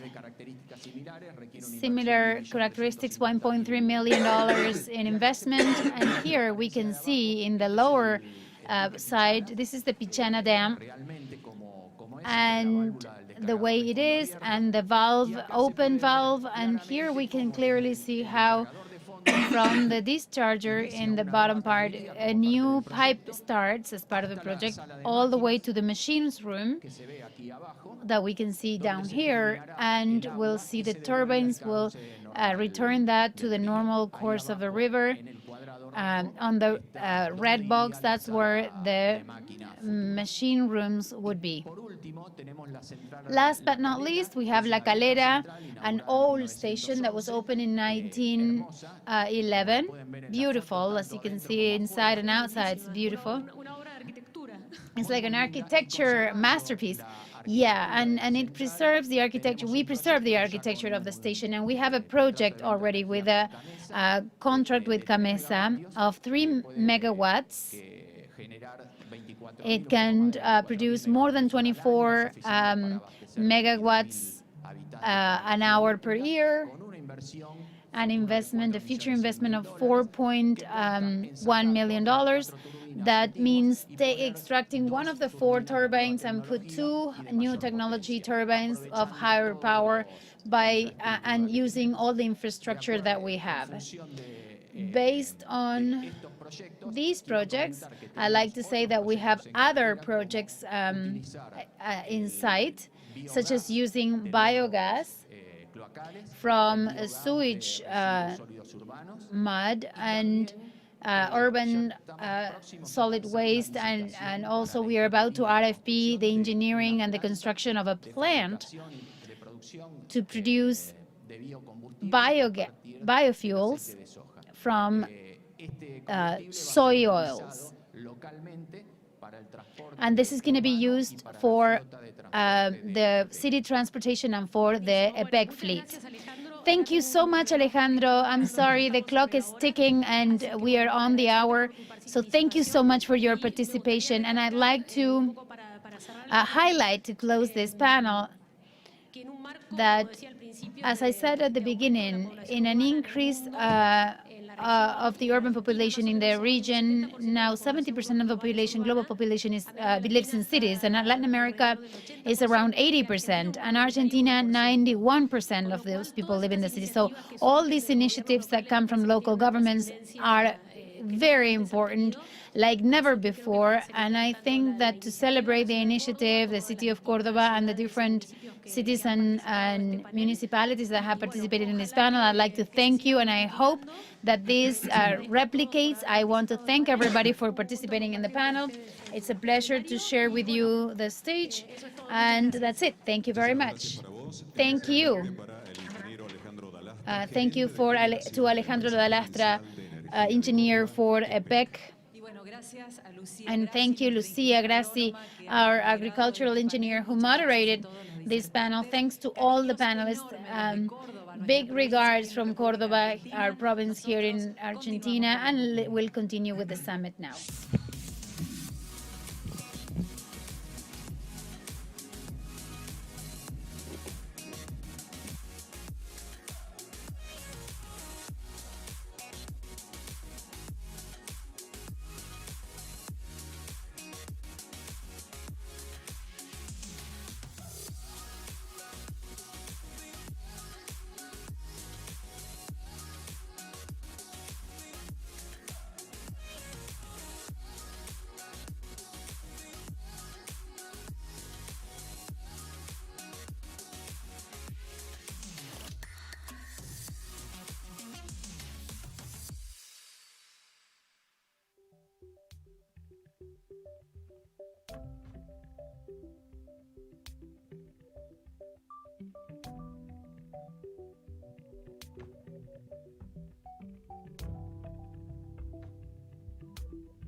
Principalmente el eje de Arquea de la economía circular, utilizando un desecho, que es el aceite vegetal usado, lo utilizamos como una materia prima para hacer un nuevo producto, que en este caso es el biodiesel, que lo utilizamos como combustible para motor. Una vez que llega el aceite usado, que es nuestra materia prima, lo ponemos en unos tanques calentadores para sacar la humedad y el resto de comida que tiene. Una vez que nos utilizamos el aceite, lo mezclamos con un alcohol y un catalizador y pasa el proceso de transesterificación en el que las grasas del aceite se unen con el alcohol.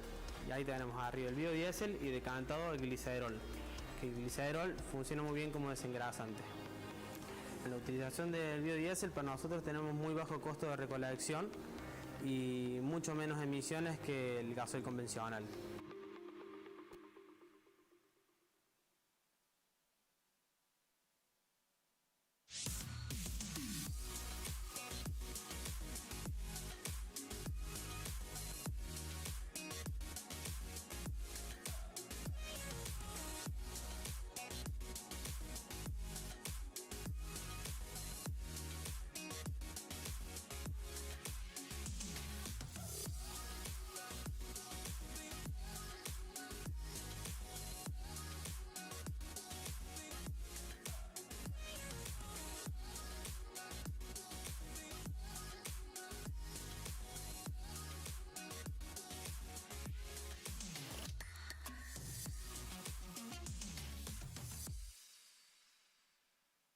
Nuestra marca se llama Felipo Baby.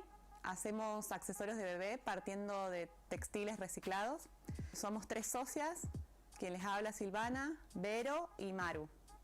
Básicamente lo que hacemos es recorrer fábricas, talleres, modistas y todo el remanente de la producción, es decir, lo que para ellos es un desecho, para nosotros es materia prima. Hacemos una selección minuciosa de los retazos y de este desperdicio y con eso partimos para desarrollar nuestros productos. Tenemos una amplia gama de productos porque cada producto depende del tamaño de retazo que conseguimos. Todo, absolutamente todo, parte de retazos textiles y a su vez nos proponemos a tener desperdicio cero. ¿Qué quiere decir eso? Que todo lo que a nosotros nos queda de remanente también lo donamos.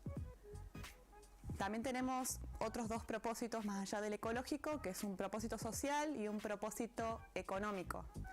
En lo social lo que hacemos es buscar talleres, quienes van a confeccionar nuestros productos, que sean sostén de hogar. Mujeres que necesiten una salida laboral y contratamos esa mano de obra. Y por otro lado tenemos una finalidad económica. Nosotros tenemos un producto que es sumamente económico y que eso va a permitir de que la gente tenga mucho más acceso, que haya una alta rotación para que el impacto ambiental sea aún mayor. Dentro de nuestra línea de productos hacemos todo lo que son accesorios de bebés, que vamos desde baberos, que son todos los tipos de baberos, las bandanas, que son como unos pañuelitos que se usan ahora, baberos para recién nacidos, baberos para bebés un poco más grandecitos que ya empiezan a comer. Como así también hacemos portachupetes, que demandan retacitos mucho más pequeños, hacemos vinchas, turbantes, gorritos de todo tipo. Y de acuerdo al tipo de retazo va a ser el tipo de producto. Por ahí recibimos retazos que son un poco más grandes y nos permiten hacer mantas o hacer ediciones limitadas de bolsitas para dormir. Todo va variando y vamos agregando productos nuevos a medida que nos vamos inspirando con los retazos que recibimos. Además de los accesorios de bebés, productos de la pandemia que estamos viviendo, vimos la oportunidad de desarrollar tapabocas bajo el mismo concepto, obviamente teniendo en cuenta todas las consideraciones y las necesidades que tiene que tener un barbijo. Entonces es un producto 100% reciclado, tiene 3 capas de tela y a su vez en el centro tiene fiselina que viene de otro tipo de industria y de otro tipo de desperdicio. Maru y yo teníamos una marca de ropa para chicos y del corte surgían millones de retazos y pedazos que nunca nos animamos a tirar para no generar ese desecho. Luego, por las circunstancias de la economía, nos vimos obligadas a cerrar y dijimos, bueno, ¿qué hacemos con estos retazos? Les demos una segunda vida. Y así surgió Felipo. Dijimos, bueno, ¿qué entra en este retazo?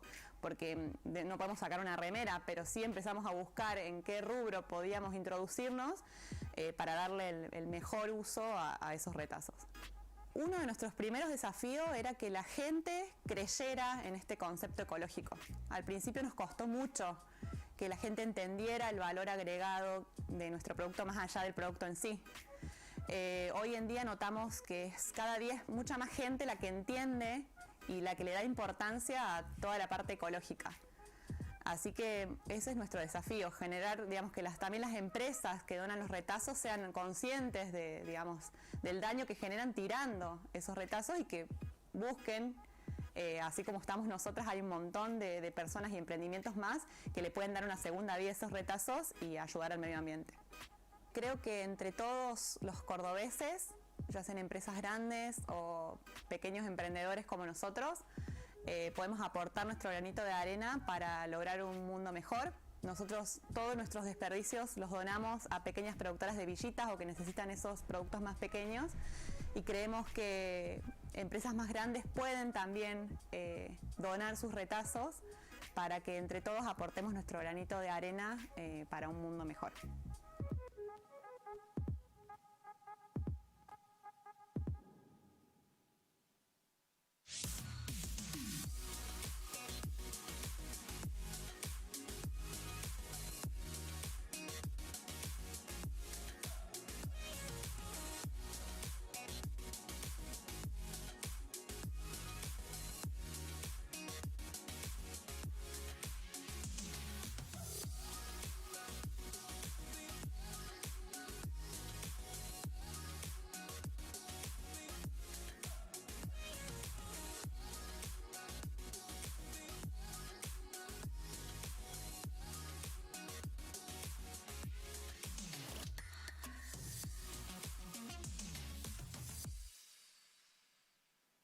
Bueno, nosotros somos Cicla y hemos estado desarrollando, buscando oportunidades de diseño en conjunto con el diseño industrial y una gestora ambiental que es bióloga.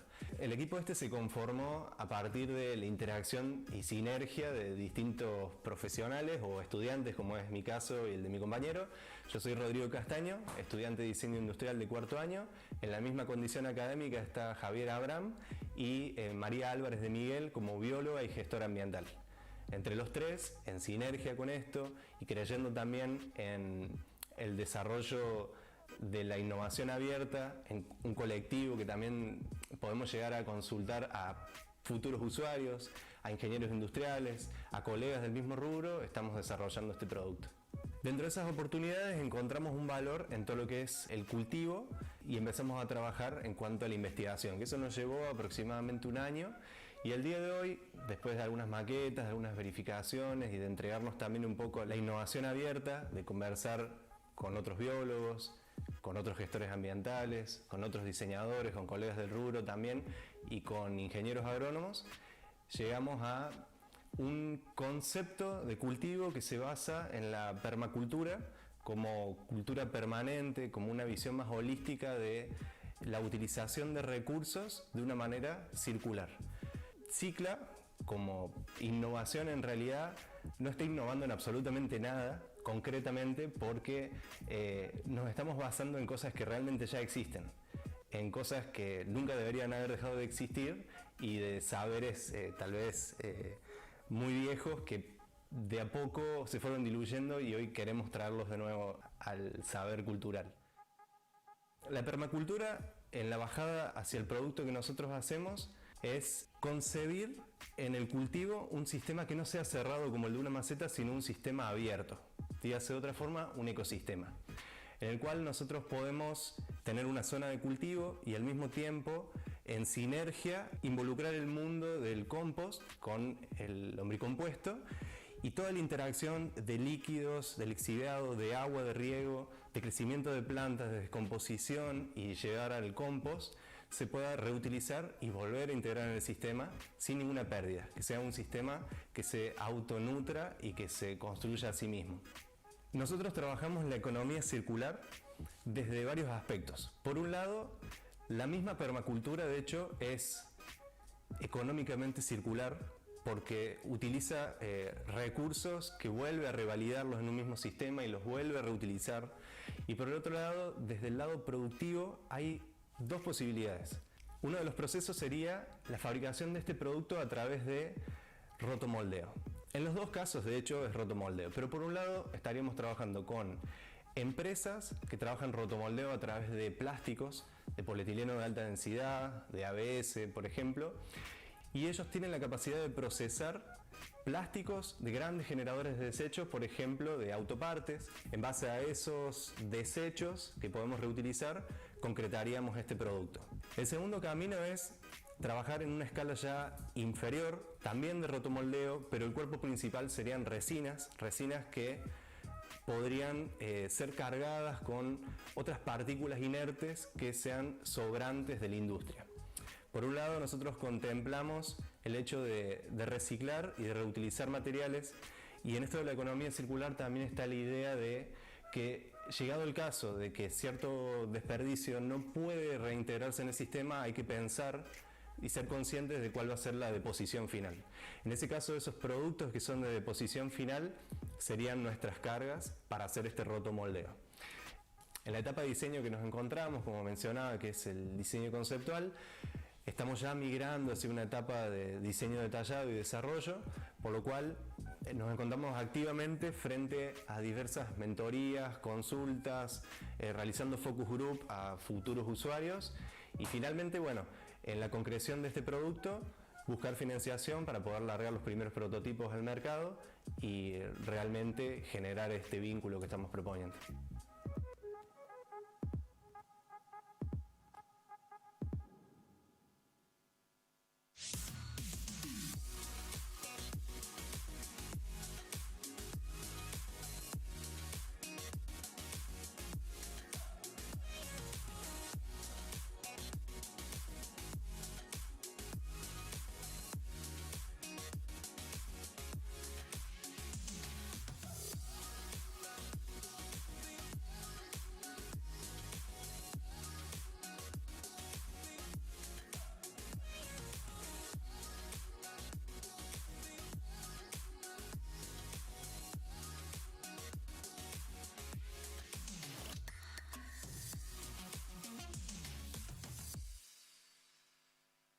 El mundo ha estado viendo al plástico como un enemigo de la solución ambiental. Yo lo veo justamente lo contrario, digamos, el plástico tiene tantas posibilidades, lo que tenemos es que volver a entender cómo usarlo para que el impacto ambiental sea cada vez menor. Así que con eso nace CIPA, que es la nueva marca con la que vamos a trabajar para la industria, en lo que sean necesidades en plástico, pero nosotros agregándole una mirada de las posibilidades que tiene el plástico para ser parte de la solución del desafío ambiental. Por ejemplo, en este momento estamos trabajando con economía circular en un producto que reemplazaría el vaso de polipapel. Una persona que toma un vaso de agua va a estrenar un producto, va a ser un vaso nuevo, pero no va a ser nuevo el plástico. Luego lo disponen, nosotros lo retiramos, lo reprocesamos y volvemos a darle un vaso nuevo para que vuelvan a trabajar.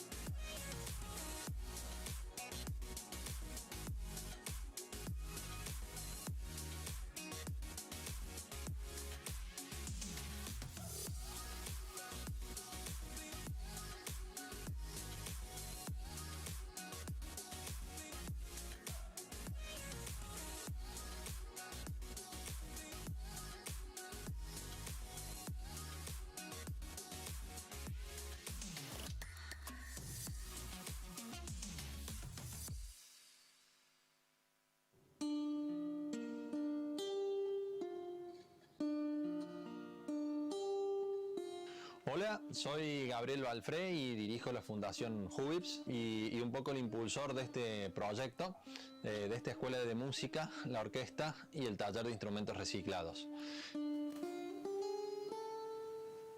Entendíamos en la Fundación que la música era una herramienta de inclusión y de progreso social, que podía brindar muchas oportunidades, que podía entusiasmar a muchos y a muchas chicos y chicas de barrios de la periferia y que a veces el acceso a la cultura, el acceso a la música no es igual en el centro que en los barrios que están a la salida de la ciudad.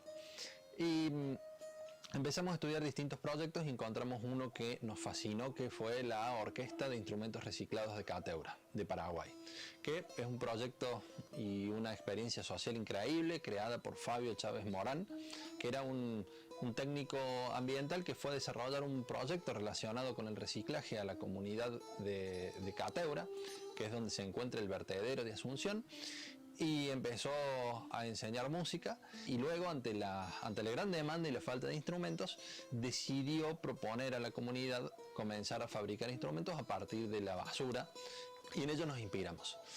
Entonces viajamos a Asunción para conocer el proyecto in situ, volvimos locos, esto fue en el año 2018, y bueno, allí arrancamos con 6 violines que compramos. Iniciamos la escuela de música y mientras tanto propusimos a Javier y a Marcel es el dueño aquí de casa. En 2018, cuando nos visitó Cateura, ya estaba listo el primer violín reciclado. Mi nombre es Marcel Gómez, soy participante del taller que está ubicado en Barrio Renacimiento, donde actualmente vivo. Mi tarea dentro del taller consiste en construcción de instrumentos reciclados y capacitar a algunos alumnos nuevos que van ingresando. Los instrumentos, en principio, reciclamos la mayor parte posible, ya sea instrumentos rotos, instrumentos convencionales que ya no se pueden usar por un músico. A nosotros nos sirve bastante porque ayuda mucho a la construcción, facilita mucho. Pero la otra alternativa que tenemos ya es reciclando maderas de tarima, maderas de cama, maderas de cualquier tipo, nos ayuda en la construcción también. Nosotros no somos profesionales, no somos luthier de profesión, sí apuntamos a una profesión de lutería, ya que despertamos una pasión por la lutería. En mi caso, puedo decir que no conocía nada de música, mis profesiones de la vida fueron un montón de cosas, ya que no tuve estudio, así que me llevó a aprender de todo para poder sobrevivir y vivir el día a día. En mi mente estaba que era fácil y que era posible, que era alcanzable, porque veía que era hecho con basura, con cosas comunes que uno ve tiradas, que están al alcance de todo. Pero después, con el tiempo, nos dimos cuenta que no, que había que trabajar mucho, tuvimos que capacitarnos, nos capacitamos con un luthier de acá de Córdoba, también tuvimos capacitación con el luthier de Paraguay y logramos sacar un violín, el primero, que no tenía forma ni cumplía con las reglas de instrumento, ya que nosotros no teníamos conocimiento, pero logramos sacar uno y eso los potenció a que hay que estudiar, hay que capacitarse, ponerle garra a todo lo que uno hace. Y bueno, hoy en día estamos fabricando chelos, guitarras y violines y algo de percusión. La escuela de música tiene ya alrededor de 60 niños, niñas y adolescentes tocando. La orquesta está conformada. Inicialmente los insumos se buscaban en los basurales. Los chicos y las chicas del taller decían vamos al shopping y bueno, se recorrían por allí por 2018 los basurales de la ciudad de Córdoba. Y bueno, y últimamente estamos recolectando insumos de los centros verdes, donde van la basura, entre comillas, que la gente por suerte empieza a separar. Y la orquesta va avanzando, hay 4 nodos, aquí en Renacimiento, en Nuevo Progreso, en nuestro Hogar 3 y en la sede de la Fundación en Alberdi. Tenemos el taller principal que es este y tenemos también un pequeño taller en la sede de Jubips de Alberdi. Y así es un proyecto que va creciendo y hemos visto lo útil que es cada material. Todo lo que por ahí la gente tira puede transformarse. La verdad que no es necesario que esté enterrándose y contaminando el medio ambiente, contaminando la tierra, sino que a veces la segunda oportunidad de este material, que en las manos de los artesanos que tenemos aquí se convierten en instrumentos musicales, le da otra vida. Y esos instrumentos después producen música en las manos de niños y niñas de la orquesta que van aprendiendo y van progresando. Y después también hemos tenido la oportunidad de participar con Milagros y con Luciano de la gira europea de la Orquesta de Instrumentos Reciclados de Cateura. La importancia es el proceso, ¿no? El proceso de crecimiento, de maduración, de construcción de proyectos de vida que se da tanto en la fase individual de cada uno como en el crecimiento colectivo que se va viendo en los y las participantes de la Escuela de Música.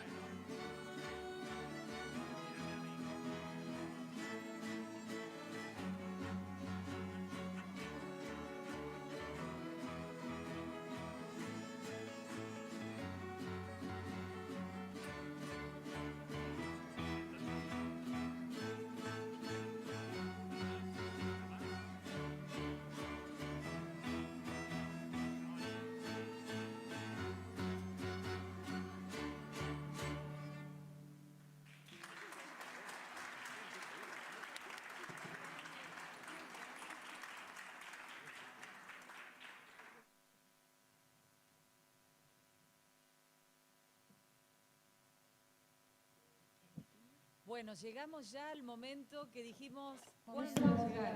So we're approaching the last panel of the summit.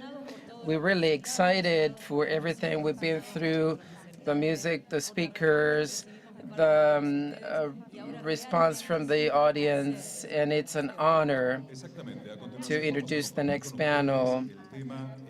The topic is circular economy, market opportunities and examples to move towards actions. Enzo Cravero, who's the president of Bio Córdoba.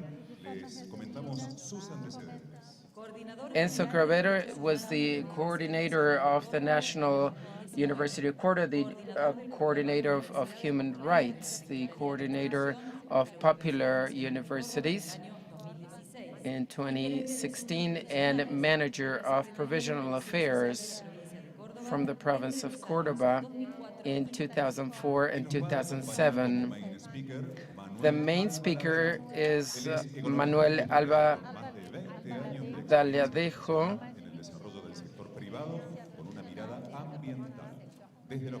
from his office in the Southern Cone.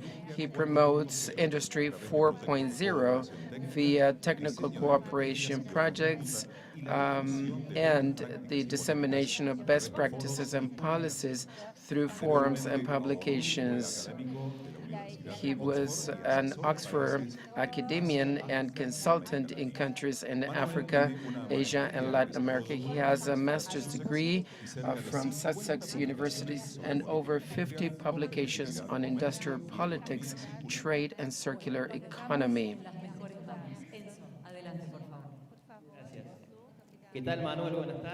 And so the floor is yours. Welcome to this Summit on Circular Economy. You are the last speaker of the summit, so we're excited to listen to you. Thank you very much, and let me share my screen with you.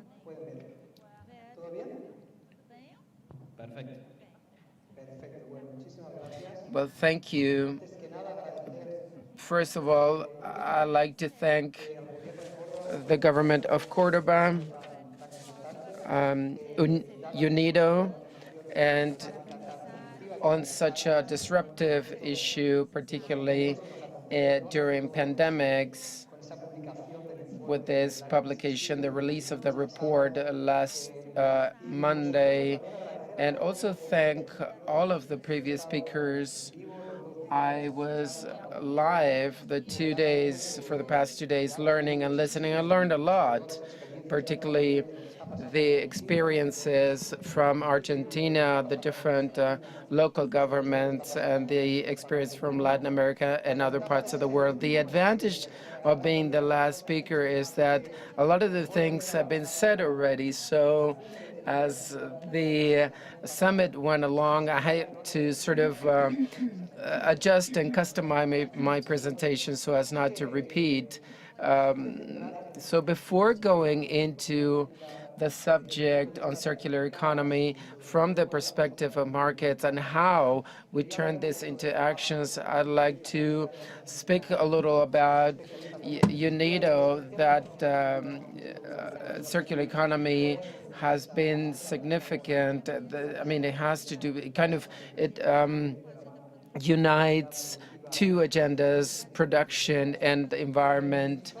And just to give you an idea on the things we're doing as UNIDO, we're working on three main areas: circular economies, cooperation projects that have mainly three subcomponents: investments, where we test circular economy models. We're talking about circular economy and the risk in the transition. A lot of this goes to equipment. Another component which is very important, which is framework, regulatory framework, decrees, legislations that was discussed this morning. And thirdly, capability skills, the public and private sectors in circular economy. The second large area of UNIDO is supporting projects like we've been doing in Chile and Europe to involve countries in the projects. And the third issue is the role as a facilitator, UNIDO as a facilitator, to be, as it's part of large global coalitions. Then we can promote this subject at a large scale and also be part of the large technical committees that will define the future. The fact that we are part of the technical standard development, ISO, for example, in circularity, that will define the stratifications. Just briefly, before we go into the presentation in Argentina, we're working in this regard. There are two ongoing projects, that is the agro-industrial waste management, a large project, and get in touch with us so you can know more about this initiative. And another program, this is partnership or Alliance for Actions for Green Economies. We foster circular economy in Argentina. So we have several initiatives. Please get in contact for further information. As regards this topic, I divided my presentation into two main aspects. First of all, I like to talk about markets. These are issues that were not discussed in depth in the summit. A lot was said. I mean, the power that countries have and the potential, but I like to talk about the importance of international trade to foster circular economy. We may think that circular economy is local, but it encompasses the international arena as well. Those companies that get involved in circular economy, and for this, international trade plays a key role in circular economy. On this slide, you can see the two major flows of circular economy. A national flow, where all of the issues that were discussed in the past 2 days come up: recycling, reuse, remanufacturing, repair, and so on, where usually this takes place at a national level. And this is, and the other aspect, how this connects to growing international trade. For example, you may have heard about the dematerialization of sectors or service as a product. So as a result of this, countries have more potential to trade services related to dematerialization of products. For example, used goods trade, waste trade. So there are many components, and I can provide some examples of companies. If we didn't have these trade flows, then I mean, scale is very small. This is why it's not enough to actually make these flows more dynamic. Some figures, just to see that circular economy is related to the trade, to trade. And this shows why trade, I mean, circular economy is here for good. One of the elements, which is trade of waste, con datos de comercio internacional gran parte de los otros elementos que os comentaba anteriormente, productos de segunda mano y más. For example, second-hand products or industrial waste. Yes, we can capture that. If you can, I mean, in the world, up to date, the growth of industrial waste are above the average or the mean of the world trade. So there's an increase of flows, trade flows, industrial waste in the world that surpass over 3 figures the average of the world trade. This takes place not only in the world, but also in Latin America, as you may know. This, together with another trend, that this is the unit value of the export unit value per kilogram. So we have greater growth, increasing growth, and our containers in our ports that are loaded with waste, that are paid in foreign trade, and this is managed by rich countries. Industrial waste, as opposed to what we may think, is traded between rich countries. So if this is traded among these kinds of countries, the first thing we need to question is actually the concept, whether the concept of waste is valid, because we're talking about a resource that is being used on the other side of the world. And, for example, just for you to know that not all waste are the same, and this is very important. It's not the same to see, for example, the growth of e-waste, I mean electronic goods or appliances, or textile and leather waste.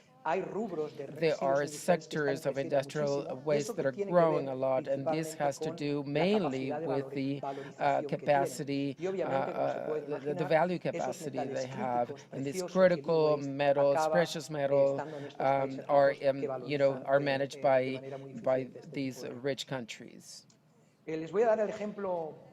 Now I'll give you a practical example of aluminum, just for you to see how circularity makes more and more sense, I mean economic sense, for a lot of the sectors.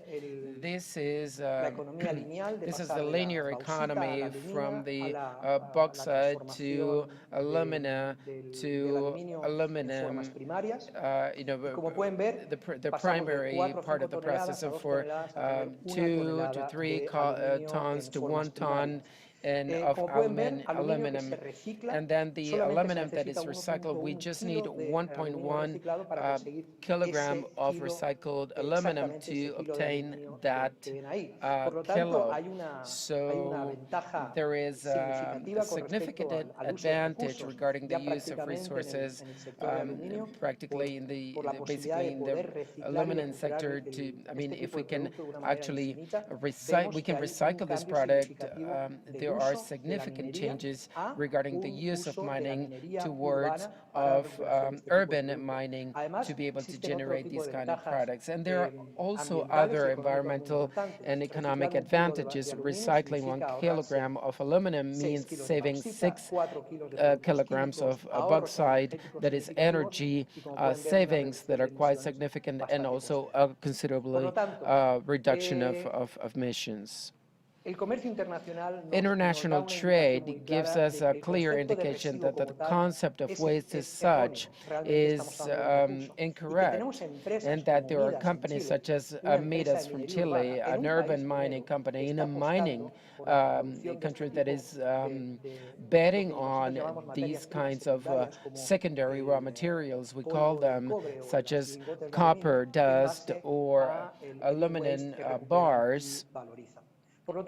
So the first message that I'd like to convey is the importance of international trade. If we look at the projects that countries have, it's important to consider which countries can actually absorb the kind of product that we're going to place or to promote. The second part of my presentation, and I think that the presentations have been wonderful for the past 2 days, and the presentations have been, as I said, very deep and very comprehensive, so there's not much to say in that department, but I'd like to say that one of the main issues to us as an international entity, how to go from what to how. What is quite simple, that is circular economy is fantastic, it's a paradigm shift, we need to orient ourselves to a specific direction, but how do we implement this? So if we could just, sit with the mayor of Córdoba after the forum, what do we do in order to actually make circular economy work in a city as Córdoba? What I would like to show here are specific initiatives, projects we develop in the Southern Cone, the case of Uruguay, that has been involved in circular economy for some years now, at least 4 to 5 years, encouraging these initiatives, and I believe they will be important to share with you all.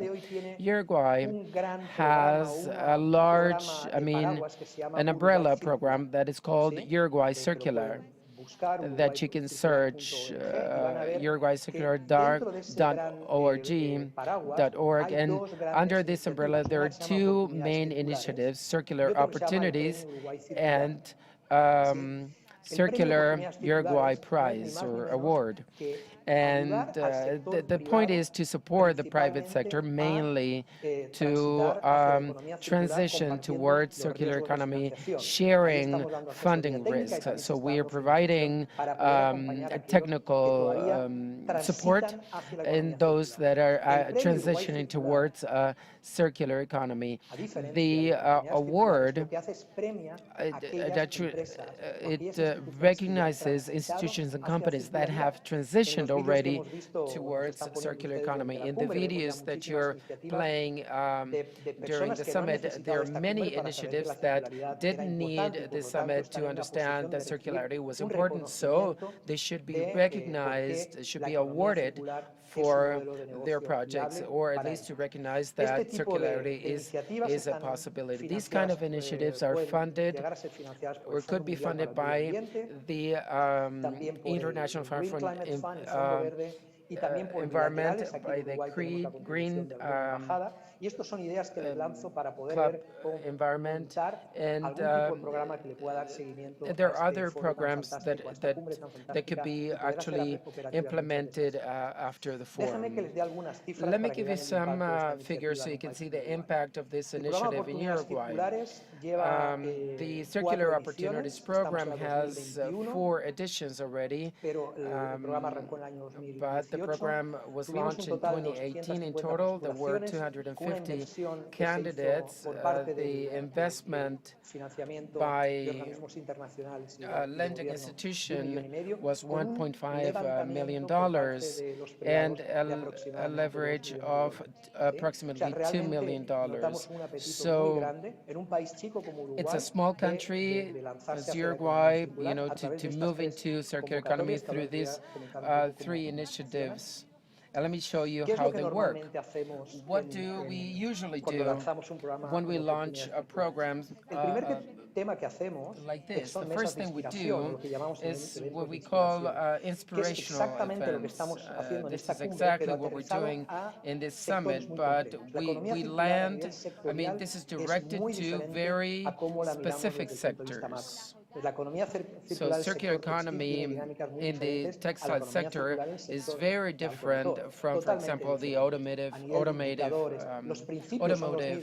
sector. The principles are the same, but the applications are very, very different. So these inspirational events, we bring in experts that help us understand how circular economy works in sector A, B, or C.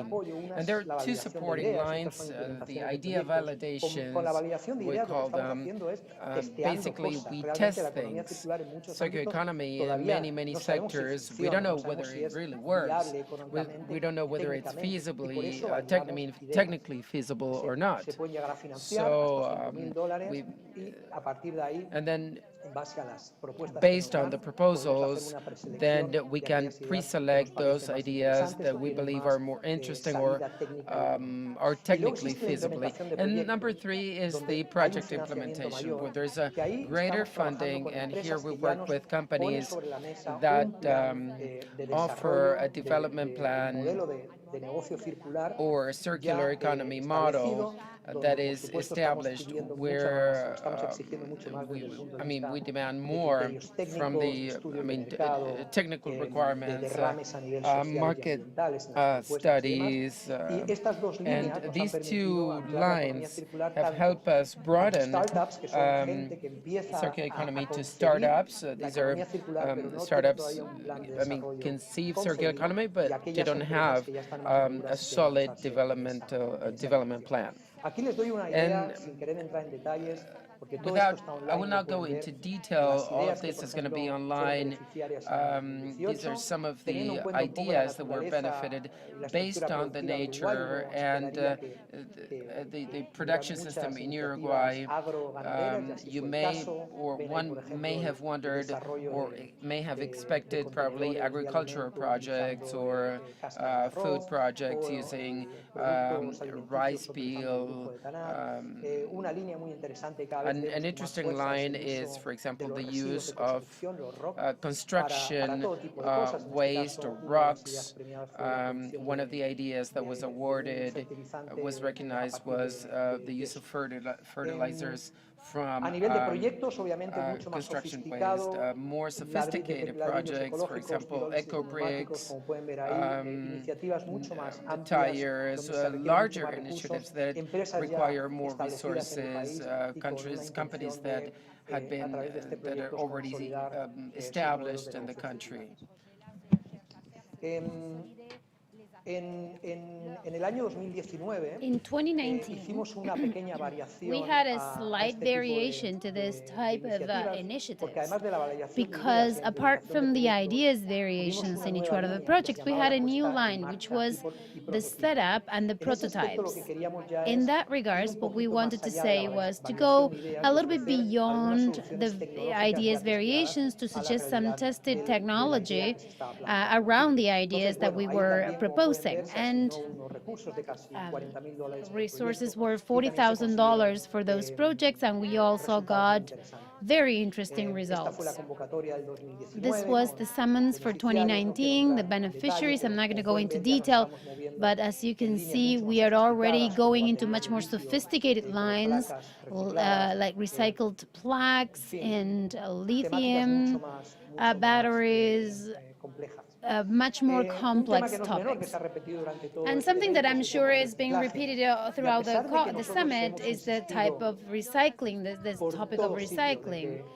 And we are convinced that we want to support, especially those initiatives in circular economy that are on the top of the value chain. A friend of mine said this morning, we talk a lot about recycling, and what you see here is the proposals of circular economy that we get. Most of them are about recycling, but in 2021, what we want to do is we want to include an additional criteria, which is the application of innovation and criteria to the circular economy, very much aligned what was said this morning. How do we apply technology?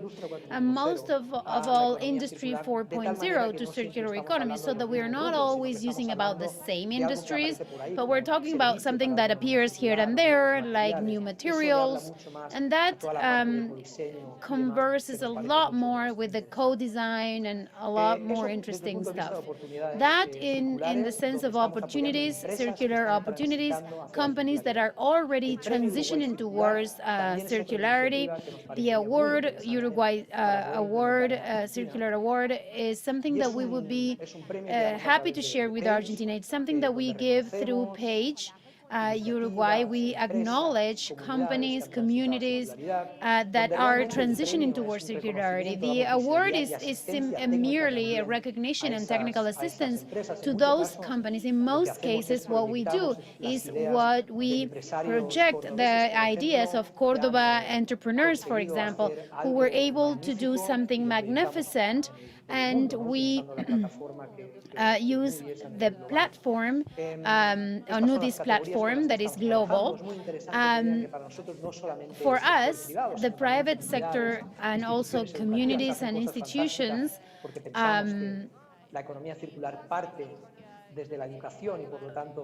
but schools start making programs about compost or using material and stuff like that. It's fantastic to be able to see that educational institutions cooperate in these wonderful ideas. These are the results that we've had. The award, Uruguay Circular, it's been in place for 3 years, and it would be fantastic if we, a country such as Argentina or a city like Cordoba, could add or pile on these type of programs. It would be great to start with Cordoba Circular, where together with you we can develop these initiatives to be able to reward successful companies that have been around the world, and of course finance the largest programs that would impact the environment quite a lot and would help us have technical assistance and financing, technology, etc. And the last thing I wanted to mention, I want to talk to the academia now, and I want to leave it aside because as an academic myself, we sometimes suffered the headlines syndrome. That means circular economy, the fantastic panacea, and yesterday they were talking about the fantasy world, the utopian world of the circular economy, when in fact we're talking about something that is much more stormy. And some projects are not feasible financially or technically, and they cannot be justified. That's why we want to bring circular economy to the academic sector, so that we can analyze, because there are some things in the circular economy that are functional, and there are others that are not that functional. So we think it's very interesting to bring circular economy into the academia. That's a small component of a BioValue project. It's being an iconic project here in Uruguay. We asked students to write their final papers on the basis of that, to feed the narrative as to what is going to work, what's not going to work in circular economy. And what I said before, the famous unicorns of my friends Nicolas. And to sum up, I didn't write anything about what this summit has shown us over these 2 days, but here is everything I have learned and I have seen, and summarize what we have that has summoned us here today. What do we need for circular economy? Well, all the topics, citizens awareness, market, all the topic about the markets, and there has to be a market for circular economy. From the entrepreneurial side, we have all these companies that are changing their business models, and they're betting on topics that are more innovative. Yesterday, for example, they talked about green financing, and I totally agree. Yesterday, they talked a lot about financing on circular economy, not only for the multilateral cooperations that we see. And finally, what we have seen today, a lot of innovation and knowledge. Those are the strong areas we need to work on, and public policies. That is going to be the lighthouse that is going to lighten everything up. So without further ado, I'd like to thank the invitation to the Unidos. I assure you we are in Argentina. I have that. I want to visit Argentina and Córdoba particularly. We have you in the agenda.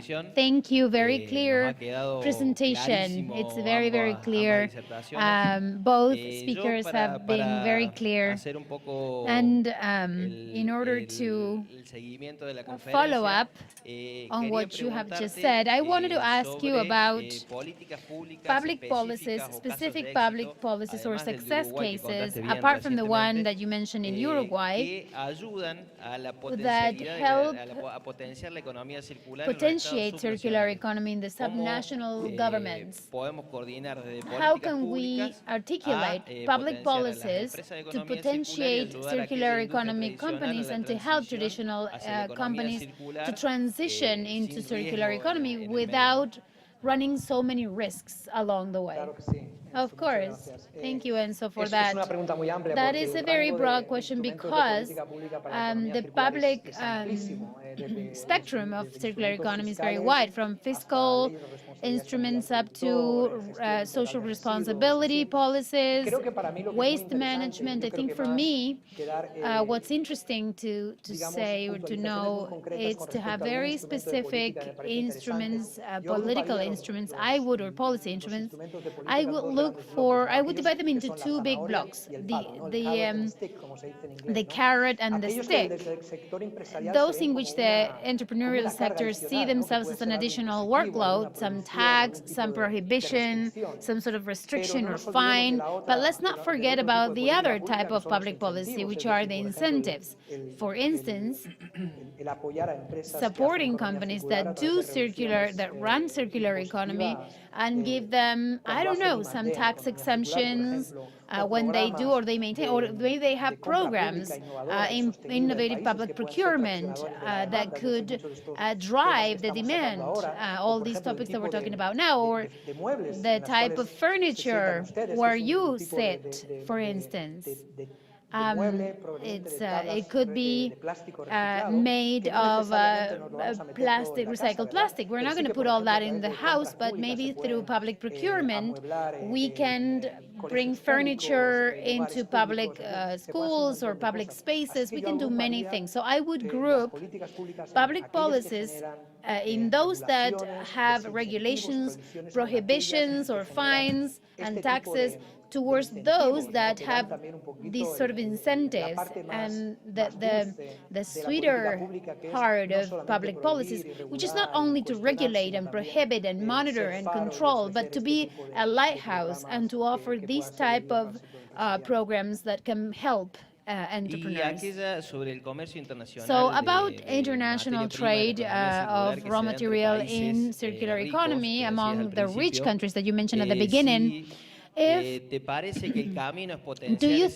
question is, do you think that it's better to foster and promote that type of trade, or if you think that raw materials should be done in the developing countries? Excellent question, very valid question. Well, it all depends. It depends on the country. A country like Uruguay, and I showed that in some of my slides, a lot of the aluminum that we recover here cannot be introduced in any productive activity. It has to be exported in the form of bulk to Brazil. But the reality is very different in Argentina. Of course, in Argentina, the value of waste, electronic devices, considering that it has a car industry that is very strong, eventually it can substitute the mining products by the recovered ones. Not necessarily do we have to go to trade. As long as there is no national demand for those type of products, you can add value to it and definitely trade it. That is the point of my argument. But on the other hand, what we have is the potential that a country has. If it's a country that is not necessarily a mining country, they can do something with their own electronics. And I think that deep inside, what we really want to see within circular economy is a reduction, a significant reduction of waste trading. Because what we would see is that, first, that we generate less trash, and two, what we do and recycle in the country stays and remains in the country, and we don't necessarily have to trade it or sell it abroad. So the message is someone is doing business by bringing value of something that is called trash, which is then not trash, but it's a resource. Okay, Manuel, thank you so much. It's been a pleasure to have you as a speaker in this Circular Economy Summit. You have been very clear. Thank you very much for your presentation. Thank you for the invitation. That's right. It's been very, very nice to listen to this presentation, as each one of the presentations that were done, they have honored this, they have enlightened this summit in our country, in our continent, and to the world.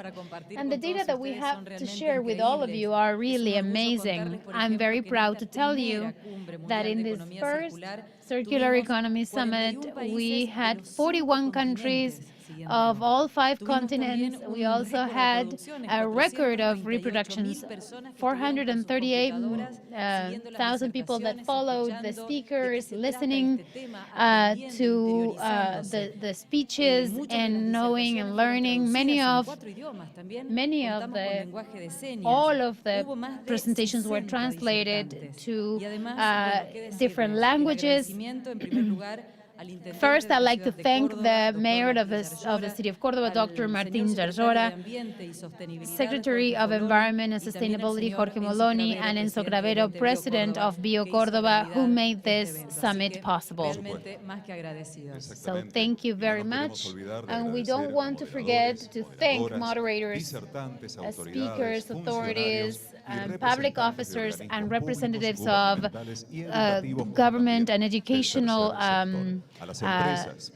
institutions, the sponsors, everybody who trusted and believed in this event. And of course, I want to thank so much to all the people that were behind the scenes in this, the people from the technical team, the production. A very special thanks to the local press and the national press that echoed this event, the translators, and most of all to you that were there and that gave us all the support that we needed to proudly be with you throughout this event. Thank you. Ladies and gentlemen, we have shared this first Circular Economy Summit from the city of Córdoba, and we are so proud to be the capital world of circular economy. And to close this international event, we'll hear from the city mayor of our city of Córdoba, Dr. Martín Zarzora.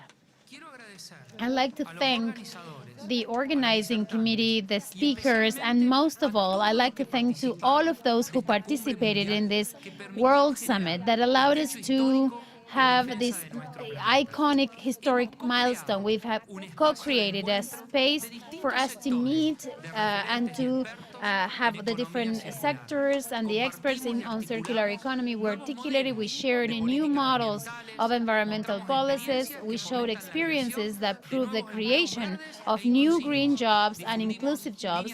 We spread financing lines, innovation, and technological developments that will potentiate the application of this new model, socio-productive model. This summit has been a shout-out of hope that summons the international, local, and national public to create a new model, a different model of consumption towards the sustainable development. Cordobeses, we believe that it's necessary to continue promoting this transformation. We have the decision and the courage. We have the vocation and the passion. And that's why we're going to come back and we will face this challenge once again to have this second second summit to be held on June 15th and 16th of June in our beautiful city. So companies that have participated in this summit found the need to have a place so that the same they themselves can show their products, and that's why we will have simultaneously the first international fair of circular economy. We're not going to wait for the world to change. Out of Cordoba, we're going to promote that change, and with this summit, this change already started. We look forward to seeing you next year. Thank you very much. Los invito a conocer Córdoba capital, rodeada por sierras, llanuras, arroyos y ríos que invitan al descanso, a la recreación para el turismo de todo el mundo. Aquí la Córdoba histórica, la manzana jesuítica declarada Patrimonio Cultural de la Humanidad por la UNESCO, sus iglesias y la casa donde nació el primer poeta argentino. El diseño y la innovación tecnológica de modernos edificios convive con las supermanzanas. Este nuevo paradigma del espacio público para disfrutar de nuestras obras emblemáticas, testigos de más de 400 años de historia.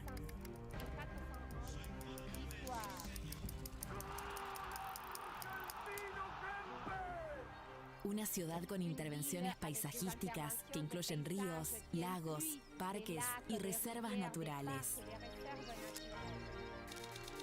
Córdoba y su gente, curiosa e inquieta, nos permite la permanente creación de empresas, ser pioneros en la industria y el nuevo uso de los materiales. El nivel internacional de conocimiento científico asociado a la educación ambiental nos impulsa a convivir en armonía con la biodiversidad del entorno natural.